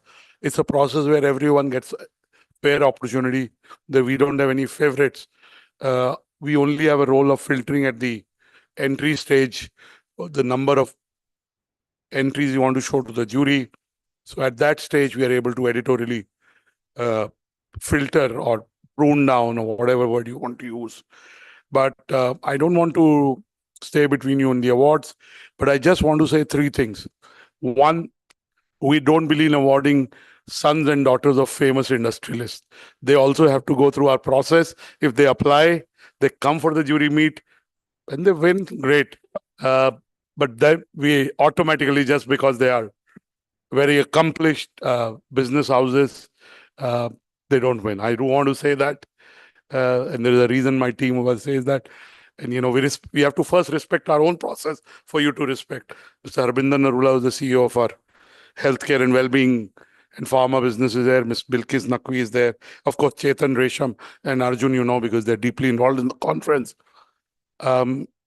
Second thing I want to say is we like to discover new talent. I can say over the last 10 years, since I've been part of Business World, we've discovered talent who's done well. I can drop names, but I'll take only one name just to save time. Aman won our 40 under 40. Aman Gupta bought 4+ years back, almost 5 years back. Look at the growth he's had. I can give you at least 30 names that I remember. There may be more from various sectors. And last but not the least, this is an award which is not just for the MC talked about it, the jury talked about it. It is called 40 under 40. It's not called 40 under 40 founders. So it's an award that looks at entrepreneurs, because you cannot grow your company if you don't have entrepreneurs. If you don't have people who share the vision, the passion, and the intensity of the founder, or at least are inspired by that. And you need a lot of people to build a company. The founder may be the mascot, or the leader, or the driver, or the vision setter. But you really need a team and many like-minded leaders to be able to build a company. So really, this is an award for intrapreneurs and entrepreneurs, and we've consciously crafted it like that. However, the list has much more entrepreneurs than intrapreneurs, but I know the value of having partners in your company who are building a business with you. I'll leave it at that. I have such partners in business world. Mr. Hoshi as well is not here. Harbinder is here. There are many more. Chetan has worked 7 years with me, and I depend on him for many initiatives. So I would like to wish you luck. Over the next few weeks, we're going to do a series of things around entrepreneurship, which recognizes the change in the environment where most startups and startup founders are looking at profitability, or if not, path to profitability. So we're going to look at companies editorially that are moving onto a path of profitability. Also, it's an IPO season. Of course, when there is exuberance, there is a little bit of froth also. Some of the SME IPOs represent that froth, but the SMEs are the backbone of what is happening. The SMEs have together raised 6,000 crores, and a single IPO raised more than 6,000 crores. So SMEs are doing well. I met at my Exchange for Media event 2 days back in Bombay. I met a ad tech company, and they've just got listed. And I know their best days are ahead of them. So clearly, entrepreneurs and companies, startup enterprises are moving towards profitability, a path to a profitability. It may be a mezzanine stage before a listing, or being taken over by a large company, or in some cases the startups are acquiring other large enterprises. So it's a very healthy trend. Since the last time, the environment is much better for startups. There is a stable government, there's a stable policy, and the startup ecosystem continues to showcase companies in India in a way that has never happened before. The future of India is bright. The future of entrepreneurship is bright. But entrepreneurship is not easy. Aditya and Resham were asking me about my mother. She's in hospital. Luckily, just before I came, she was shifted from an ICU to a normal ward, and she's 83 and a half, 83 and 4 months. And I only want to say I'm a first generation. I started Exchange for Media at 28 and a half. Luckily, the company does very well. 10 plus years back, acquired Business World, and still we've only achieved 5-10% of what we set out to. But we are in the play. We're not giving up. We are building, and I've seen many cycles. I think sometimes we forget sleep. Sleep is the single most determinant for your health. Health is more important. So don't drink too much coffee. I'm invested in Beanley Coffee. I have nothing against drinking coffee. I love coffee. That's the only thing I miss, because I haven't drank coffee in 45 odd days. I'm focusing on losing weight and lost 7-8 kgs, but my goal is much bigger. So focus on your health. Focus on your sleep. Focus on your family. My kids have grown up. They're very busy now. When I was younger, building up my first enterprise, I wasn't at home. I was returning at 10 p.m. My kids were very, very small. So really, I know entrepreneurs think of their businesses as children. They're nurturing them. But look after your health. Everything else, once you're in a hospital, you spend 1 week in a hospital, it changes your brain. Focus on your health. Focus on your sleep. Stay calmer. Sometimes I also get worked up. We're all driven. We are passionate. We want things in a certain way. But stay calm. Say things politely. Be optimistic. Entrepreneurs are optimistic by nature. They believe they will be able to do it. The second thing I want to talk about is kindness. I've been talking for the last 3-4 months about this young Israeli. I talked on Saturday on Friday at a BW Marketing World 40 Under 40 Awards, and Healthcare 40 Under 40 Awards on Saturday. a gentleman called Nadab Ben Yehuda. We all want to grow. Entrepreneurs are very focused on themselves and their enterprises and also focused on their key teams, customers, the environment. And it's okay to be focused on oneself. But the story of Nadab Ben Yehuda, for some of you, he's a young Israeli, still very young. In 2012, he almost became the first Israeli to climb the Mount Everest. The reason I say almost is because he was between the base camp of Mount Everest and Mount Everest, and he encountered two of his friends. One already had passed away, second needed medical help. So Nadav had two choices, either to climb up and become the youngest Israeli to climb the Mount Everest or save his friend's life. Of course, he saved his friend's life. That's why I'm talking about him. So in whatever you do, help other people. Even if you're struggling, it is possible to help with time, with kind words, with money, with understanding. And, I'm not saying dilute what you believe in. Don't have do build boundaries. They're important in life, in every sphere. All that is given. But sometimes being right is important, but sometimes being kind is more important. So whatever you do, be kind to yourself by sleeping more. More entrepreneurs sleep less. They are focused on their work. They're focused on their dreams. They're driven. And last but not the least, I keep saying, environment and climate change needs our help. As leaders, as founders of businesses, CXOs, build climate consciousness. In whatever you do, build, whether it's in communication or in the way you building your company, build sustainability as a core part of what you do. That's what I want to say before the awards. Congratulations to all the winners, to the winners who were shortlisted and for some reason didn't make it to the final list. I wish you luck. The next issue of Business World will all of you have been featured editorially, because at the end of the day, our events, our conferences are also an extension of our editorial product. We believe as a media product, it's our duty to discover new talent and bring them forth where they belong. So I wish you luck and I look forward to celebrating your success with you. I hope you meet each other, collaborate with each other, and the cohort of the BW 40 under 40 is able to make a significant contribution to the economy and to the community. Thank you. God bless you. Thank you. Thank you so much, Dr. Batra. Thank you. Okay, now moving towards the awards, a couple of announcements. Today's awards ceremony is being streamed live across all BW Business World platforms, including the social media channels and also on www.bwdisrupt.com.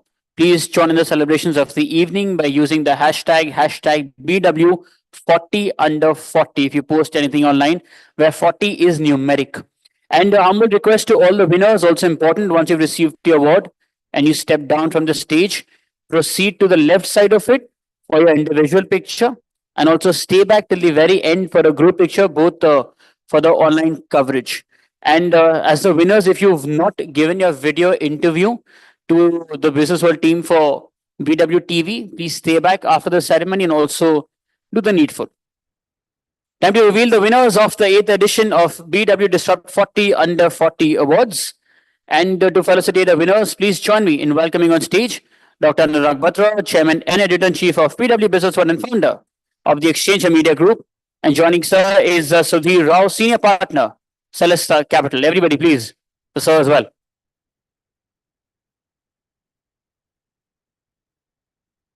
Okay, time for the elite list of BW Disrupt 40 Under 40. This is no ranking, just an order. And the first person to enter this list for this year, please.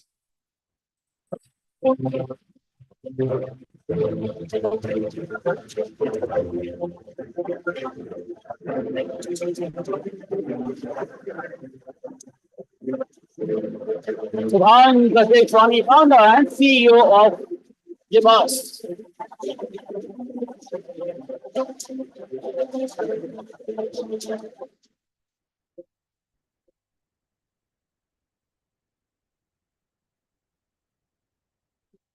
Suzanne, please, everybody.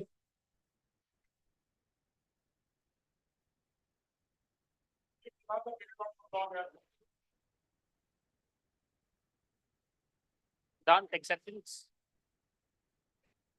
I've actually been seeing so many entrepreneurs get this recognition, and I was like, I also want to be a part of it. I was eyeing for 30 under 30, but I realized I'm a little older now. So 40 under 40 this is. Thank you. Thank you for the recognition. Congratulations. Quickly moving ahead, and the next member to join the elite list of BW Disrupt 40 under 40.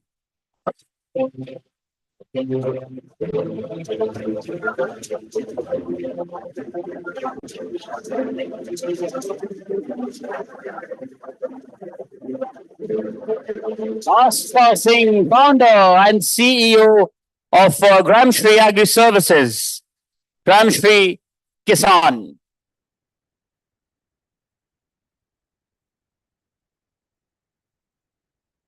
Aspa, everybody.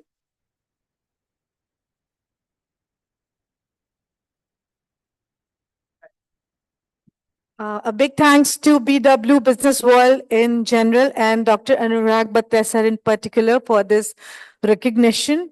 I feel extremely humbled and proud to be the part of wonderful team of Gramshri Kisan as I receive this honor.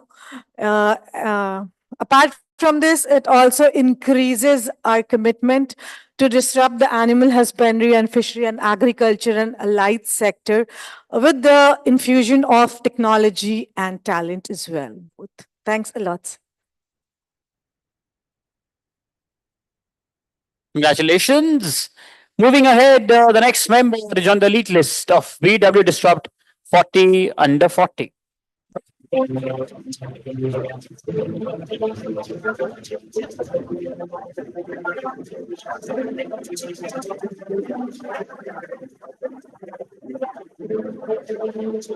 Abhishek Anand, founder and CEO of Coffee.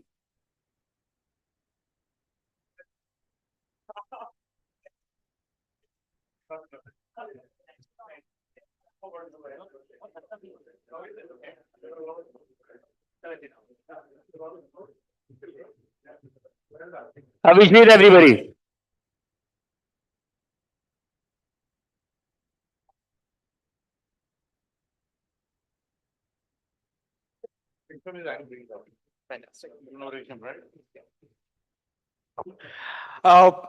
Thanks a lot, Business World and the jury for having me here. Just 2.5 years back, I quit my corporate career after 8.5 years for in oil and gas internationally, and then wanted to start something on my own. First generation entrepreneur. I mean, was doing quite a good bit at that corporate job. I mean, leaving a 1.5 crore salary job and starting everything all new together from oil and gas to coffee. My parents had doubt on me. What is my son doing? And I think today, I mean, they're not around here because they're back in Bihar, but I'm sure that they'll be proud to see that it's reaping benefits. The brand is growing. Up Coffee is creating a wave that it should create by getting freshly brewed coffees at honest prices to all. So thanks, everyone. Thank you for having me. Abhijit, I have 2 points to make. One, where is my royalty? It's called AB Coffee, yeah. It's up. Up, okay. I know. Second is, now I know you're in oil and natural gas, you're in coffee. Once you build this, maybe you'll be in liquor. No, yes, you get that. That's a point to make. So the fun part is, in 2021, when I moved back from Europe to India, I moved back to India to start liquor, and that was wine. And then I realized wine is complicated because of regulatory reasons. So you never know. But still now it's coffee. Thank you. I have nothing against wine or coffee. Just drink it in moderation. That's it. Congratulations, Abhishek, your picture. Chaliye, next winner to join the elite list of BW Disrupt 40 under 40.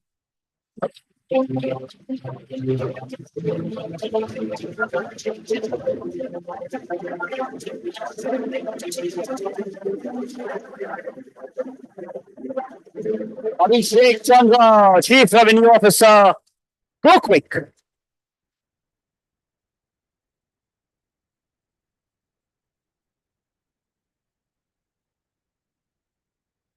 Abhishek Chandra, everybody.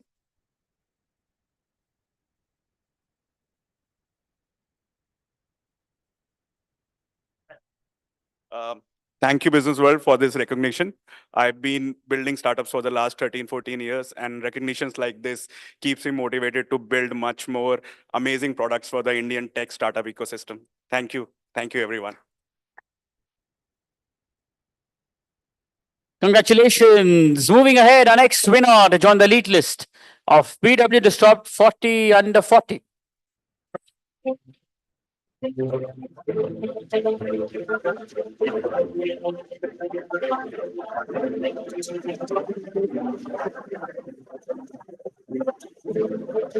Anisha Menon Bandari, Executive Director and Chief Financial Officer, Car Trade Tech.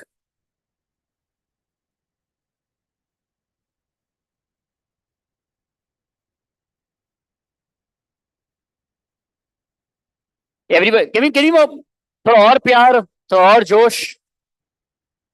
Thank you. Thank you so much. It's an honor to win the BW 40 under 40. Sitting here, I mean, since the time I've been listening to other winners, I realized the amount of talent that is there. I'll be honest, I was a little embarrassed. I feel, wow, for 9 years, I've been in this company.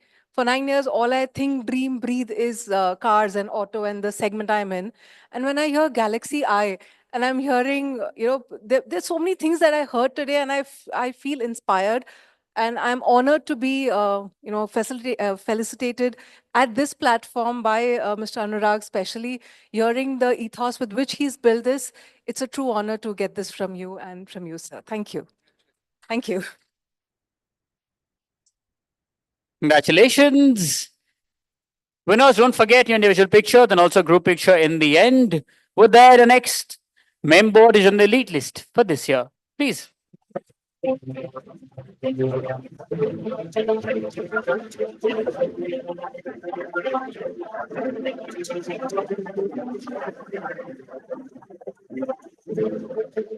Ankit Agarwal, founder and CEO of Unstop.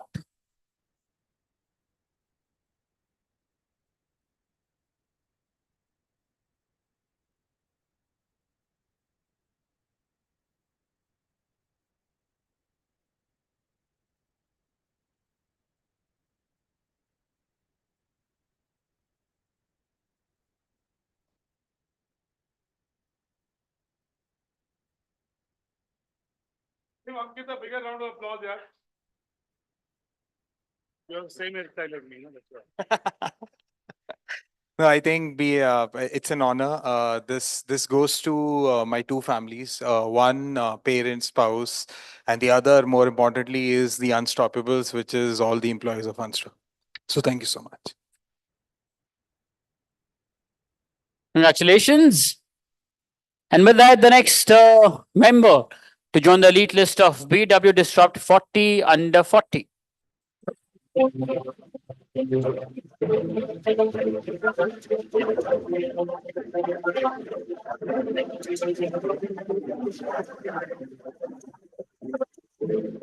Ankit Chapuria, co-founder of Zayed.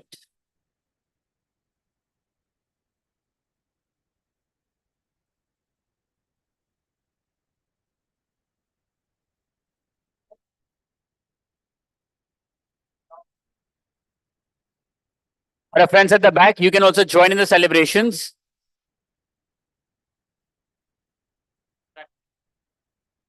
Thank you, BW, for this recognition. I think I dedicate this to the whole Zayot family who took the step to actually reimagine a very traditional apparel manufacturing industry. And it's good to be a part of the community, sharing thoughts with like-minded individuals. Thank you. Congratulations. Congratulations to you and everybody back home. With that, the next member to join the elite list of BW Disrupt 40 under 40.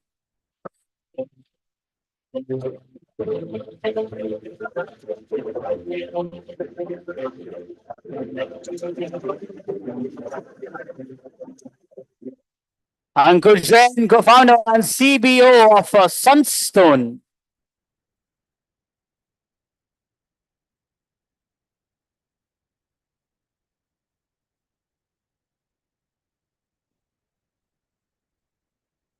Let's give Ankur a huge round of applause.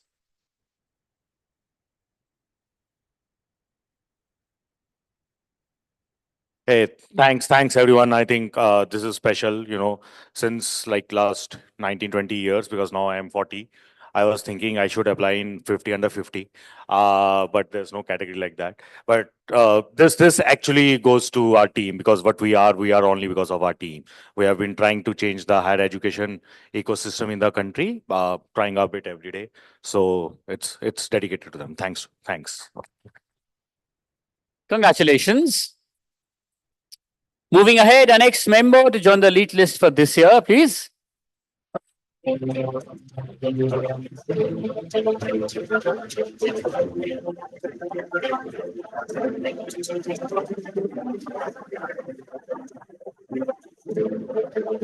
Aruna Dorianani, Director and Business Head, Amazon Mini TV.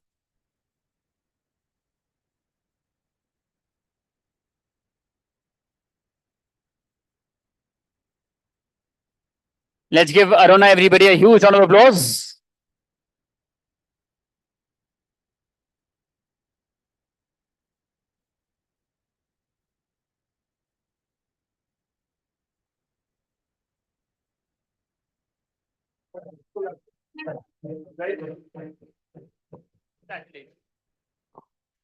I'm truly humbled and thank you for the honor, Business World, Dr. Batra, and the jury.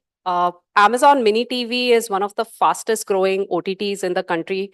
We've grown our viewership almost 7x over the last 2 years, and we've received a lot of love from our customers.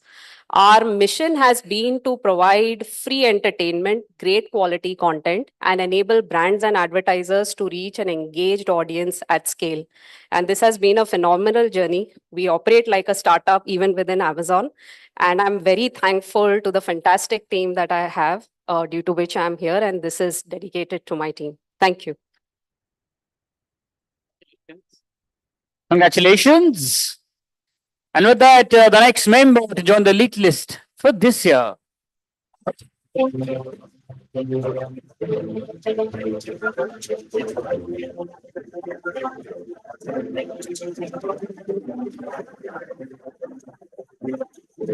Arvind Veer, founder and CEO of Wisec.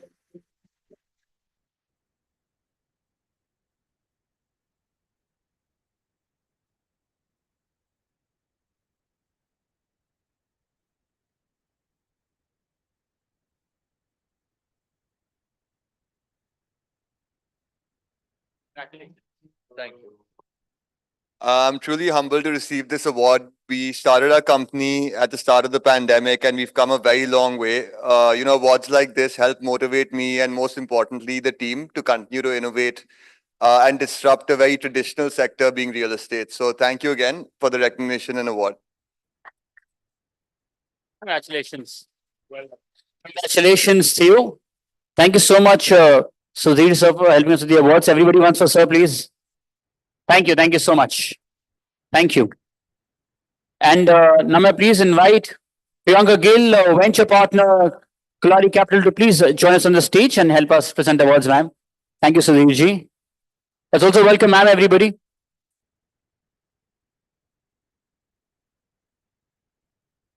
Moving ahead, our next member to join the elite list for this year.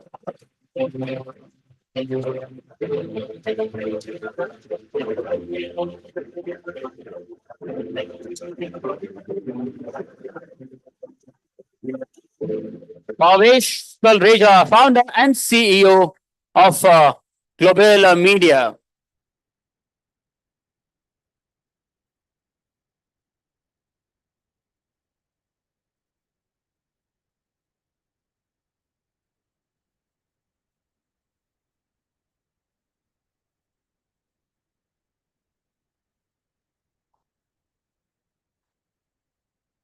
Bhavesh, please.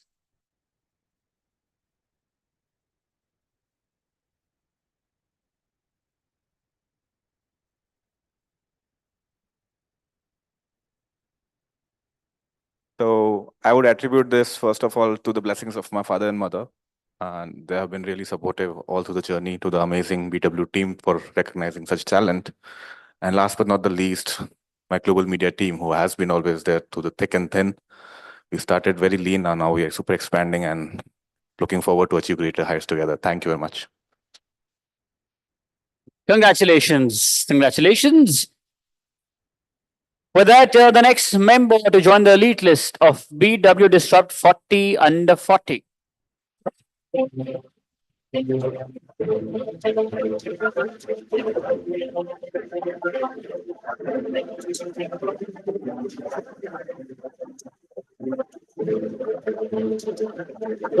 Mr. Queenshead, Apple India, Peddington.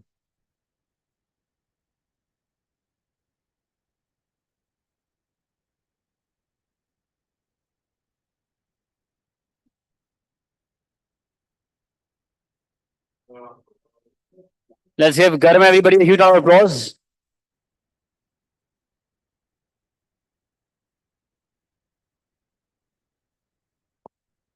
So my mom is sitting 1,400 kilometers away from here. She's in Jamshedpur, sitting with a couple of friends watching this live. Hi, auntie. Hi, mummy. And my husband is sitting 210 kilometers away from here. He's in Ambala. He's a defense officer. He couldn't join here. So hi, Sandy out there. I would like to take this opportunity to thank everyone, my entire team who spread pan-India, who's made this happen for me. Two important part of my team, two of my pillars are sitting with me here, supporting me today. Thank you so much for coming over. And thank you, Reddington. Yet another one for you. Thank you. Congratulations. Congratulations. Congratulations to you and everybody back home. And with that, the next member to join the elite list of BW Disrupt 40 under 40.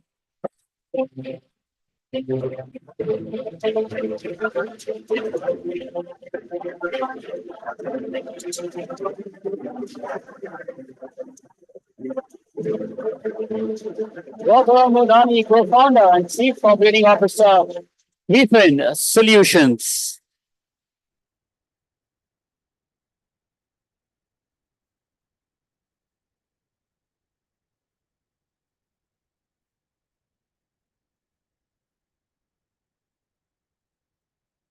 Let's give Gautam a huge round of applause, everybody.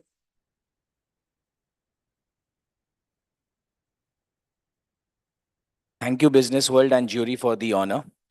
Our journey at Wifin over the past 18 months has been everything that Dr. Batra spoke about in his opening address.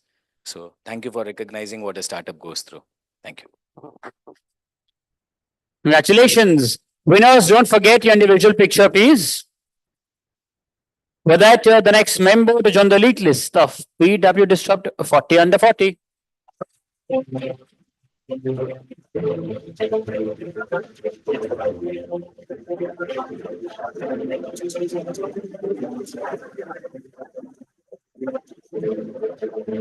Komal Vikhana, founder, Mint and Milk Communications.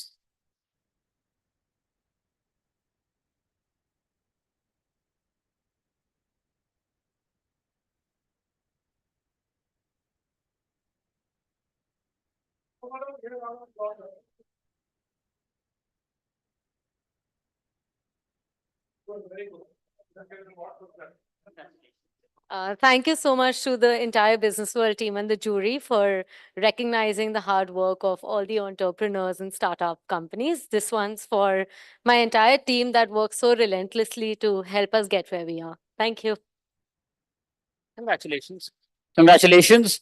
Now just realized when we say कि थोड़ा और जोर से ताली बजाते हैं, जो ताली बजा रहे हैं वही जोर से बजा देते हैं. You also know, I don't know, that's the idea of doing it.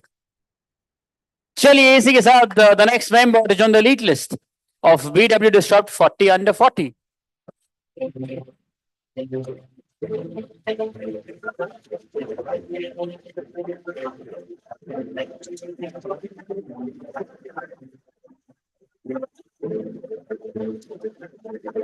Kumar Raghavendra, Commercial Director, VT Group.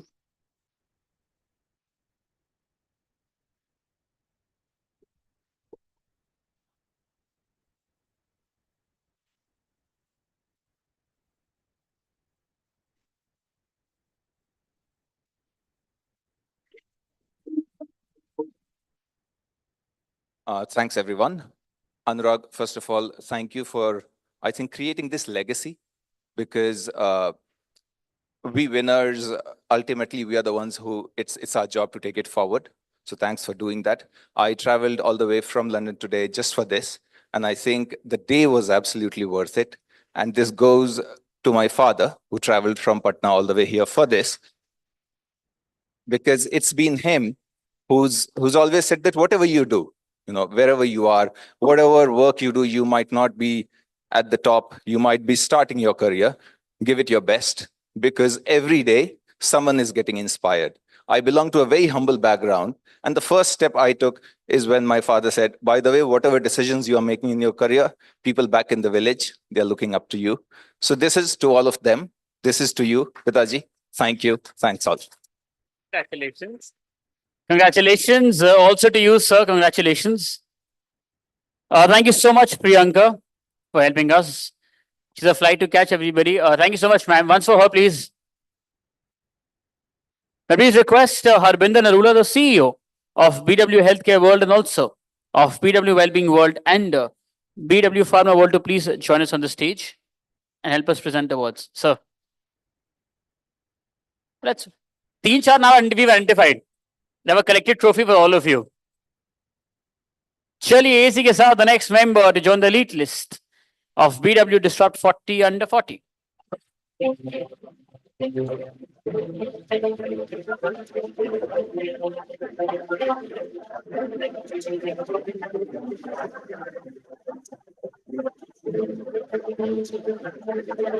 It's CIO Motilal Oswal Mutual Fund. Motilal Oswal Asset Management.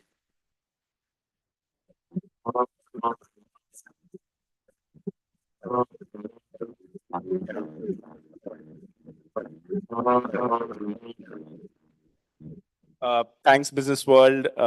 This obviously is for the entire staff at Motilal Oswal Mutual Fund. We are a very young organization. We started back in 2014 with an AUM of about 2,000 crores. We've grown 50x in 10 years. Our profit have gone up by 100x in 10 years. We believe we just started from 44 AMCs in India. We started with 44th rank. We are now 12th rank. About 98% of our AUM is first quartile across durations. And I'm extremely thankful to my team, because of which I'm here. Last but not the least, I think we've all worked very hard throughout the day in offices, and our families are actually our backbone. So I want to really thank my parents, my wife, and my 9-year-old son, who's bunked the school and come here for cheering me up. Thank you.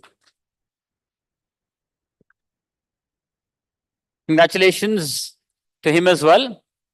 With that, the next member to join the elite list of BW Disrupt 40 under 40.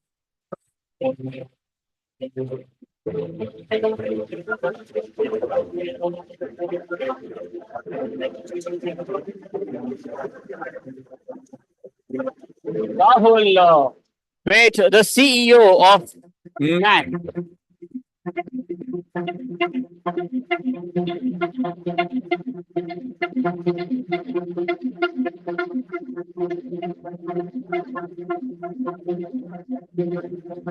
For Rahul, everybody.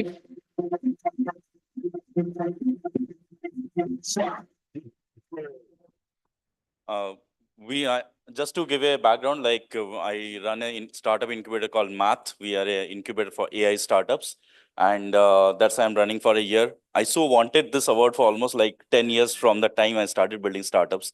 I built startups, and so this is very special for me. And the world conspired, I can say, because this is my last year eligibility wise. So I'm just crossing 40 next year. So, somehow the universe conspired and got it. And thanks to my parents, my wife, and my son who are watching it live. And thanks to the BW team for making it happen. And thanks, everyone. Congratulations to you. Winners and jury members, please stay back for the group picture as well. Just a reminder. And the next member is on the elite list of BW Disrupt 40 under 40.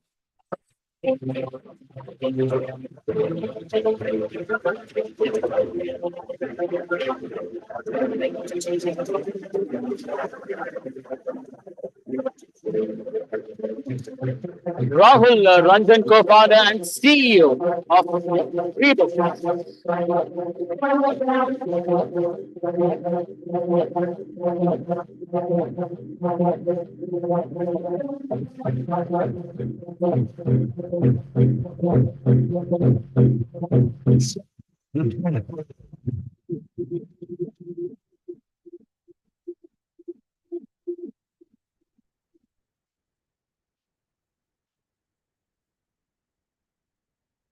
Thank you.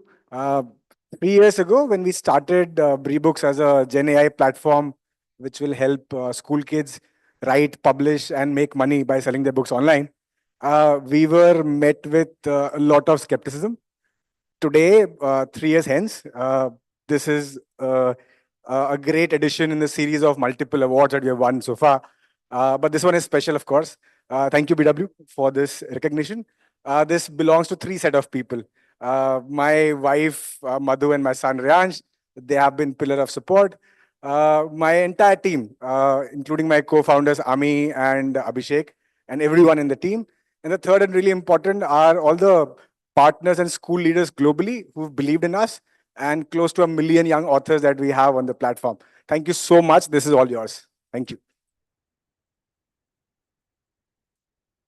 Congratulations to you. And with that, the next member to join the elite list for this year, please.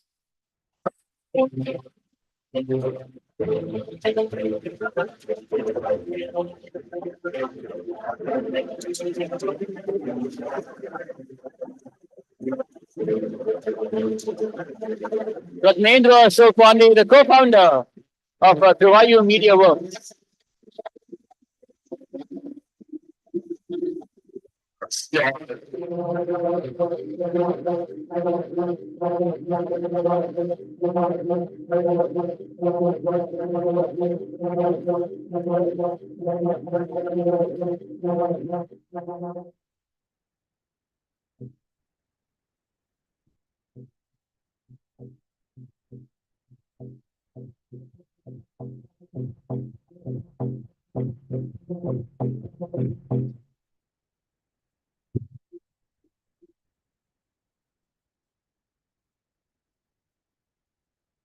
Thank you, BW, Mr. Batra. So I guess one thing is for sure that no struggle happens alone. So my co-founder and my wife is sitting over there. So it goes to all these people, my teammate, my colleagues, people who are working in the office right now. And of course, my mother who has been blessing me for over a decade now. Thank you. Congratulations to you. You as well, ma'am. And winners, don't miss the picture, please. Very important. Humble reminder. And with that, next member to join the elite list for this year.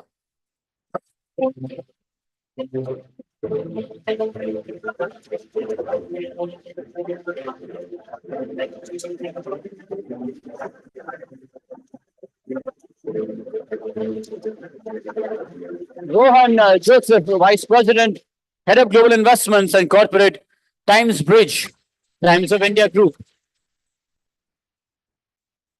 Rohan.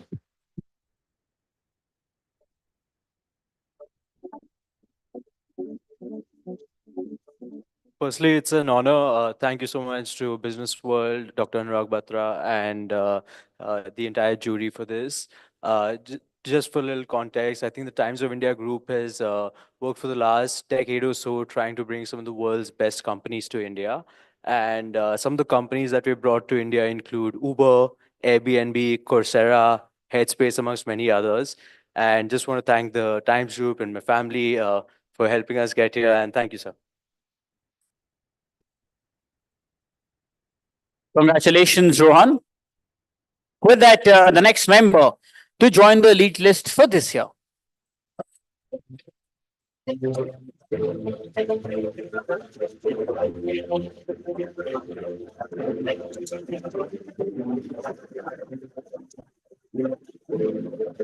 Rohan Malhotra, the founder and CEO of Roadzen.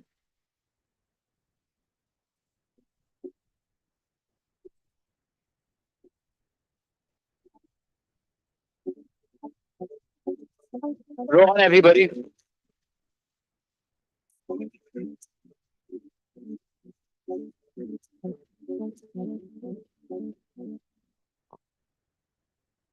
I started Roadzen 9 years ago with a simple idea that you can use AI to transform auto insurance for every driver in the world, and also to build one of the leading technology companies from India. So we started with 3 people. We're now 400 people across North America, Europe, and India, and one of the fastest growing insurtech companies in the world. None of this is possible without the team. I think I'm here representing my team. So this is for all of you. Thank you so much. Congratulations, Rohan. And with that, Rohan, you missed the picture. With that, the next member to join the elite list of PW Disrupt 40 under 40.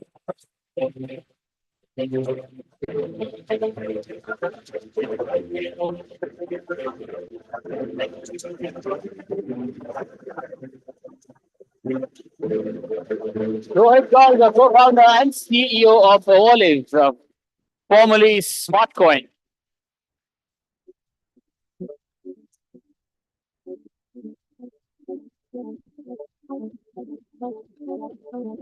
Rohit, everybody.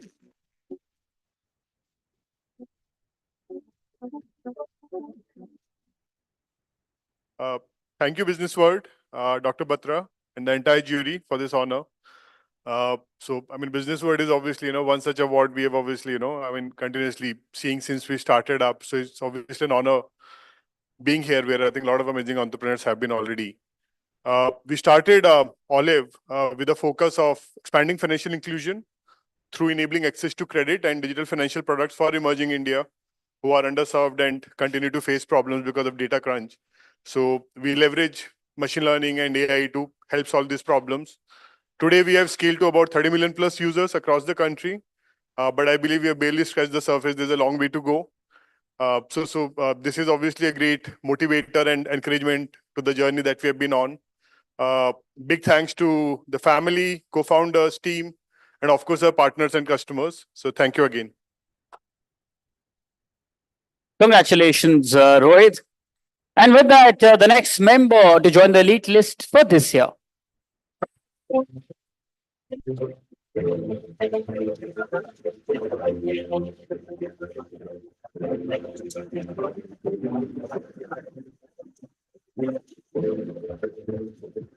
Roshan Shah, co-founder and CEO of Vodafone.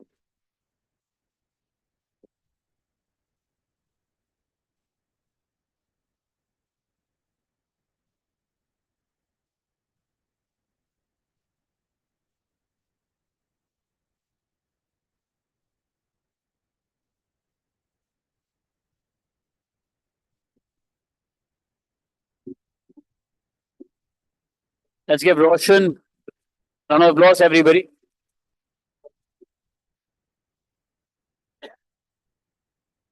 Thank you, Business World, for this award, and also for the honest process which I went through the first time, and I realized that it is really an honest and very, very good process that we all go through. I think the award, I would just say that it's like a collective award on behalf of the family and the team.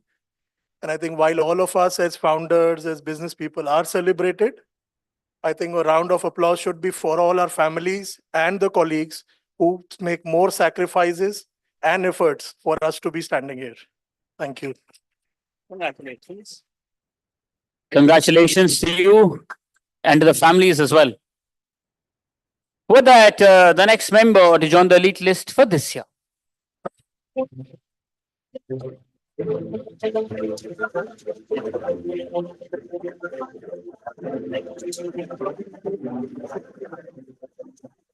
Saurabh Gandhi, founder and CEO of Iloro.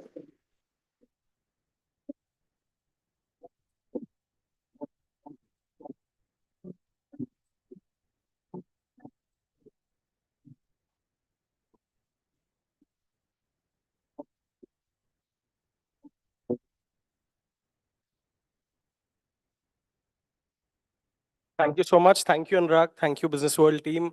So really delighted to receive this. The award I would just like to dedicate to three folks. One, my entire family. Second, my Iloilo family. I'm very, very happy that Kushal from my Iloilo team is here and they would be seeing this as well. We started with a vision to build the largest live entertainment platform for India. And now we've expanded that vision to say we want to build the largest live entertainment platform globally. So that's the ambitious vision we've gone on. And the last part that I want to dedicate this to is to close to lakhs of creators who are on Elo day and night, uploading content, talking to people, going live. So thank you to all of them. We feel really motivated about this and we'll continue delivering above and beyond. Thank you so much. Congratulations. Congratulations. With that, thank you so much, Harbinder ji, for helping us. Everybody wants to sir, please.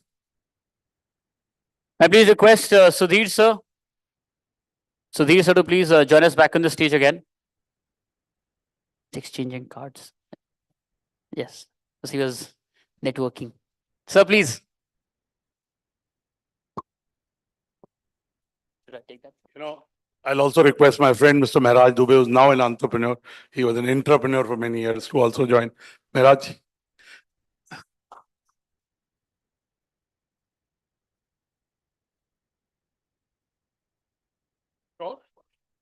Yeah, I've been very excited by seeing everybody under 40 here, and I was reminded of being under 40. That was a little while ago. Out of those 40 years, I spent 13 years waiting for one scooter. And India is the largest production house for two-wheelers in the world. So big change over the last 20 years.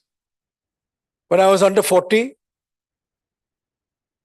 I was on outcry mode. I used to go to a stock exchange, shout for one stock at a time. Today, we're the largest stock exchange in the world. When I was under 40, I can give you countless issues that we all had and faced. We had no scooters, no cars, no phones. We used to be in a queue for a phone. And I was under 40. And looking at this situation right now and seeing 40 people here under 40, I can only tell you, you guys have the opportunity of becoming seriously large change makers for the country. All the very best. Thank you. Thank you for that. With that, the next member to join the elite list for this year.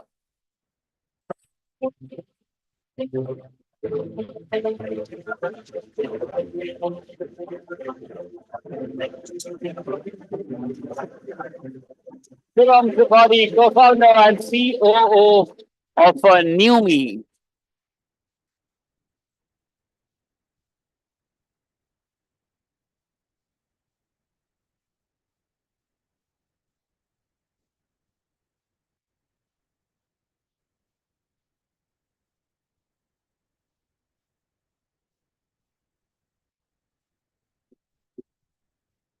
Let's give Shivam a huge round of applause.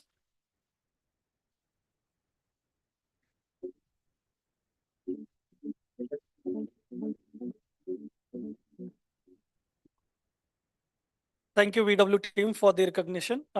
This award belongs to the whole of NewMe team and my family, without whom NewMe would not have been here where we have been. We're just a 2 years old company, but getting massive love from the Gen Z consumer base, for which we are building a trend first omni-channel fashion brand. We now have close to 10 offline stores as well, opening a couple of them soon in Delhi next month. So this has been a wonderful journey, and this has been so fast. Last just 2 years feels like a lifetime. But yeah, thanks to all the team members who have made this possible. Congratulations. Congratulations to you, Shivam. With that, the next member to join the elite list of BW Disrupt 40 under 40.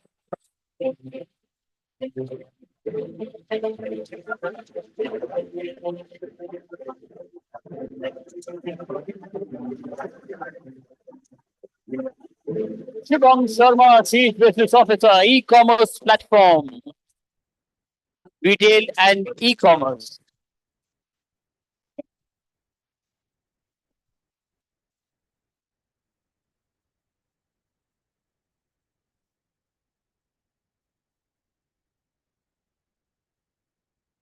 For Shubham, please, everybody.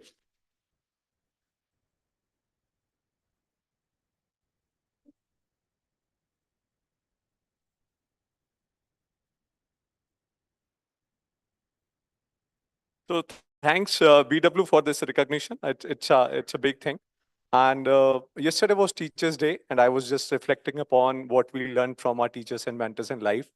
And so I would like to dedicate it to three teachers of my life. One is my mother, who by profession is a teacher, now retired though. Second is my B school, I'm Lucknow, where I learned the business lessons. And third is Art of Living, where I learned the life lessons.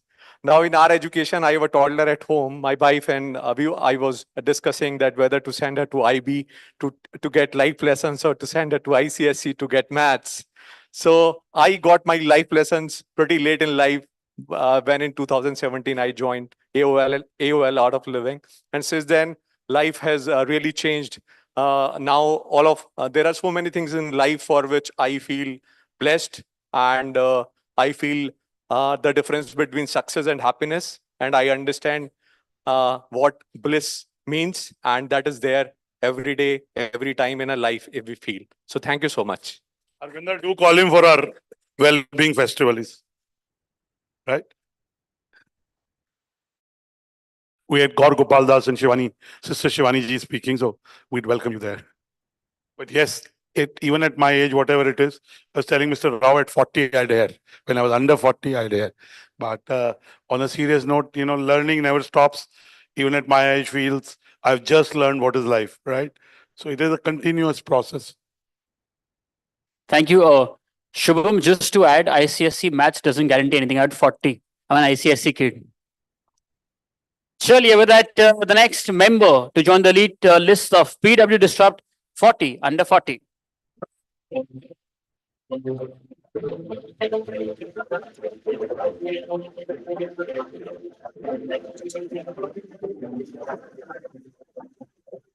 Mega Swift Kumar, co-founder, why so huge?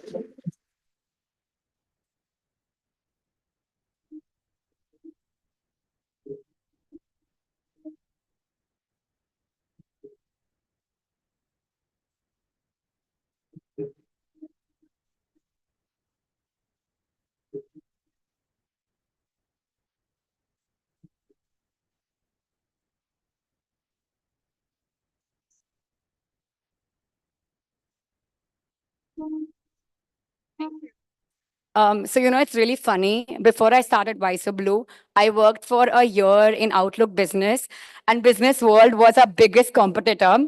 And today I'm here. So after I'm done, I'm going to call my ex-boss and have a big laugh because that's important.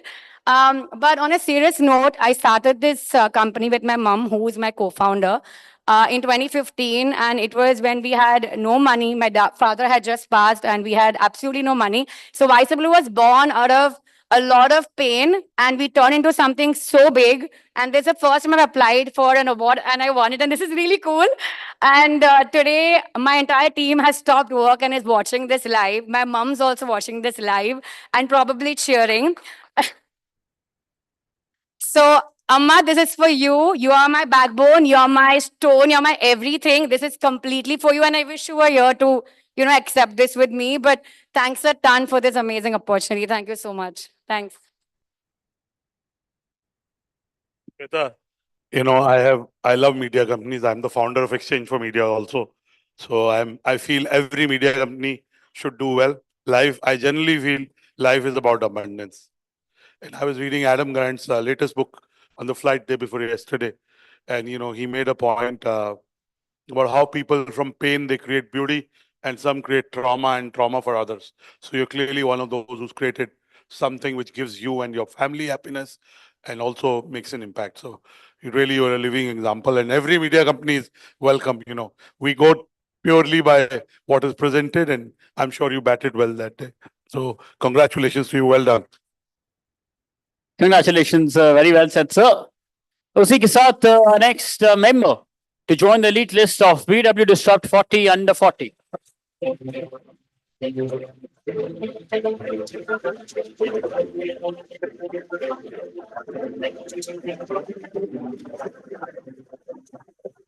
Siddharth Anand Latsuraya, founder, Everest Fleet.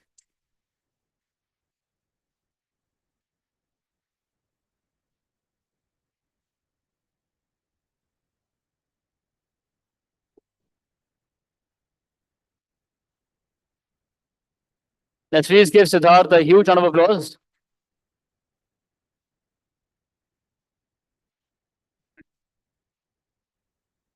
I would like to thank my team at Everest for this award. They have worked relentlessly to get us here where we are today. Everest Fleet is the largest supplier to Uber across the world with 18,000 plus cars. Currently, we are in 7 cities in India and expanding fast. Thank you. Congratulations. And with that, the next member to join the elite list of PW Disrupt 40 under 40.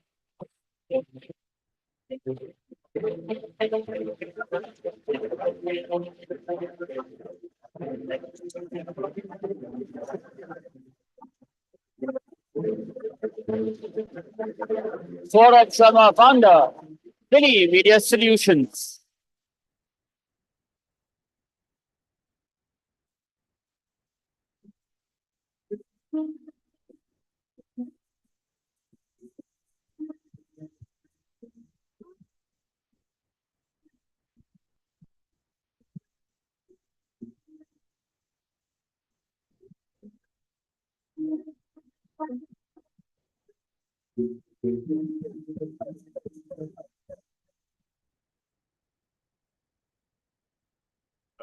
I would like to thank my entire family, my team who has supported me to be here, and BW team, and sir as well, especially because to the leaders, to the founders, there is no one to motivate, and the BW team is here to motivate people like us.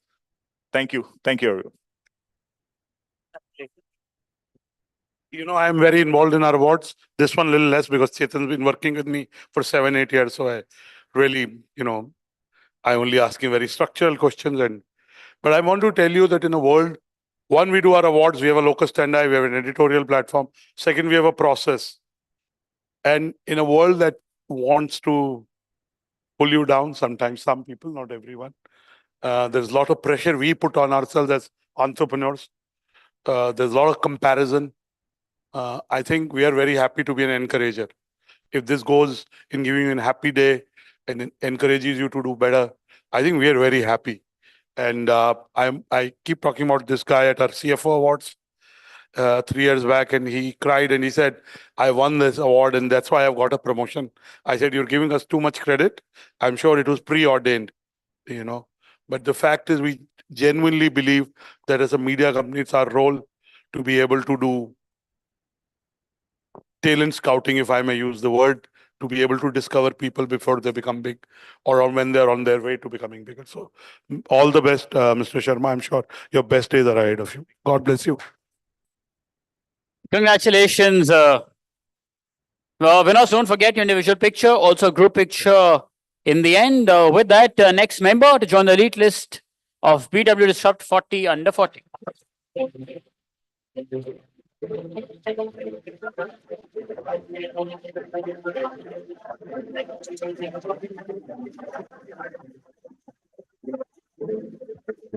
Sohail Chandok, CEO, U Mumbai and co-founder, Yuva Kabaddi Series, sports broadcaster and entrepreneur.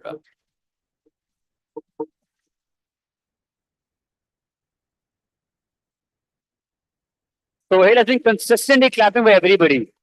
I think it's time you over to him.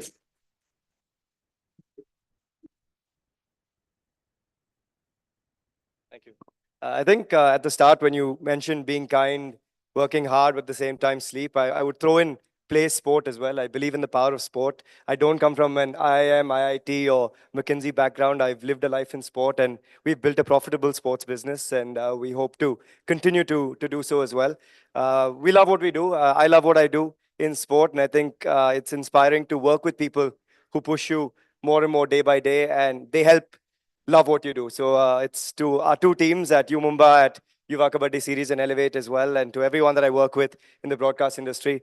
When you juggle a few different hats, you wish you had more hours in a day, I think, at times. My family certainly thinks so. They're on holiday and I'm here, so apologies to the family at times when you can't quite get balance to work for you, but we believe in dreams, and when dreams change along the way, you still find a new dream to chase. So thank you. Thanks for this. God bless. Thank you. Thanks. We'll see you around. Congratulations, Sohail. With that, next member to join this elite list today.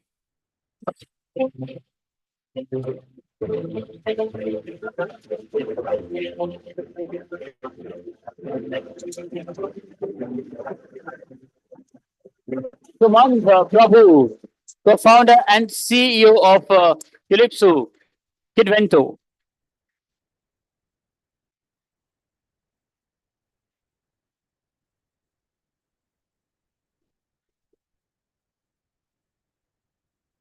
Sumant, everybody.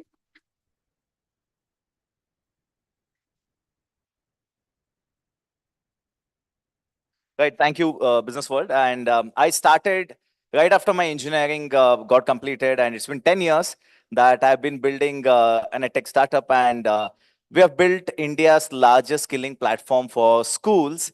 And what gives me joy is, every day when I end the day, I look at the dashboard where I see 2 lakh students have completed some of the other courses in my on my platform. That gives me the highest joy. And yeah, this award is as much as mine as my co-founders, Nikhil. We started together, we studied together, we started together, we're building together. So one audacious ambition that we have is we have built India's largest skilling platform, and in another 3 years, we'll build world's largest skilling platform for schools. Thank you very much. Congratulations. And with that, the next member to join this elite list today.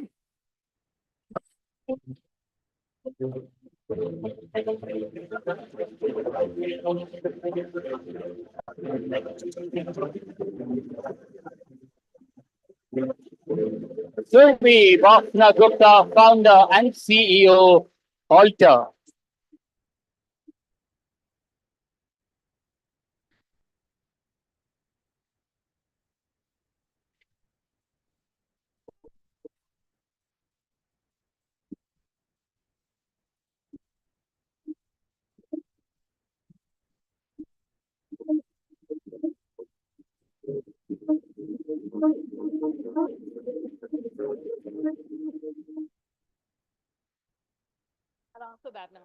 Honored to be here. I was just asked a question, why alter? I have a very simple answer to that, because we want to change the world one diaper at a time. From starting a small company out of our basement in our home to today serving lakhs of parents, fighting out the giants in the FMCG industry. This award is a testament to all that Alter has done and all that it can do.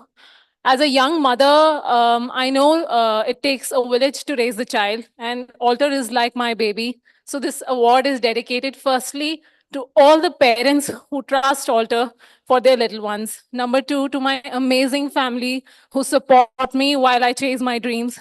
And last but not the least, to my husband who's with me. He is also my co-founder. You're the wind beneath my wings.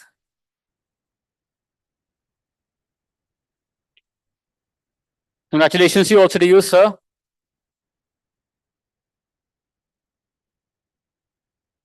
For that, next member to join the elite list of BW Disrupt 40 under 40.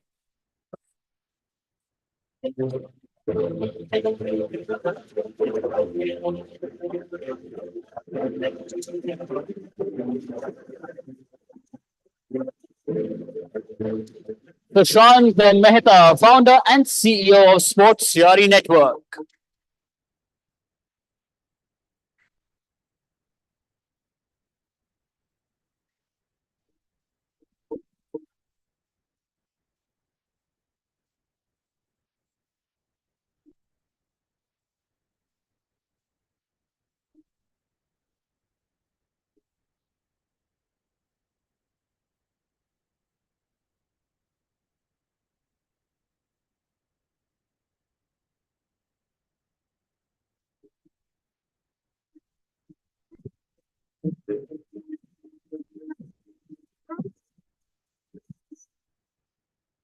Thank you, Business World, Anurag, the entire team, Saloni, and everyone I've got my two super women over there, my mom and my wife. Thank you so much, my pillars of support.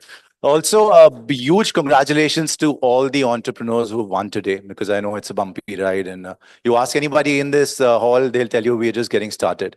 So I wish, obviously, I wish lots of profits in crores to all of you, but especially a like-minded team, people who are supportive, who are driven, and who are interested in scaling the business so that you can even give back to society at the end of the day. So thank you so much, BW. Thank you so much. Congratulations. Congratulations to you, to ma'am, and of course, your mother as well. Congratulations. With that, the next member to join the elite list of BW Disrupt 40 under 40.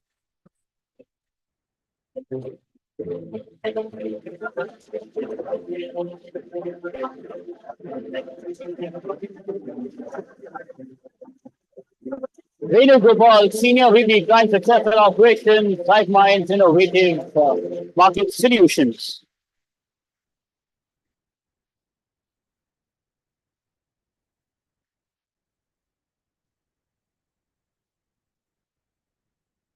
Let's please give him a round of applause, everybody.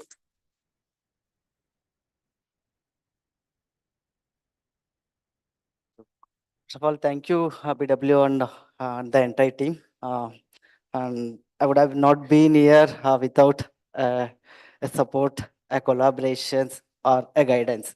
So I would like to thank my entire family and my wife and my entire team who's been with me since the last 15 years, and my mentor, who has guided me entire through my career. Thanks to everyone. Yeah. Congratulations. Well, now we are down to our last few awards, and we have members from the teams to receive them for the winners. And the next member to join the elite list of BW Disrupt 40 under 40.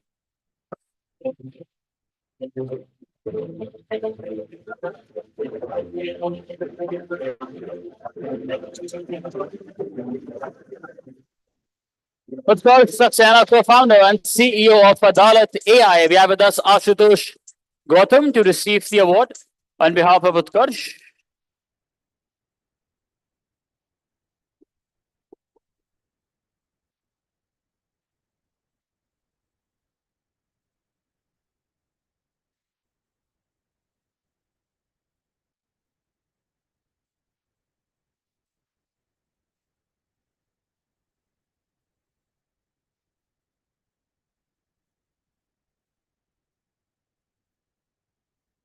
Congratulations to you. You want to say something? Yes. Apologies, Utkarsh couldn't be here because he's under the weather. So thank you for the recognition, BW, for our work at Adalat AI. We are on a mission to end judicial delays and transform the judicial system in India through AI solutions. And this will give us a big boost. And so thank you so much, BW. Congratulations. Congratulations. And with that, the next member to join the elite list today.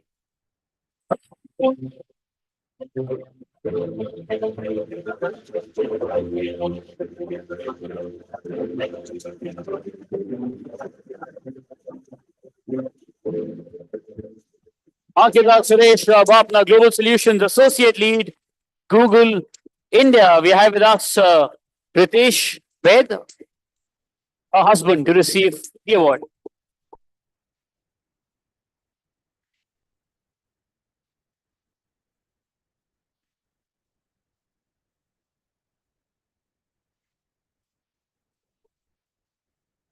Congratulations to you. Good evening, everyone. My wife couldn't be here today. She is in US. As much as she's missing being out here, it gives me an equal source of pride and joy to represent her on the stage. She took time off from a work trip to re-energize in the Montana Glacier National Park with her closest friend and confidant. My wife works in YouTube. YouTube is a brand she's extremely passionate about.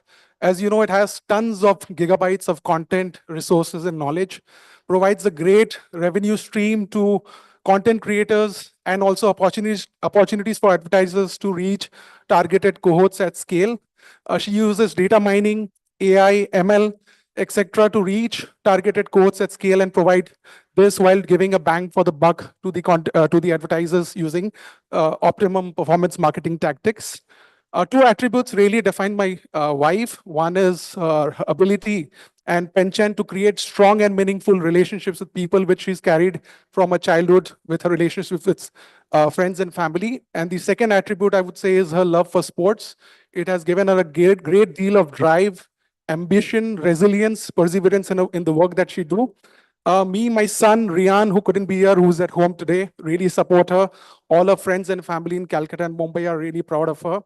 Lastly, I'd like to thank BW, the jury, Mr. Batra and team, to recognize, to help and motivate by recognizing her. It gives her a great deal of drive, passion to really strive for disruption and excellence in the work that she do. Thank you so much, team. Thank you very much. We had a best husband award. We definitely give it to you. We don't have it yet, but maybe you never know. But God bless you. But क्या promotion के यार? I mean, live resume is. But congratulations to ma'am as well. No wonder she's on the list because of partners like him. Congratulations to you, sir. With that, the next winner or the next member to join the elite list today.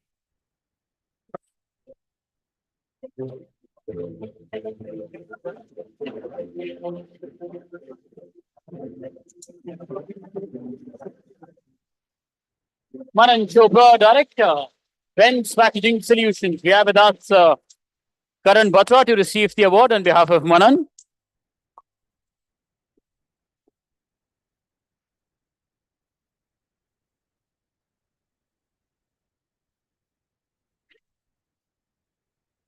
For Manan and also for Karan, please.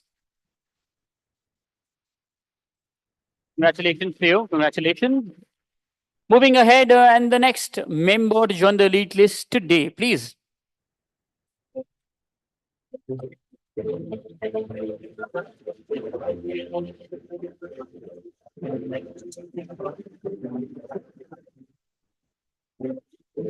Priyanka Salo, the co-founder of the sleep company. We have with us Abhinav Malik to receive the award on behalf of Priyanka.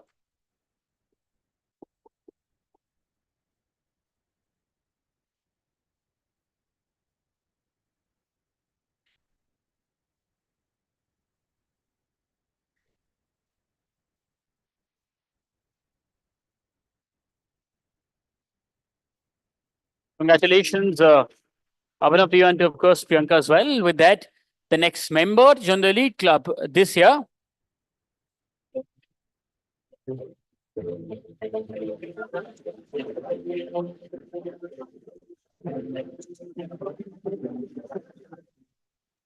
Sankeet Shah, the co-founder and CEO of InVideo.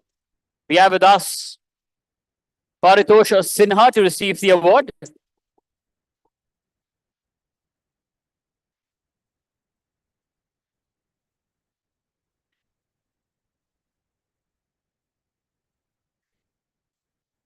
Please. Congratulations to you and to Sankeet as well. With that, the next member to join the elite list of PW Disrupt 40 under 40.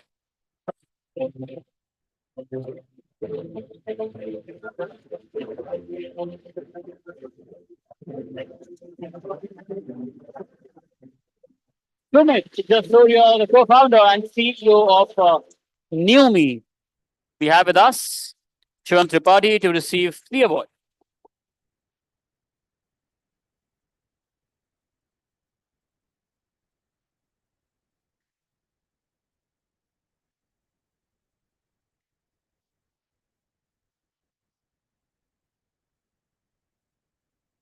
These for Sumit as well and for his co-founder. You know, we still have some to go. तो आपकी तालियां अगर आए तो अच्छा लगेगा इनको भी. Two more. With that, the next member to join the elite list of PW Disrupt 40 under 40.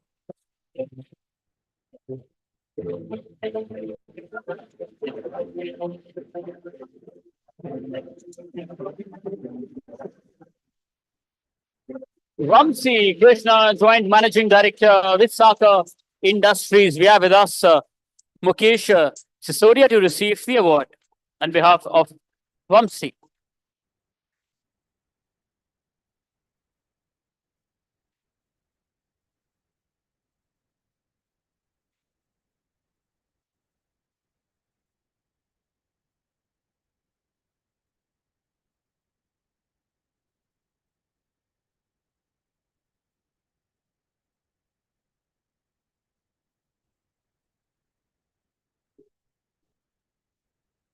Please for Vamsi and for Mukesh as well.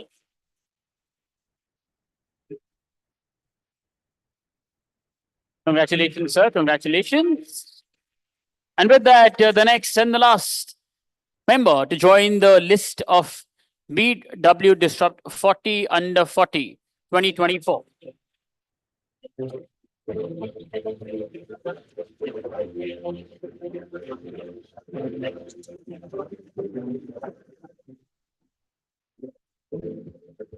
Akshali Shah, Executive Director, Parag Milk Foods. We have with us.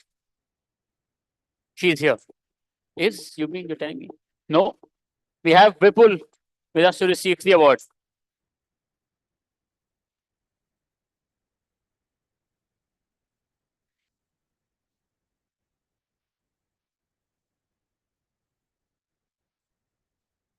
Let's give Akshali and Vipul as well a huge round of applause.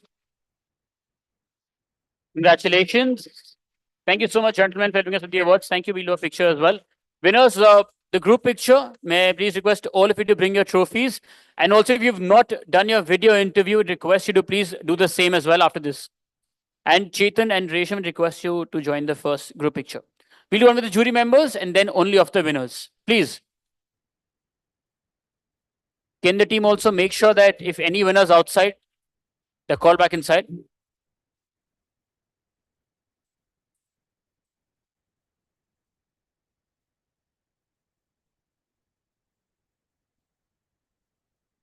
All the winners, please, with your trophies. Chetan, wherever he is, if someone can help bring him in.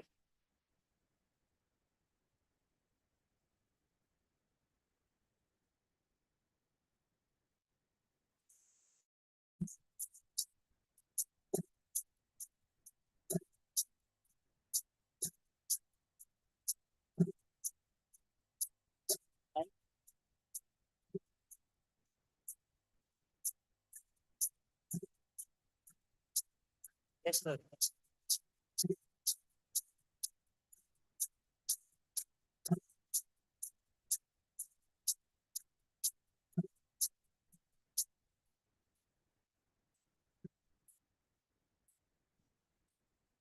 So these are, you can. Chetan.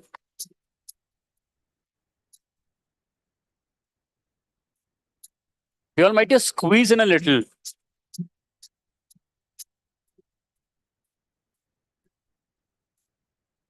A couple, you can also sit in the forward if you want. G.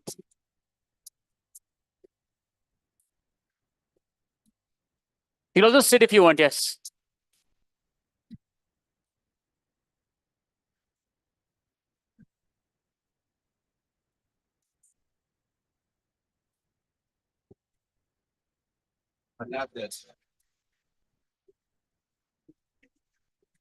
Yeah.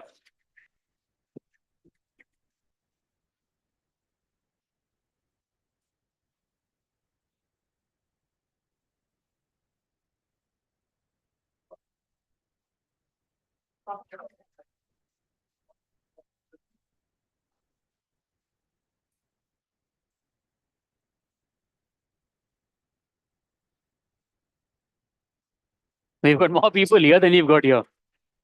I we'll first your individual cameras and then we'll get to this one. We'll take 10 seconds for this. For your mobile phones. Any, जो भी आपका हो. और नहीं मानो तो बाद में airdrop चलेगा. Done.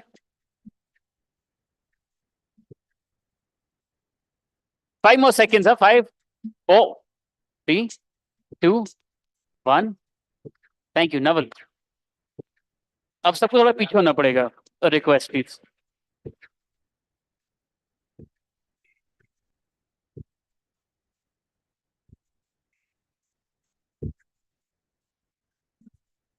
And please stay back. We'll do one with the winners only after this.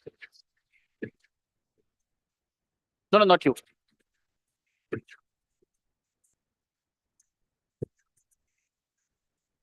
You can also sit if you want.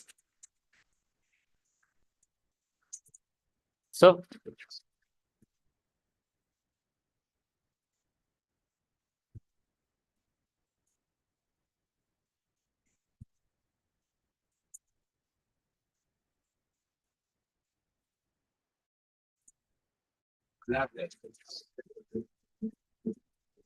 Just smile, no? And please stay back. Please stay back. Now we'll do one with the winners only. Thank you so much, Batra sir and Arvinder sir, Sudhir ji, of course. So thank you so much. Thank you. You can occupy the 4 seats. आप बैठ सकते हैं. You know, the ladies sit, or anybody wants to sit.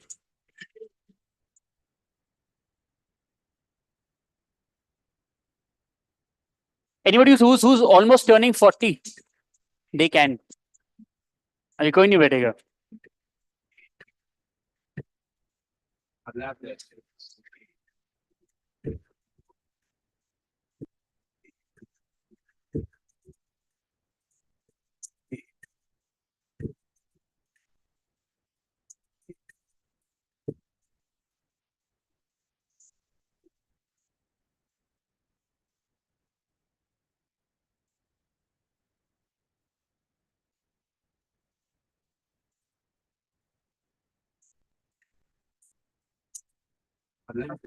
चलिए.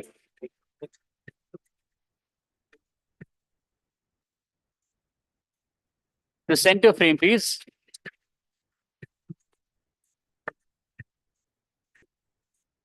One more.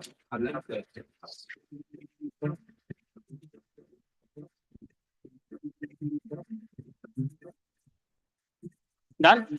Done. Congratulations to all of you. Have a pleasant evening.